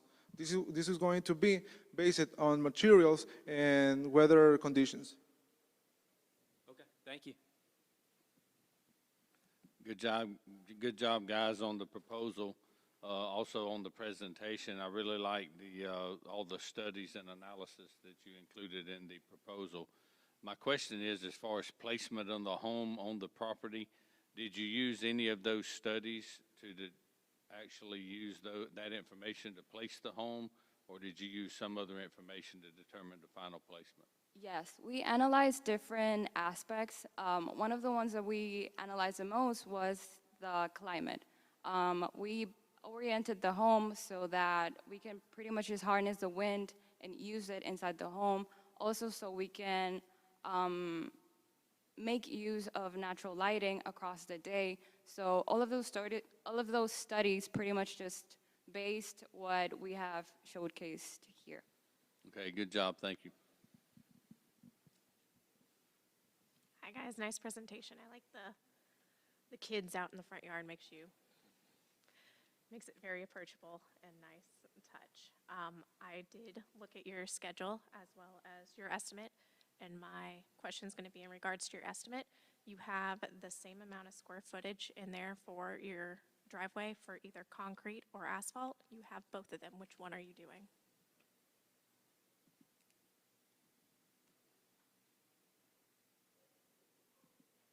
Can you repeat the two areas that you just told? Driveway and? Yeah. What material are you doing the driveway? You've got Material. it. We're using concrete. Concrete. What we investigated is that first, after the land grading and the land development, we first are going to use a gravel base, and after the gravel base, we're going to use concrete. Perfect. Thank you. Great job, guys, on your presentation. It's beautiful floor plan, and y'all put the time into putting this presentation that really kind of showcases it. It's a good job, really good job on it. One of the unique things, I was over the market analysis. One of the unique things that you had was you had Nashville as one of your target markets. Tell me why Nashville? When we did our market analysis, something that caught our eye was that that Martin's Cove is at Tallahassee County. But at the moment I see the home incomes at Tallahassee County and the other sectors in the area, we realized that Tallahassee County had a lower household income, like 100,000. So that what makes us realize is that our prospective buyer is not coming from the area. It's coming from the different areas around. Yeah. Good job. Good decision. Hey guys, beautiful presentation, really great technology used there with your renderings and the fly-through of the home. That was really good. I guess my question is, that's a very contemporary design. What drove your decision on the design elements? Local research, how'd you come up with that? Yes, in our proposal, we actually studied kind of like a timeline of what Alabama homes have been looking like throughout the years. And on recent years, it has shown a fluctuation of very contemporary homes. And what we wanted to do was mix very traditional materials with a more contemporary looking house, so we can pretty much like maintain itself throughout time. Thank you. Thank you. Good job, guys. Thank you.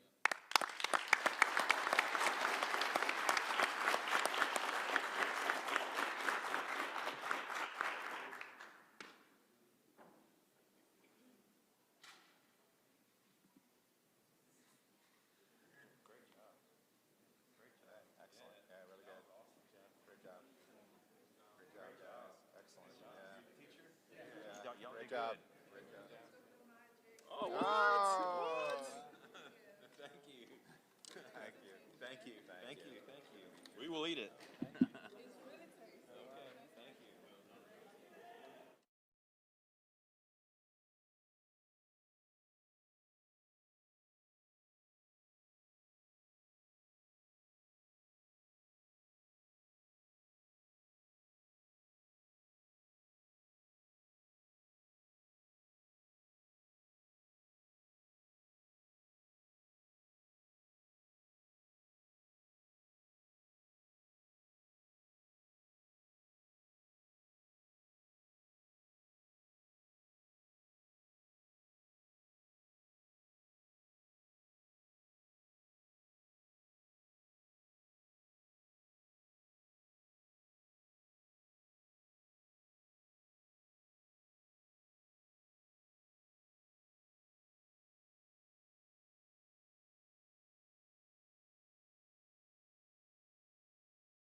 present, and at the 2-minute warning, I'll just put 2 fingers in the air just to let y'all know where you're on the time. Good luck whenever you're ready.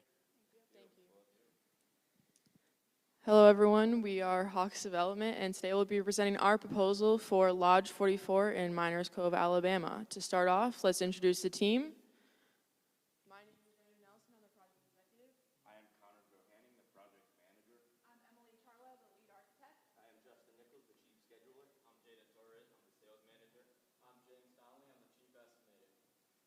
And we just want to reestablish our core values as stated in our proposal. The 5 core values are our craftsmanship, innovation, safety, transparent communication, as well as establishing strong trade partnerships. So now we're going to move on to our market analysis and return on investment numbers. So as you can see, these are just 3 of the properties we compared when determining our listing price. They are all of the same size and in the same area as the property that we chose on lot 44. And the projected sales price from this we determined to be $2 million with an estimated gross profit of $370K and a developer ROI of 22.7%. Now I'll pass it off to Emily to talk about the design side of things. When it comes to the design, as Genevieve stated, we did a market analysis of the average style and size of the home. We ended up with a 6-bedroom, 5-bathroom modern farmhouse family with a 2-car garage out in the front, which is highlighted up there. And then in the back exterior, you can see these deckings. It's a 2-story deckings connected to the lake to allow for entertainment and activities out in the back. And then we have the primary bedroom right here, as well as a render of what the average bathroom would look like. Then we have the main space right here, which is a double height space facing out to the lake with windows to allow for natural lighting. As we make our way into the drawings, these are the elevations. They show window placement as well as overhangs and shadows.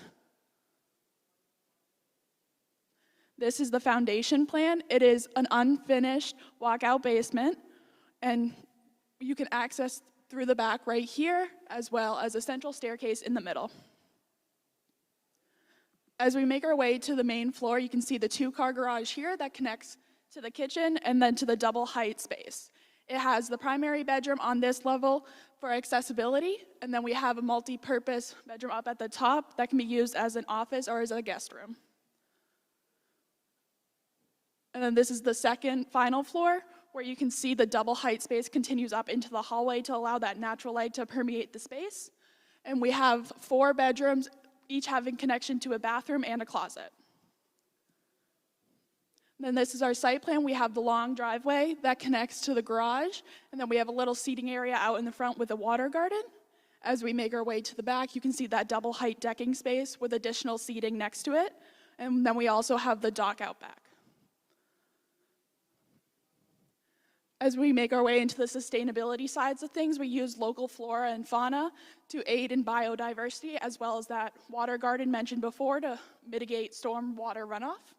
We also use passive heating and cooling through window placement, cross ventilation, and overhangs to mitigate the shade from the hot summers. And then we have targeted heating and cooling through a mini split, so only the spaces in use are being conditioned. Thank you, Emily. Now we're going to move into the construction side of things. So this is our site logistics plan. 2 big things I want to call out on this plan are, as you can see on the south end of the site, along the shoreline, we have some silt fence and straw wattles planned for that water runoff to protect the lake. As well as on the north end, we have a leaching field for our planned septic system that we're going to utilize a pump for to get up that hill. And yeah. Thank you, Genevieve. So moving from site logistics to management and safety, of course, we want to keep risk and return in mind, number 1. However, that doesn't set aside the fact that we want to invest in high quality materials, as well as working with other manufacturers and building a relationship with them, especially considering our in-house design. This benefits us in the long-term effect, especially since our outdoor kitchen is one of our amenities. This also leads into procurement and scheduling. With a scheduler and estimator on our team in-house, it co-aligns, making our team efficient as possible. which moves into delivery and storage with subcontractors. This sets aside to where we can have everything scheduled properly, mitigating extra labor costs, as well as having proper storage, mitigating risk.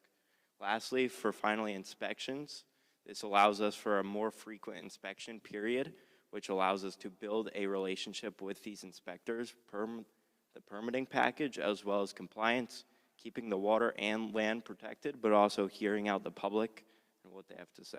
On to Justin with the schedule. All right, thanks, Connor. Now, moving into the schedule, we're going to be doing a rapid construction project and allowing us to compress the schedule while still delivering a quality product on time. Moving into the pre-con phase, we're going to be finalizing the design, planning for construction, and acquiring permitting and approval, ultimately reaching the notice to proceed in the middle of June.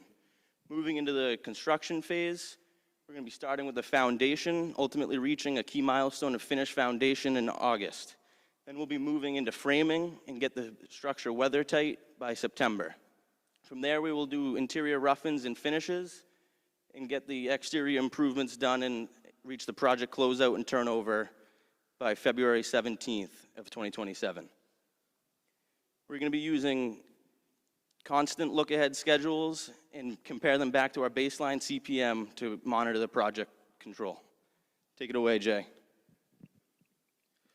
Thanks, Justin. So here, our Hawks development, our marketing strategy, it co-aligns with these 5 key areas that allow us to build visibility, trust, and brand recognition. Starting off with our social media is how we control the narrative that we're not constructing buildings but forever homes. We position ourselves as active and reliable by consistently sharing project milestones and completed developments.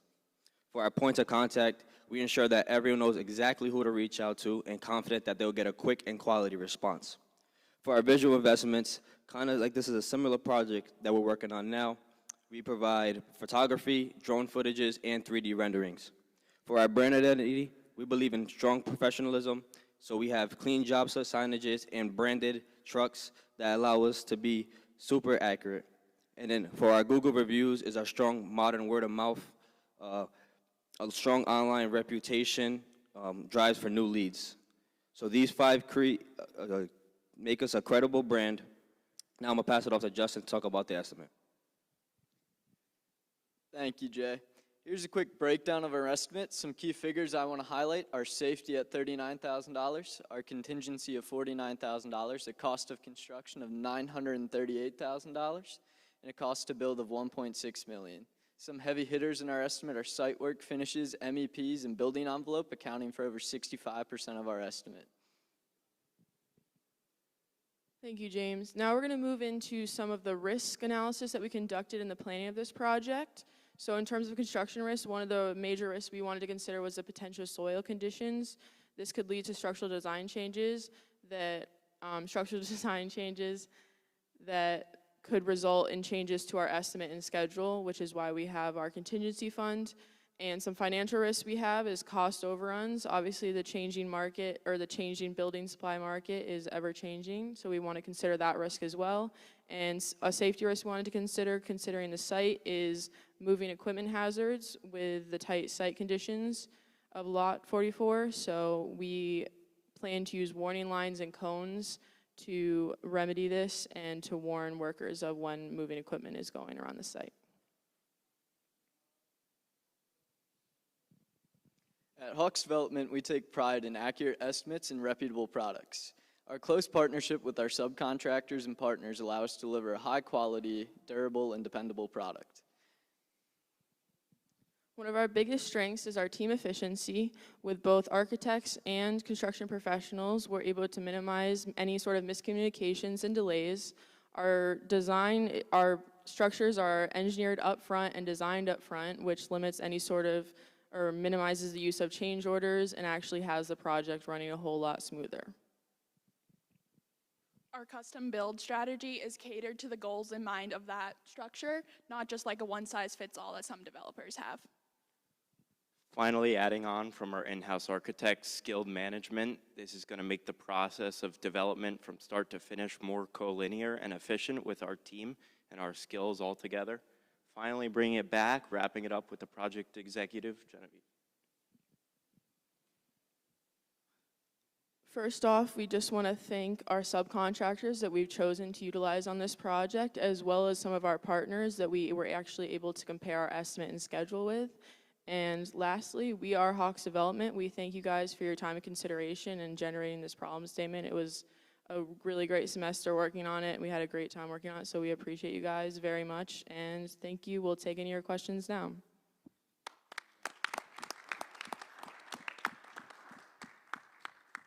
Good job, guys. Really nice proposal and great presentation.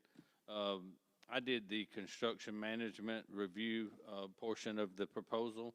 And the question I have, you actually touched on it here, was about the contingency and the possibility for unknown soil conditions. My question would be, you mentioned doing those soil analysis after you're on site. Is there a reason you would elect to do that at that point rather than doing it before you even purchase the lot and make that a contingency rather than doing it after you're on site ready to start building? Just because it wasn't unknown, we just wanted to consider that in the planning of this project because we didn't have the soil conditions. I think it is something we would consider. I consider prior to purchasing the lot. It's just a matter of getting those testing results and figuring out from there and adjusting our design from there. We do have a preliminary design to utilize. It would just be a matter of adjusting it accordingly based on those testing results. Yeah, I think that'd be a good idea. Great answer. Thank you. Hi guys, nice presentation. I graded your schedule as well as your estimate, and my question's going to be in regards to the schedule. You've got the interior finishes going on separate and then kind of waiting until those interior finishes are done to start on your exterior. Do you think maybe you could shave off some time at that point and maybe doing some things together? I think absolutely we could shave off time. We did really work to get as many overlapping tasks as possible, so we might have missed a few, but yes, it would have been great to do that, I guess. Nice answer, thank you. All right, guys, good job. Good job on your presentation. One thing that I like that you mentioned several times today was the importance of the trade partners. You know, we're all here today, and you know, we got our really important guys that are out there framing and trimming and painting houses right now for us. So our business actually moves. So good job on recognizing that. I think that might be the first time I've heard them getting a shout out today, well, in this whole presentation. So my question is, y'all did a good job in the I guess the analysis here, the product analysis. One of the things that I had a question of, if you had to guess in your crystal ball, your buyer, where would you say the odds are that they're more than likely to come from, geographically? So we were hoping from somewhere in the area, but we'd also reach out to where we're based in. We're based in Rhode Island, so we'd advertise to have a vacation home there as well. We'd advertise to the local area as well as those people close by. Okay, all right, thanks. Guys, good job today. I was looking at your design. You did some nice vaulted space out towards the water, which is a great feature. My question is the lower level, the basement. Did you put any consideration into finishing any of that space? At the moment, no, it could be added. We wanted to keep it unfinished to allow for that storage and the utilities to be put down there. It could be finished in the future, but as of right now, to save on budget a little bit, we have it unfinished. Okay, all right, thanks. Great job, guys. Good presentation. One of the things I covered was the risk part of things. You mentioned having moving equipment as one of your anticipated risks. So could you give me an example of what type of moving equipment and what part of construction will you need that piece of equipment? Due to the slope of the site, we're anticipating a lot of excavation having to go on, so I think an excavator would be a big piece of equipment we'd have on the site, actually excavating that and getting that basement once we pour the retaining wall as well as the rest of the foundation wall, just because, and as well as the concrete boom as well, because we are planning to do cast in place concrete for the foundation as well. So those would be two big equipment factors that we would want to consider in terms of moving equipment. I know that it wouldn't be a whole lot going on at the site at the time due to those, but it would just be because of the site constraints. I think it's a big thing that we want to focus on in terms of safety. Okay, good answer, thank you. If I may actually touch on that, a lot of it could also come from our subcontractors. We're seeing a lot in the industry of mechanization over manpower to reduce risk of injury. So I'd prefer if a subcontractor runs by me what equipment they're expecting to bring onto site so we can notify people working there as well. Okay, thank you for that. Good job, appreciate it. Thank you.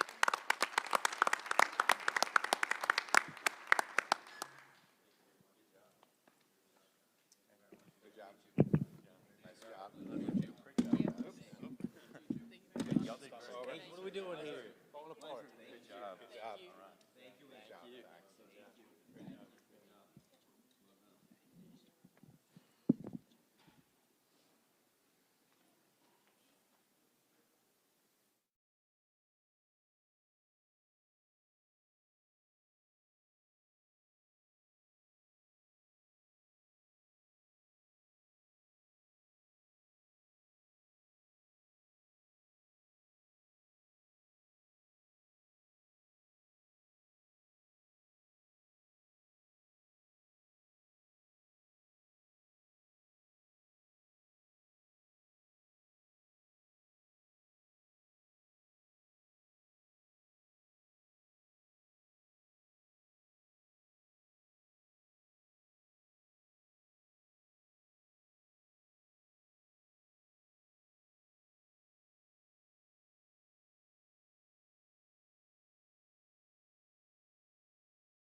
right, so you have 10 minutes on your presentation. When I get 2 fingers in the air, that's your time left, 2 minutes. So whenever you're ready, good luck.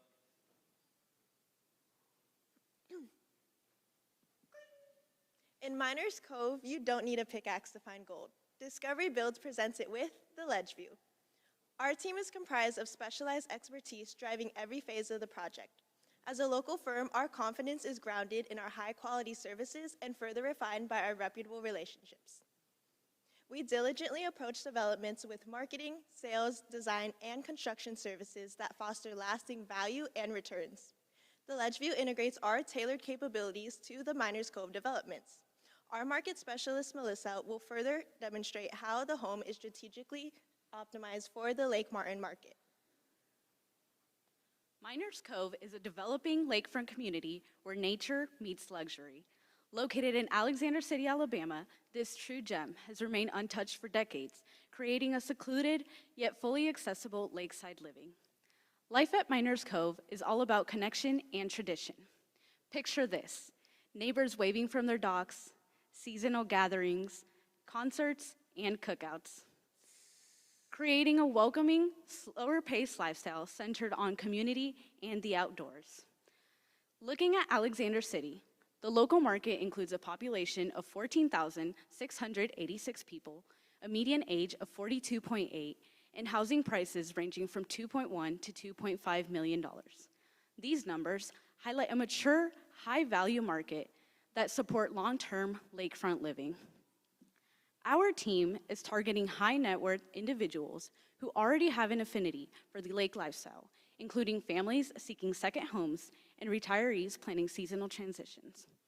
The Ledge View responds to their needs in accordance with our floor plan design that make lake living both comfortable and luxurious. Compared to competitors, Discovery Build stands out by intentional, market-focused design, guaranteeing durability, efficiency, and value to impact buyer satisfaction. And now, our architect Tessa will walk us through how this true nugget of gold comes to life. Located on Lot 44, the Ledgeview is a 3,200 square foot, 2-story custom lakefront home. The main living spaces are intentionally located on the first level. This layout reflects what Lake Martin buyers value most: entertaining, adaptability, and accessibility, and the outdoors. The home includes 4 bedrooms and 3 bathrooms with a flexible loft space on the upper level. This adaptability allows the home to appeal to a broad buyer base, strengthening both marketability and resale value.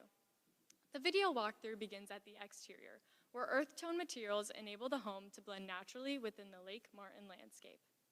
As we enter the home, the layout opens immediately into the kitchen, dining, and living spaces.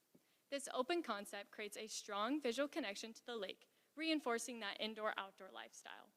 High-quality NAHB Leading Supply Council-approved finishes, as shown in our material board, enhance the home's luxury appeal while providing durability for low-maintenance lake living. The experience then extends outside to the lakefront, highlighting the outdoor living areas connected by a double-sided fireplace, property views, and a private boat dock. The walkthrough concludes upstairs into a loft space that can adapt to buyer preference as an additional bedroom, bunk room, or recreation area. Through thoughtful design, flexible living spaces, and a strong connection to the lakefront lifestyle, the Ledgeview is positioned to stand out in the Lake Martin market. Now, our Superintendent Andrew will highlight the estimate and site logistics. When designing the Ledgeview, we took into account using materials that will help with the longevity and sustainability of the home. For example, we'll be using Anderson Series 400 windows, which are triple paned to drastically reduce thermal transfer and lower monthly heating and cooling costs for the home buyer. We will also strive to use all American-made products, which will reduce the impact of tariffs and allow for shorter lead times when ordering products. When completing the construction estimate for the Ledgeview home, boat dock, and landscaping, our total after construction costs and contingencies comes to $1,139,000. And after including lot acquisition and overhead, our total comes to $1,608,000. We make safety a priority on every Discovery Builds job site, and one way we do that is whenever construction is taking place, we will have an OSHA certified supervisor on site at all times. We've also designed a site layout to keep the site both organized, clean, and safe for all trade partners on site. This will help with productivity and collaboration of our trade partners when needed. Next, our project manager, Sebastian, will explain how we selected our trade partners. For the Ledgeview project, Discovery Builds has created a team of highly qualified local trade partners through a long-standing professional relationship. Each trade partner was evaluated based on service history, industry experience, certifications, and online presence, as well as verification through the Better Business Bureau to ensure ethical practices, consistent quality, and dependable scheduling performance. Regulatory compliance is a key component of Discovery Build's quality assurance process. Project planning fully integrates Alexander City's adoption of applicable codes to ensure all construction systems meet standards. All permits, inspections, and agency approvals are coordinated with the Tallapoosa County, and Alabama Power's Shoreline Management Office will be embedded in the construction schedule, which will now be reviewed by our project executive, Megan. Extensive pre-construction and construction management planning enables a project start on February 18th with lot acquisition.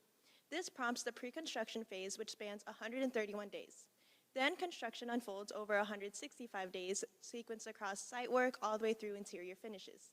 An additional 19-day closeout period brings the Ledgeview to final completion on February 24th of 2027. In total, this construction schedule accumulates to 259 total working days while including flexibility for weather. Phasing in the construction schedule intentionally aligns our capital withdrawals with completed stages of work.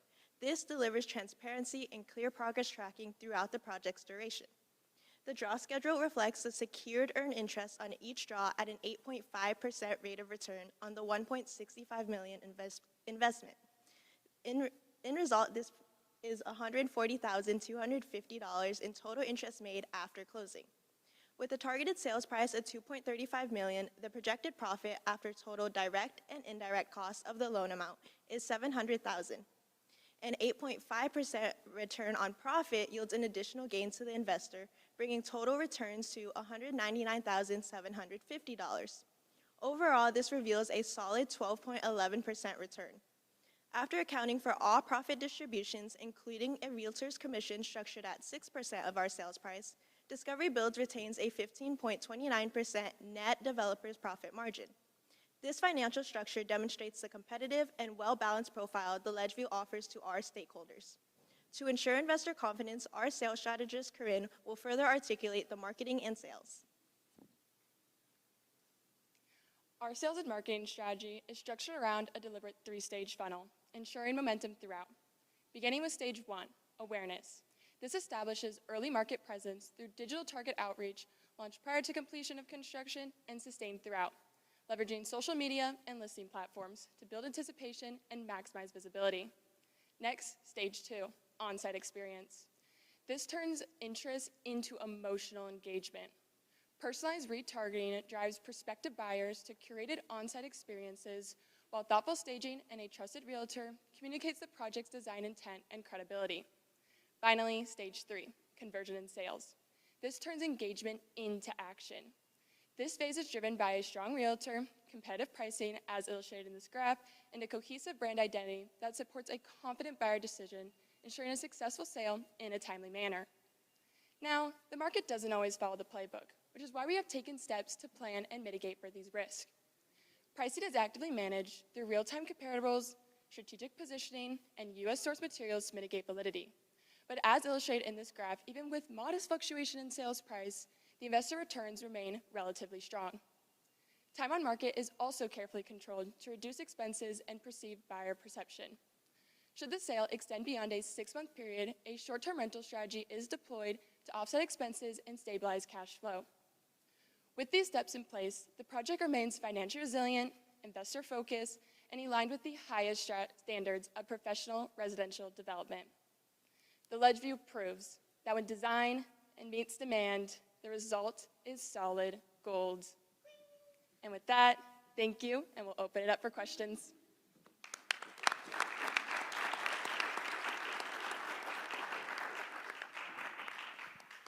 Nice presentation, guys. The sound effects are very fun. So I graded your schedule as well as your estimate, and my question is going to be in regards to your estimate. You have $0 in tree removal. Is the lot already cleared, or are you not removing any trees? What's going on there?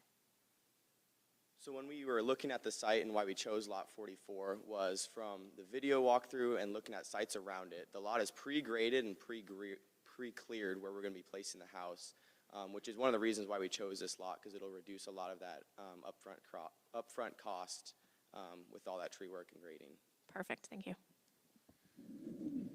Good job, guys. Enjoyed the presentation. You know, I've been involved with building a couple houses in this neighborhood, and what y'all selected, it looks like it would be a part of it. So good job there. One of the things that I saw in your sustainability study was triple pane windows. Y'all chose to invest some money there. I guess really is one of the main investments that you put into sustainability. Tell me why and what went into that decision.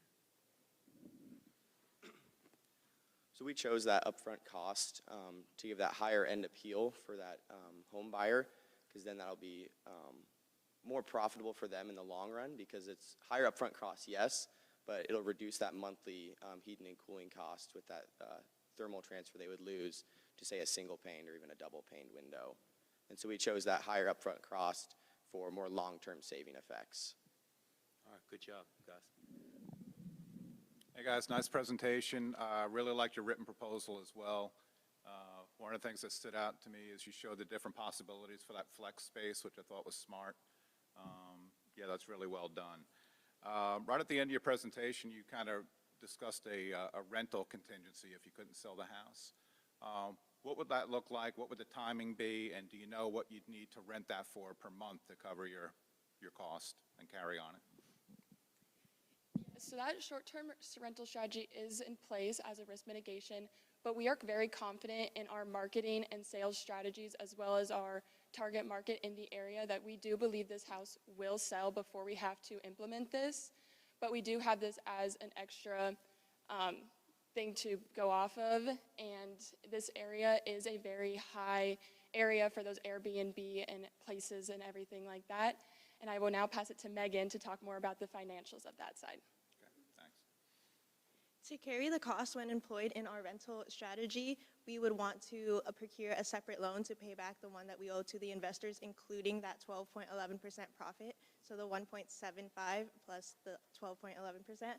And then on our end, we would seek to rent it out around $3,000 a night, and we understand the possibility that we won't have it for rent every night, but that would keep us afloat for that 1 year period. And then the separate loan that we would have to pay back after would be reassessed with financially putting it back on the market again to sell it at a different price. Yeah. Great presentation, guys. I really enjoyed the energy and the little bit of entertainment in there. It's always good. So hopefully this isn't a repeat of what he was asking about rental. Mine is more on the risk side of things. You know, you say 6 months until you consider doing it a short-term rental, which is past the peak summer season. Would you consider not waiting that long, or have you thought about, you know, where that ends as far as 6 months past when you're finished with the house? Yes, we did consider that, and the 6 months isn't something that is guaranteed. We will be assessing the market at this time to see how the market is doing, if it's going down or if it's going up, and if we should keep our house on the market or shouldn't. But we did take into account that after these 6 months, it will be around that August time. And yes, it's not in the highest demand of that season, but we did find in the area that it is still a very good demand in the area for Airbnb since of the warmer climate in Alabama. Okay, good answer. Thank you. Nice proposal, guys, and great presentation. I'm with Christine. The sound effects were good. You made it fun for us, and more importantly, it looked like y'all were having fun, so keep having fun.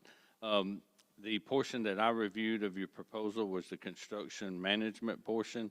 And one thing that kind of caught my attention in the inspections write-up section of your proposal, and I won't go fully into detail, but to the gist of it, you mentioned before inspections, you would at that point basically qualify your ITCs for their permitting and their licensing. Would it be possible and less risk to pre-qualify those before you got that far into construction to find out that maybe they are not properly licensed or permitted?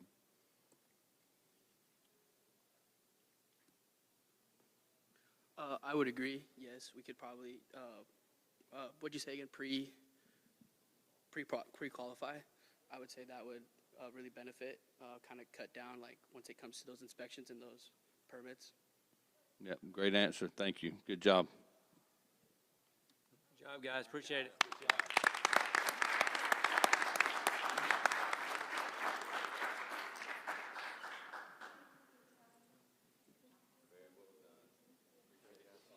Nice job. Really good. Good job. Great job. Great job. Great job. Great job. Good job. Good job, guys. Good job. Nicely done. Great job. Thank you.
Good afternoon, Minnesota. So you'll have 10 minutes to present, and at the 2-minute mark, I'll put 2 fingers in there just so you know where your time is whenever you're ready. Good luck. Thank you. We are Gopher Studio from the University of Minnesota, and we welcome the Green residents. Julietta, you are a retired Chief Sustainability Officer, and Mark, you are a working mechanical engineer, and together you guys have a joint net worth of $3.8 million. From our meetings, we determined 3 core values for you and your family. The first being aging in place. We want to make sure that we have a home for you that is built to last. Secondly, we value outdoor living and your desires for that strong indoor-outdoor connection. Lastly, you have a large family that's growing, and we want to make sure that there is a seat for everyone at your dinner table. Furthermore, with your guys' backgrounds, we know sustainability is a huge impact. So we're designing a high-performance home using both active and passive design strategies, so that way your home is net zero ready when you get the keys to move in. For your guys' move, it was important to be within 3 hours of Atlanta, Georgia, where your family is from. It was also important to find a small town lake community that has all the lake recreation that you guys are looking for. And this process led us to Jackson's Gap, Alabama on Lake Martin. We chose lot 40 for you. This lot has 1.29 acres of land and 407 feet of waterfront property. This lot is priced at $399,000. With the home sitting on the lot, it has unobstructed views. It takes advantage of solar, and you get that cool lake breeze. Lot 40 also has a private arrival as you go on the driveway, a green roof that blends in with nature, native planting, a retention pond on the right, an open lawn space. While designing all of this, there's a high consideration of this minimal touch to land, and also working with the natural topography so there's less earthwork and it overall being more sustainable. I'm Madison, and I'll be bringing you through the interior of your home. It was really important for the design that we did a mid-century modern retreat, and your main living floor is designed to be functioning completely independently for your everyday living for aging in place. We have your primary suite tucked into the back hillside of the home, allowing for privacy for you and for Mark and Julietta. Your living space is consistent of the kitchen, dining, and living room that's in an open floor plan that maximizes those lakeside views. You can see the natural daylight that's cascading through the plan as well, and allows for that connection for you and your family to gather together. Mark, there's even a remote, office for your remote work and a half bath when you guys have guests come over. As we head downstairs, this is where your home kind of shifts into a more communal, relaxed space.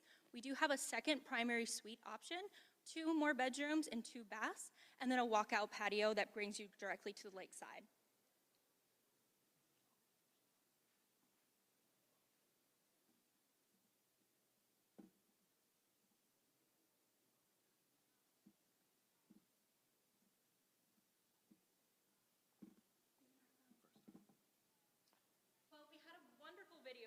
To walk through your home and get to see it in real life. Unfortunately, the Wi-Fi's not doing really great, but getting to see it come together. For the home itself, we wanted to make sure that the design was not only for your guys' everyday living, but for your overall health and well-being too, as that is important. With accessibility and flexibility in mind, we have no step entries and wide circulation paths as you age in place. We also, for the materials themselves, have non-toxic low VOC finishes, and the interior tree that helps with those indoor air quality. Finally, we have the 2 separate living spaces that you guys got to see briefly for your suite and your family that allows you guys to have your own private retreats, but still those anchoring, grounding community spaces for you guys to come together. Ethan's going to take it away for your building science package. Yeah, thank you, Madison. I'm really happy to share with you guys Mark and Julietta. I will geek out a little bit, so I apologize in advance. We know that you guys have values, and your values are sustainability. That's a big part of your life. And so we've designed a high-performance enclosure, active and passive design strategies, and a net zero-ready approach. Getting into the thick of things, one of the things that you're going to notice is different about your above-grade wall is that we're not using studs. We're using two layers of OSB pancaked together. It's been designed by the University of Minnesota in collaboration with the NAHB Research Innovation Lab. What this allows us to do is it allows us to move that insulation to the outside of the home, moving those vapor barriers away from your structural sheathing, and just allowing those structural members to stay warm and dry. As you can see over there, this is where we have this wall system. As the architect on your project, details are very important. Shown in the red is our spine wall holding up 2 different points of the home.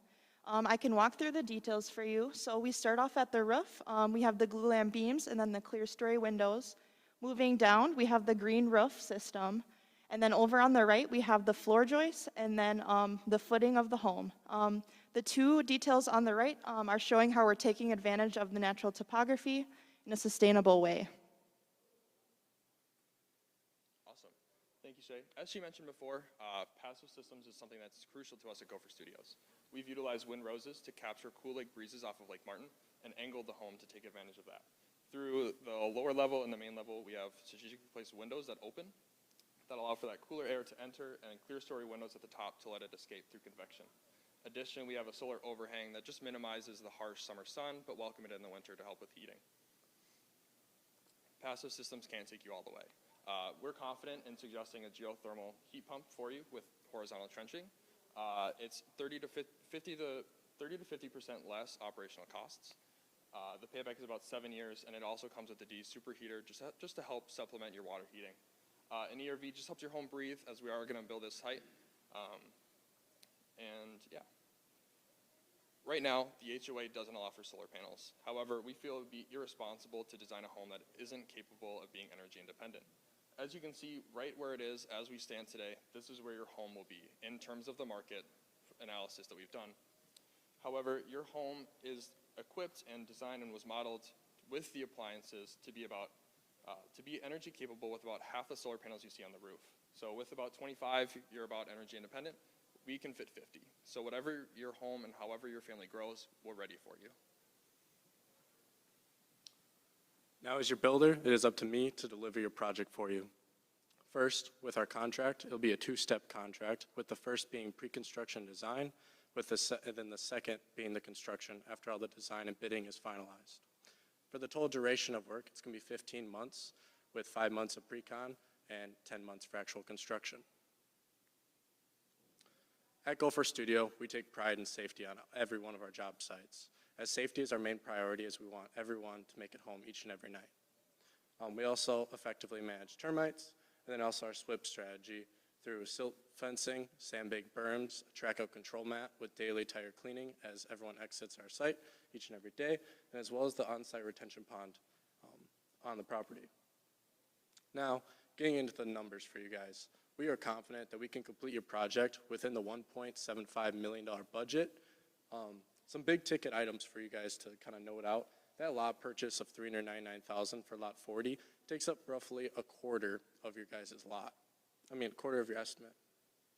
Other things are MEP systems and the overall shell that take up a large portion.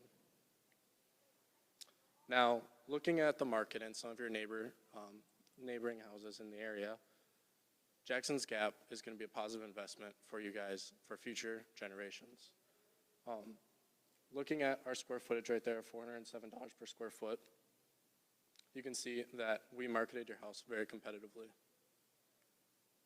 And now it is time to move into your brand new home. But first, as we have realized, for some odd reason, it does actually snow in Alabama. But lucky for you guys, we built your house and designed the house to sustain the wildest of weather even you guys can imagine. We are Gopher Studio, a design-build firm. We are very proud of our interdisciplinary team, and we welcome questions. Thank you, guys.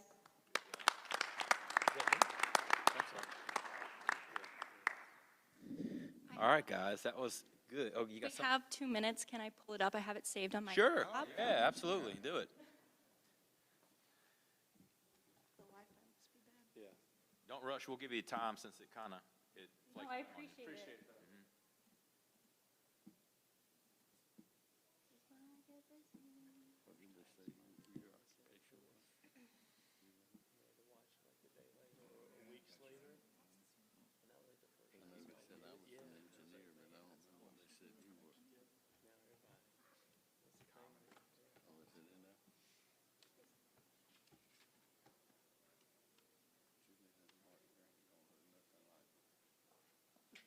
Thank you. All right, now let's walk through your home. It's intentionally designed as you guys come up to your property that you're gonna see it gradually reveal itself as you enter your home. As we go through your front doors, you guys are gonna see a beam of light that pulls you into the heart of the home, and you'll get to see those lakeside views that we've been emphasizing. As we head outside, and we'll get to turn back in, you'll see the kitchen and dining remain visually intact with the lake and the living room. We'll head downstairs, where you'll have your gaming area for more of your family entertainment. We have an interior tree that grounds the space and allowing more flexibility, and we'll walk out to your lakeside. There we go. That was great. Good job. I like the tree thing. That's pretty cool. I'm a Lord of the Rings nerd, and I'm thinking about one of the. Sorry, we've done 18 of these. We're doing 18 of these things today. But no, good job overall, guys. One of the things that you guys did differently, obviously, is a lot of sustainability stuff. And I'm asking because I don't know, and if you don't know, that's fine too. But down in the South, we do have a lot of termite issues. With being that you've got a lot of the vegetation over the top section of the house, is there anything you need to worry about on the termite end of things? Through construction, we would be very extensive in our termite management plan. Called it up here. We'll pre-treat the soil with termicides. We'll have a termite mesh. Then also using bait systems and routine inspections. With the local inspector partner down there, Lake Martin Inspections, LLC, work closely with them as well as all our local trade partners to ensure that everything is done right, not just termites, but make sure everything is good for you guys. Yeah, good job. And especially I wanted to note, this is your first time doing this, right? Yeah, kudos. That's it. You guys have done a good job. Thank you. Nice job, guys. Good presentation. Nice design on the house. The tree is a unique feature for sure. So marketing is typically part of this. So most of the teams, they're designing and building a home and trying to sell it at the same time. You guys had it a little different where I guess the house was sold, right? So being that I'm not going to drill into the marketing, I have to get more information on the tree. Give me the logistics on the tree and the thought process of doing that, and how you build the house around that, or spare no details. No, you're totally fine. I know it's a crazy concept, but we really wanted to make sure that indoor air quality and also just the mid-century modern was there. But we also selected a tree that was able to be pruned by the roots, and then so that way as it grows, it can kind of fix within that. And then our clients, Mark and Julietta, that was their drive as well, but they also have the financial means of when the tree eventually can get too tall or they want to size back down, they can do that. But with the maintenance of the roots being able to be pruned and like the bed that we put it in, it should be manageable for years. Okay, cool, thanks. Yeah, great presentation, guys. Really like the energy. That's good on the first time to get that done well. So maybe that's what I'm missing on the financial and risk side of things. I didn't see a listing price for the home to sell, but you're saying you saw where it was sold already? Yeah, I think they were handling it like it was a pre-sale. Okay, so what did it sell for, I guess? Yeah, with the way that we took this, a little unconventional, but we took it as you guys came to us, the homeowner, and you wanted us to build the project for you. So technically, all in, it would be $1.75 million to sell it for. Okay, I got you. So I see the profit now. That was going to be my next question. You didn't have your profitability is 114. Yeah, but if it's including an overhead, that may not be the case, right? Profit comes in at 4%. Of that total number, it's around $65,000. Okay. I just all right. That's good. Thank you. Maybe I'll say one more thing in the future. Like if I hope you guys come back next year. It's okay to make money. We wouldn't get out of bed for $65,000 on a $1.7 million house. Remember that. Thank you. Appreciate it. Yeah, really good job, guys, especially like some of them have mentioned with it being your first year. Y'all really put some effort into this, and it shows. So I would say the same thing, just keep up the good work and build off of it because you did a good job. Can you go back to your wall section details? That was a nice touch in the proposal. I'm not an engineer. Christine actually is, so you almost got it right when y'all said I was an engineer. But I think like one sometimes. So I seen a note on those sections. What are these details? Are those proprietary to some company, or where did those details come from? Yeah, so we made all these details. Shay actually drew them out. We worked on it together. So Do y'all own this particular wall design? It's something y'all have created? The university, this is actually our spine wall. So this is our one stud wall that we have in our home. And we did all of the detail and all of the design work that you see by us. Yeah, okay, so roll back one. So that's what I thought I seen. So y'all have actually created this system? University of Minnesota built homes with this method, yes. Okay, so it's tried and true. That's interesting. Okay, so good job on that. And then my question that goes back to the proposal, on your schedule, you showed the stormwater protection measures going in after site clearing. My question would be, how do you intend to control erosion and contamination to the lake during the site clearing operations? Because there's going to be a lot of heavy construction there if the measures don't go in until after site clearing. So what's the plan for that? Yeah. All honesty, I think that might have been a mistake because we would have had those preventative measures in place prior to site clearing. Yeah, we would have had all those in place before with all the silt fencing and the sandbag berms to protect. Okay, fair enough. Yep, appreciate you owning it. Good job. Thank you. Hi, guys. Very nice job. I like the little personal touch that you guys did to it, making us the buyers, not just the investors. So I graded your schedule as well as your estimate, and my question is going to be in regards to your schedule. You have for the basement foundation, you have both ICF as well as CMU. What are you actually using for your basement walls? It is ICF. Okay. Yep. The CMU is for the garage. Perfect. Thank you. Good job, guys. Outstanding. Thank you.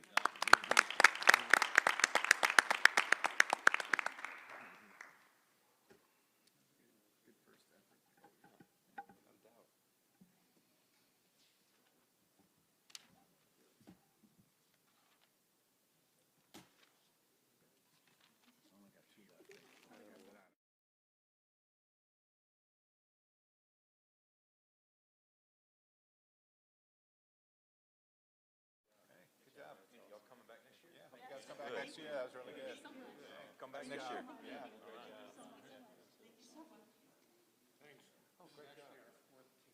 Oh, really? Y'all have 4 here today?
put up 2 fingers in there. We have 2 minutes left on your time clock. If y'all are ready, y'all go ahead. Good luck.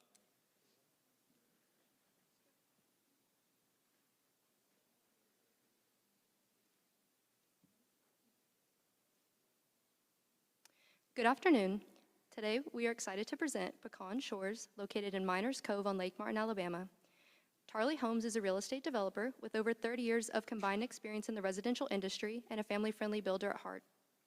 We believe housing is more than a structure. It's the foundation of stability, community, and everyday life. That belief is why we don't just build houses, we build homes.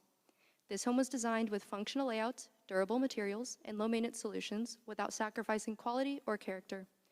My name is Giselle Delangel, and this project was a true team effort. So joining me today are William Pasternak, our market specialist, Callie Holcomb, our lead designer, Brady Rabel, our pre-construction manager, Joseph Hughes, our logistics manager, and Dylan Aiken, our financial analyst. With that, I'll turn it over to William. Thank you, Giselle. Tarley Homes has selected Lot 35 in the Miners Cove community. Located on beautiful Lake Martin, Pecan Shores offers an ideal sanctuary on one of Alabama's prominent lakes.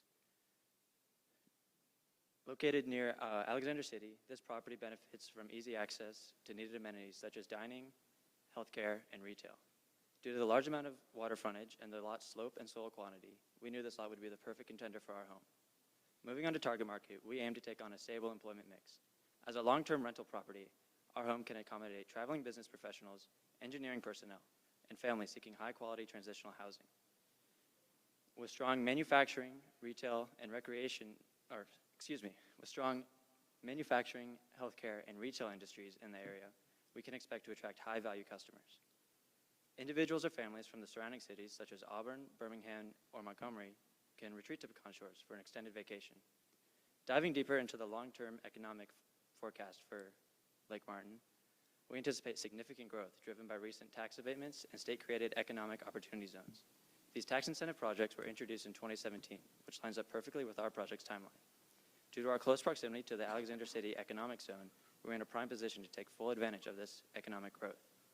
Moving on to competition, Pecan Shores distinguishes itself through superior lot selection and a design built for long-term usability rather than high turnover vacationing. Pecan Shores offers a highly competitive price in the Lake Martin market. Although our listed price is on the higher end, our price per square foot is 40% lower than that of the available competition.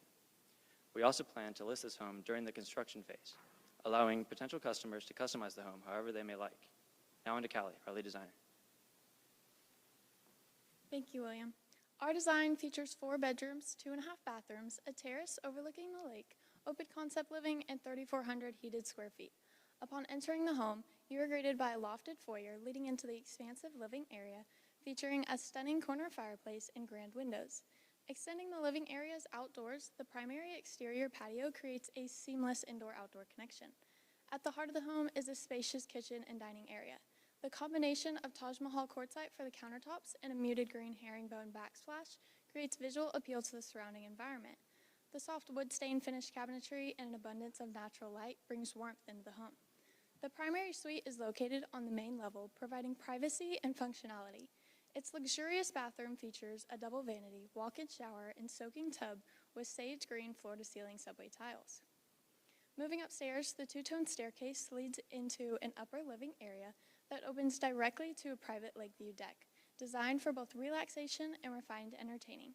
This level features 3 well-appointed bedrooms, including a flexible space ideal for a home office or additional guest accommodations, all served by a spa-inspired bathroom with a walk-in shower. The exterior of the home showcases a combination of board and batten styled hardy plank siding and locally sourced veneer stone. A secluded front patio provides a peaceful place to enjoy the surrounding native greenery, while the extended 2-car garage offers generous space ideal for a golf cart, ATV, or additional storage. Pecan Shores is a thoughtfully designed Lake Martin home that reflects the natural beauty of Alabama while offering luxury, functionality, and timeless appeal. With that, I'll hand it off to Brady, our pre-construction manager. Thank you, Callie. From the beginning, sustainability was a priority of this project. We've incorporated a range of features to reduce our environmental impact while improving our long-term performance and efficiency. ENERGY STAR rated appliances will be installed to lower our overall energy consumption throughout the home, and large low-E windows will help regulate indoor temperatures. A tankless water heater will provide on-demand hot water while minimizing energy waste, and low water use toilets will help minimize the overall water consumption. For the exterior, we've selected a metal roof system which significantly outlasts standard shingle roofs and offers superior durability. For the interior, we've selected a zero VOC paint which minimizes fumes and off-gassing, providing for a healthier indoor environment. Our landscaping plans support sustainability as well. Native species require less fertilization and adapt well to local soils, requiring less maintenance needs and lower environmental impact. Moving into our schedule, the total duration of our project is 173 days. We will begin on March 2nd of 2026 with the purchase of our lot, and we are scheduled for completion on November 16th of 2026, giving us a total timeline of approximately 8.5 months. Moving into the estimate, our construction cost of the home is $824,000. Our lot acquisition cost is $410,000, bringing the total cost of the home to $1.23 million. Included in this cost are some major items like our metal roof system, waterfront retaining wall, and electric fireplace. Safety is a core value at Tarleton Homes, and we will be following all OSHA standards and regulations. Daily toolbox talks will be held with all foremen and crew to reinforce safe practices, and monthly safety stand-downs will be held to reinforce broader safety topics. We will utilize effective communication with our trade partners to prevent risk, mitigate hazards, and create a safe working environment for all involved. I'll now be passing it to Joseph with logistics.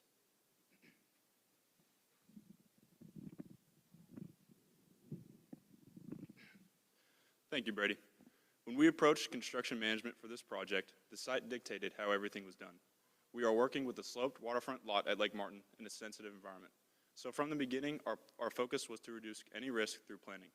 We intentionally chose local trades with experience on sloped waterfront lots in this area. These crews understand drilled pier foundations, elevation changes, and how county inspectors look for work to be done.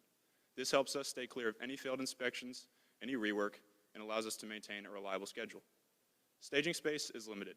With that, materials couldn't be stockpiled like a typical job site. Instead, we planned phased deliveries.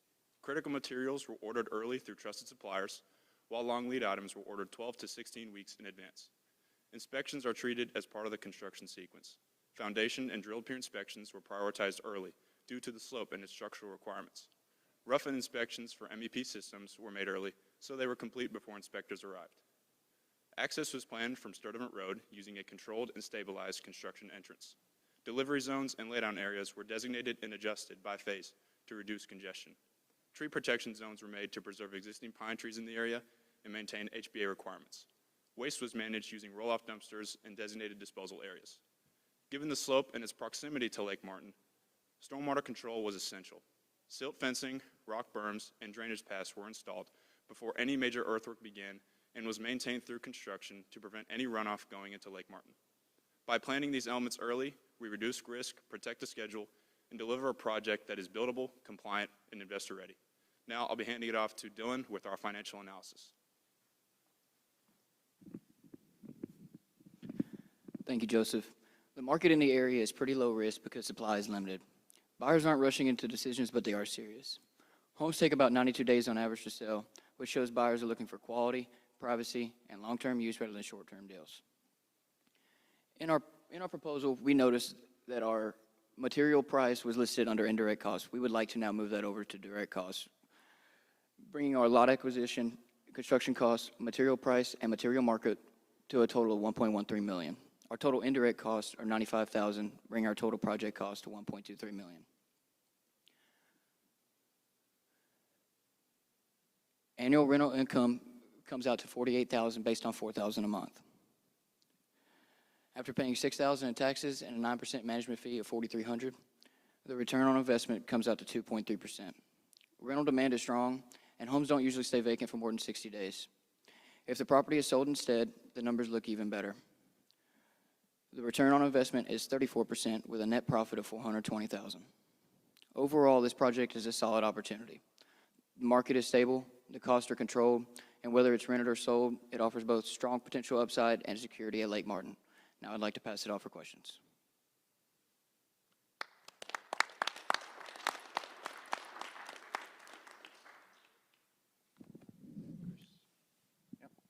Good job, guys.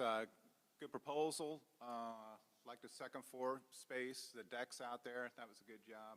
You just talked about return on investment for a rental property. That 2.3%, is that if you owned it or if someone bought it and rented it out? How'd you come up with that formula there? That would be if somebody else had bought it and rented it out. Like we in that area, they're allowed to have long-term rental properties. So we decided to sell that as either a vacation spot or as a long-term rental. Okay, thank you.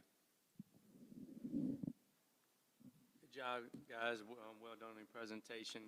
You just said something a minute ago about moving some money from indirect to direct costs. Did I hear you properly? Could you tell me again what? I missed what you moved. Could you go back to that slide? Okay, perfect. All right, so we put our material price in indirect costs, and material price should have been under the direct costs. So in our proposal, we had noticed that, and we decided to change that, and I wanted to mention that it's now 1.13 is our total direct costs and our indirects. Okay, got you. So I did the financial aspect, so I do have another question involving that. You had another section in there in your breakdown. It was called marketing and overhead, but then in parentheses was excluded, which was like a $700,000 number. What was that? Yes, sir. So we took our... There it is. I'm sorry. Yeah, it's right there on the bottom in our indirect costs. We took 8% of that, so that's why we excluded, because we're basing that would be, these indirect and directs are based on if we sold the property after 90 days. Gotcha. So 56 is 8% of the 704. Correct. Yes, sir. Okay. All right. Thank you. Yeah, good job, team, on the proposal and the presentation, and I'd like to just thank you for, letting us know that you made the change. We have seen some changes that were slipped in, and, honesty is always the best measure, so good job owning it. The question I had, and you kind of alluded to it during your site logistics, the material laydown area is close to the road, which is good, but it appears to be a ways away from the home. Were there any other possibilities on the site? I know the site is kind of bottlenecked, but were there any other locations considered? And what led to ultimately deciding to those two spots up near the road? Yes, sir. So we chose to do it up at the top of the road to help conserve the amount of trees that we would have to bring down and keep that as wooded as we could. That's why we try to keep everything as to the top of the property as we could for ease of access and to minimize our environmental impact. Okay, so with it being there, do you foresee any loss of production with having to transport the material to their final install location from those locations? Possibly a minor transportation issue, but with the way that we've phased our deliveries and everything, we'll have everything set up to where as the crews need the materials, it'll be staged properly for them so they can go up, grab the materials, and head back. Yeah, good job. Thank you. Hi, guys. Nice presentation. I graded your estimate as well as your schedule. And the one thing that I see on there is a pier foundation.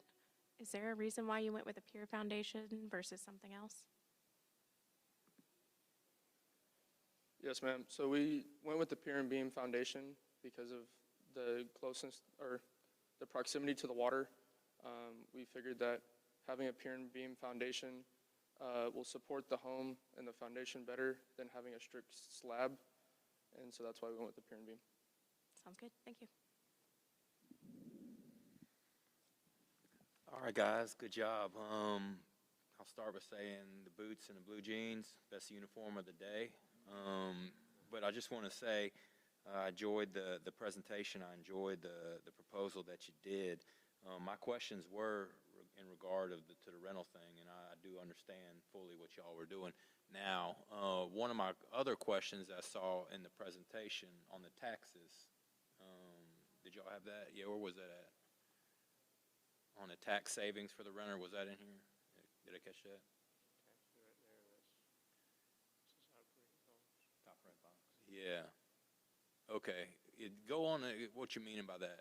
Okay, so we took, if you have a rental property, you're going to have your cost for what you're going to make, and that's a reduction of your taxes and your management fee.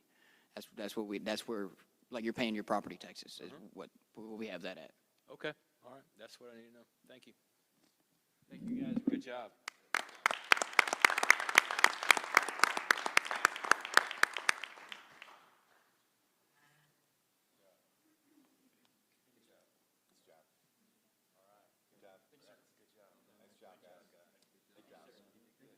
Great job, sir. Nicely done.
10 minutes to present. At the 2-minute mark, I'll put 2 fingers in there just to let you know you have 2 minutes left to present. Whenever you're ready, good luck.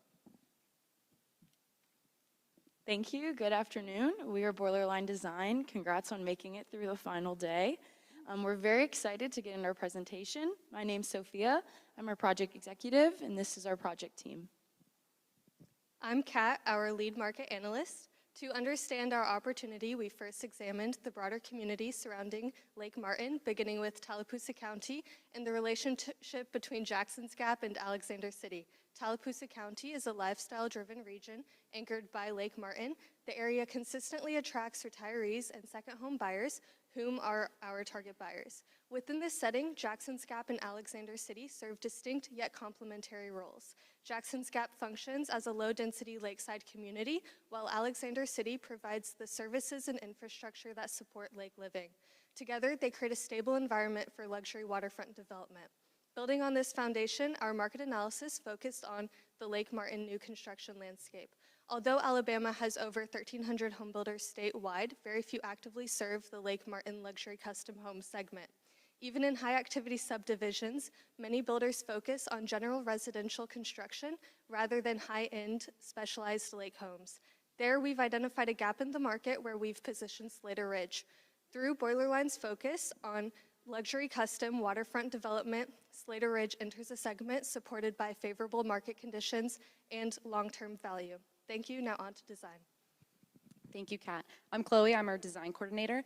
And with consideration of our target market and demographic research, we present to you Slater Ridge, a 5,000 square foot home complete with 4 beds, 3.5 baths, and an attached 3-car garage.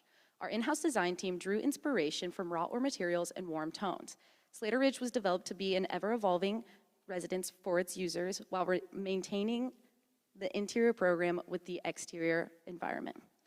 Moving into our walkthrough, we enter the home in an open concept zone with the dining and living areas. This is the social heart of the home. This is where we maximize sight lines and the natural light. Just off this area, we have an office that is acoustically separated from the rest of the home. Back through the plan, we have the kitchen with adjacent breakfast nook. This is the transportation hub of the home.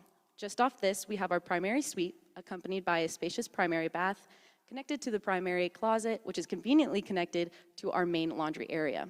Moving back through the plan and up the stairs, we have another flexible space that is intended to adapt over time. This opens into a balcony, reinforcing the home's connection to its environment. Down the hallway, we go into a more private zone. This is where we have a secondary bedroom paired with an ensuite, 2 guest bathrooms, shared that by a full bathroom across the hall, and another added laundry area to evolve with the residents. Finally, Slater Ridge opens up to the backyard where outdoor activities are a key extension of the interior program. Overall, this layout prioritizes the differences between private and public zones and daily circulation. Moving into sustainability. Boiler Line Design, we pride ourselves on our sustainability. We have run sun path analysis to ensure the orientation and window placement of this home allow for passive solar heating throughout the entire year. We also use LED lighting throughout the entire home, as well as Energy Star efficient appliances to reduce those energy costs for the home buyer. Now on to Sophia with the logistics. Thank you, Chloe. So safety is one of our top priorities for us at Boiler Line Design. We are planning to utilize a site-specific safety training as well as an on-site orientation process to ensure that all on-site members remain informed and accountable. Any issues with compliance set on site will result in first a verbal warning, followed second removal from site. Now, in choosing our lot, we evaluated several key factors to help us make our decision. This included current site conditions, site access, and as well as privacy and lakefront view for our homeowner. We decided that Lot 44 was the best choice for us as it met each of these requirements. Lot 44 also offered us the ability to support the architectural design while helping minimize construction cost and challenges. Now, I'd like you to take a look at our site logistics plan, which was key in helping us keep the natural and health environment of Lake Martin. So we have decided to really focus on the natural environment here. So some of the key measures that we include a silt fence encompassing the entirety of the property, as well as 16 feet of temporary stone and an additional silt sock barrier located south of the property along the shoreline. This will help ensure that all sediment remains controlled throughout the construction process and that we can truly keep Lake Martin clean. Thank you, and now onto our schedule. Thank you, Sophia. I'm Benjamin Burgett, the project manager. Our project timeline begins on June 1st with a final completion date on February 23rd. Within this timeline, there are several key milestones worth highlighting. The first being the design and planning phase will be completed by July 20th, followed by all permits being secured by September 15th. Once permits are secured, we will move into the boathouse construction on September 16th, with all components, excluding the electrical, being completed by September 22nd. This transitions us into our main construction phase, with foundations and footers being completed by September 30th. The framing and roofing are set to be complete by November 12th, and the MEP work, including that boathouse electrical, are set to be complete by January 22nd. Following construction, we will move into final inspections, closeout, and touch-ups, with full project turnover on February 23rd. I'll now pass it over to Max with the cost estimate. Thank you, Ben. My name is Max, and I'm the chief estimator. Our in-house estimating team has carefully developed this report and is confident in the accuracy of our final price. With this being said, the cost of construction is around $1 million, with a price per square foot at $274. With a given lot price of $400,000, our total cost comes to be around $1.4 million, with a price per square foot at $379. Our extensive experience and long-lasting relationships with trusted subcontractors in and around Tallapoosa County ensures competitive pricing and the highest quality standards. Additionally, by utilizing our own historical data, we can confidently provide a budget that is accurate, regardless of any market fluctuations. This approach ensures that our pricing is reflective of the true cost to build. Now taking a look at our cost breakdown, which does not include our lot price, we have concrete with the highest percentage of the cost of construction at 15.9%. This is because we have a long driveway, a large back porch patio, and a seawall, all costing around $95,000. Our interiors and exteriors also account for a large share of the construction costs because they include a bulk of the materials, labor, and systems that make our home both livable and long-lasting. Now on to our financial analysis. Thank you, Max. I'm Carver. I'm our project superintendent. We are planning on a final sales price for Slater Ridge to be approximately $1.925 million. We believe that this is in line with the area as well as the greater Lake Martin real estate market.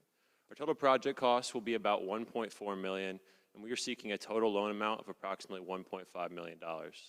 By financing 100% of the project costs, we'll be able to preserve cash and reduce our upfront risk throughout the construction and sales process. If you refer to the right side of the screen, you'll see our draw schedule. We are planning on a total of 6 strategically placed construction draws, each designed to lower our accrued interest and boost our profitability. Now moving on to our risk analysis.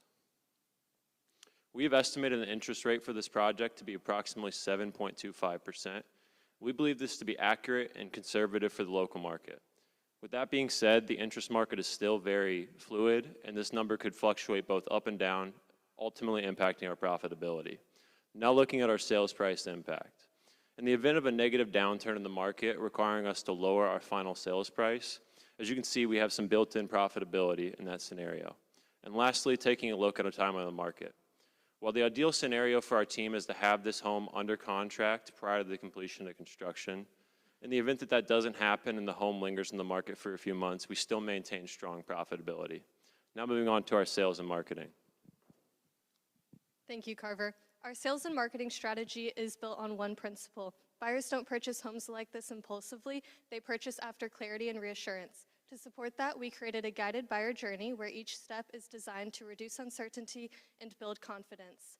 We'll drive traffic through a targeted mix of print and digital advertising and funnel interest into a dedicated property website where buyers can explore the home in detail while also connecting to the Miners Cove community to understand the full lakefront lifestyle. By providing our clientele with relevant research and local resources, we reduce hesitation and position Slater Ridge as the confident yes. Thank you so much for listening. We appreciate your time, and we would now like to open the floor to questions.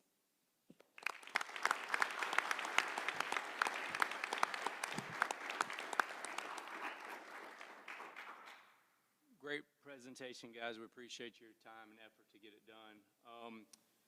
One discrepancy I found in your proposal, on your estimate, there's a number that's $1,445,000, and then here you say $1,439,000.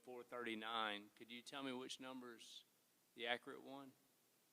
Yes, it's the 1.439. We do have that in the overall summary. In the executive summary, that was our projected estimate for any marketing markups. Okay, thank you. Good job, guys. Nice presentation, good proposal. Good job on the site logistics and stormwater plan. That does lead me to my question on the stormwater prevention plan. The septic drain field is shown outside of the silt fence. Is there a way that you could maybe modify that would allow the that area to also be contained in case of runoff, or was that handled in some other means? That was something that we did discuss at one point. We were going to include it within the silt fence, but we decided that we kind of wanted to get that process done earlier on, and we wanted to ensure that no construction traffic, whether that be equipment or anything, accidentally ran it over in the future. So once the septic field was laid, we wanted to just keep it out of the kind of building area so we could really protect the integrity of it. Okay, good job. Thank you.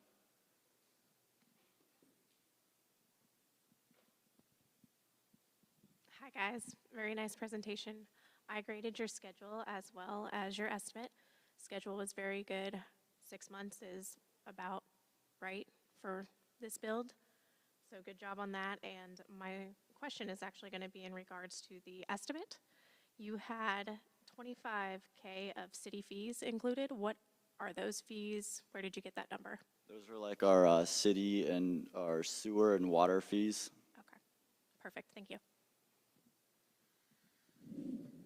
Great job.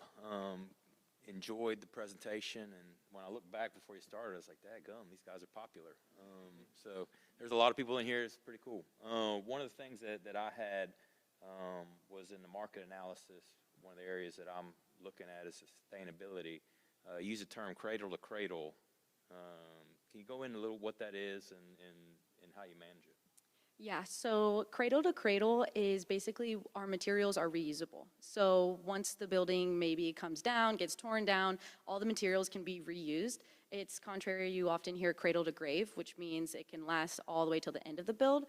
However, the build ends, we can then reuse materials again. Awesome, awesome. Great job. Great presentation, guys. Really enjoyed the written proposal as well. Very clean and well laid out. As an investor, this is kind of how I'd want to see the information presented to me, so great job on that. Question I have is there's a lot of topography there, and I see you did a retaining wall to try to offset that. Was there any consideration to doing a walkout basement in lieu of the retaining wall and related cost? Yes, so with the walkout basement in terms of design and permitting, when you get close to a waterfront like that, a lot of hidden fees and permits or things you needed can kind of come up in the middle of construction. To avoid that, we decided to stick with our 2-floor layout, and we also wanted to maximize the outdoor space. We had discussions of putting in a pool. Therefore, we didn't want a walkout basement because we wanted to leave room if the buyer in the future wanted to add a pool, since this is kind of an investing home. Maybe an Airbnb buyer, they want to up the price, you can add in a pool, but for us, we just wanted to leave that space there for the home buyer and what they wanted to choose with that. Okay, thank you. Great job. Thank y'all. Good job, guys.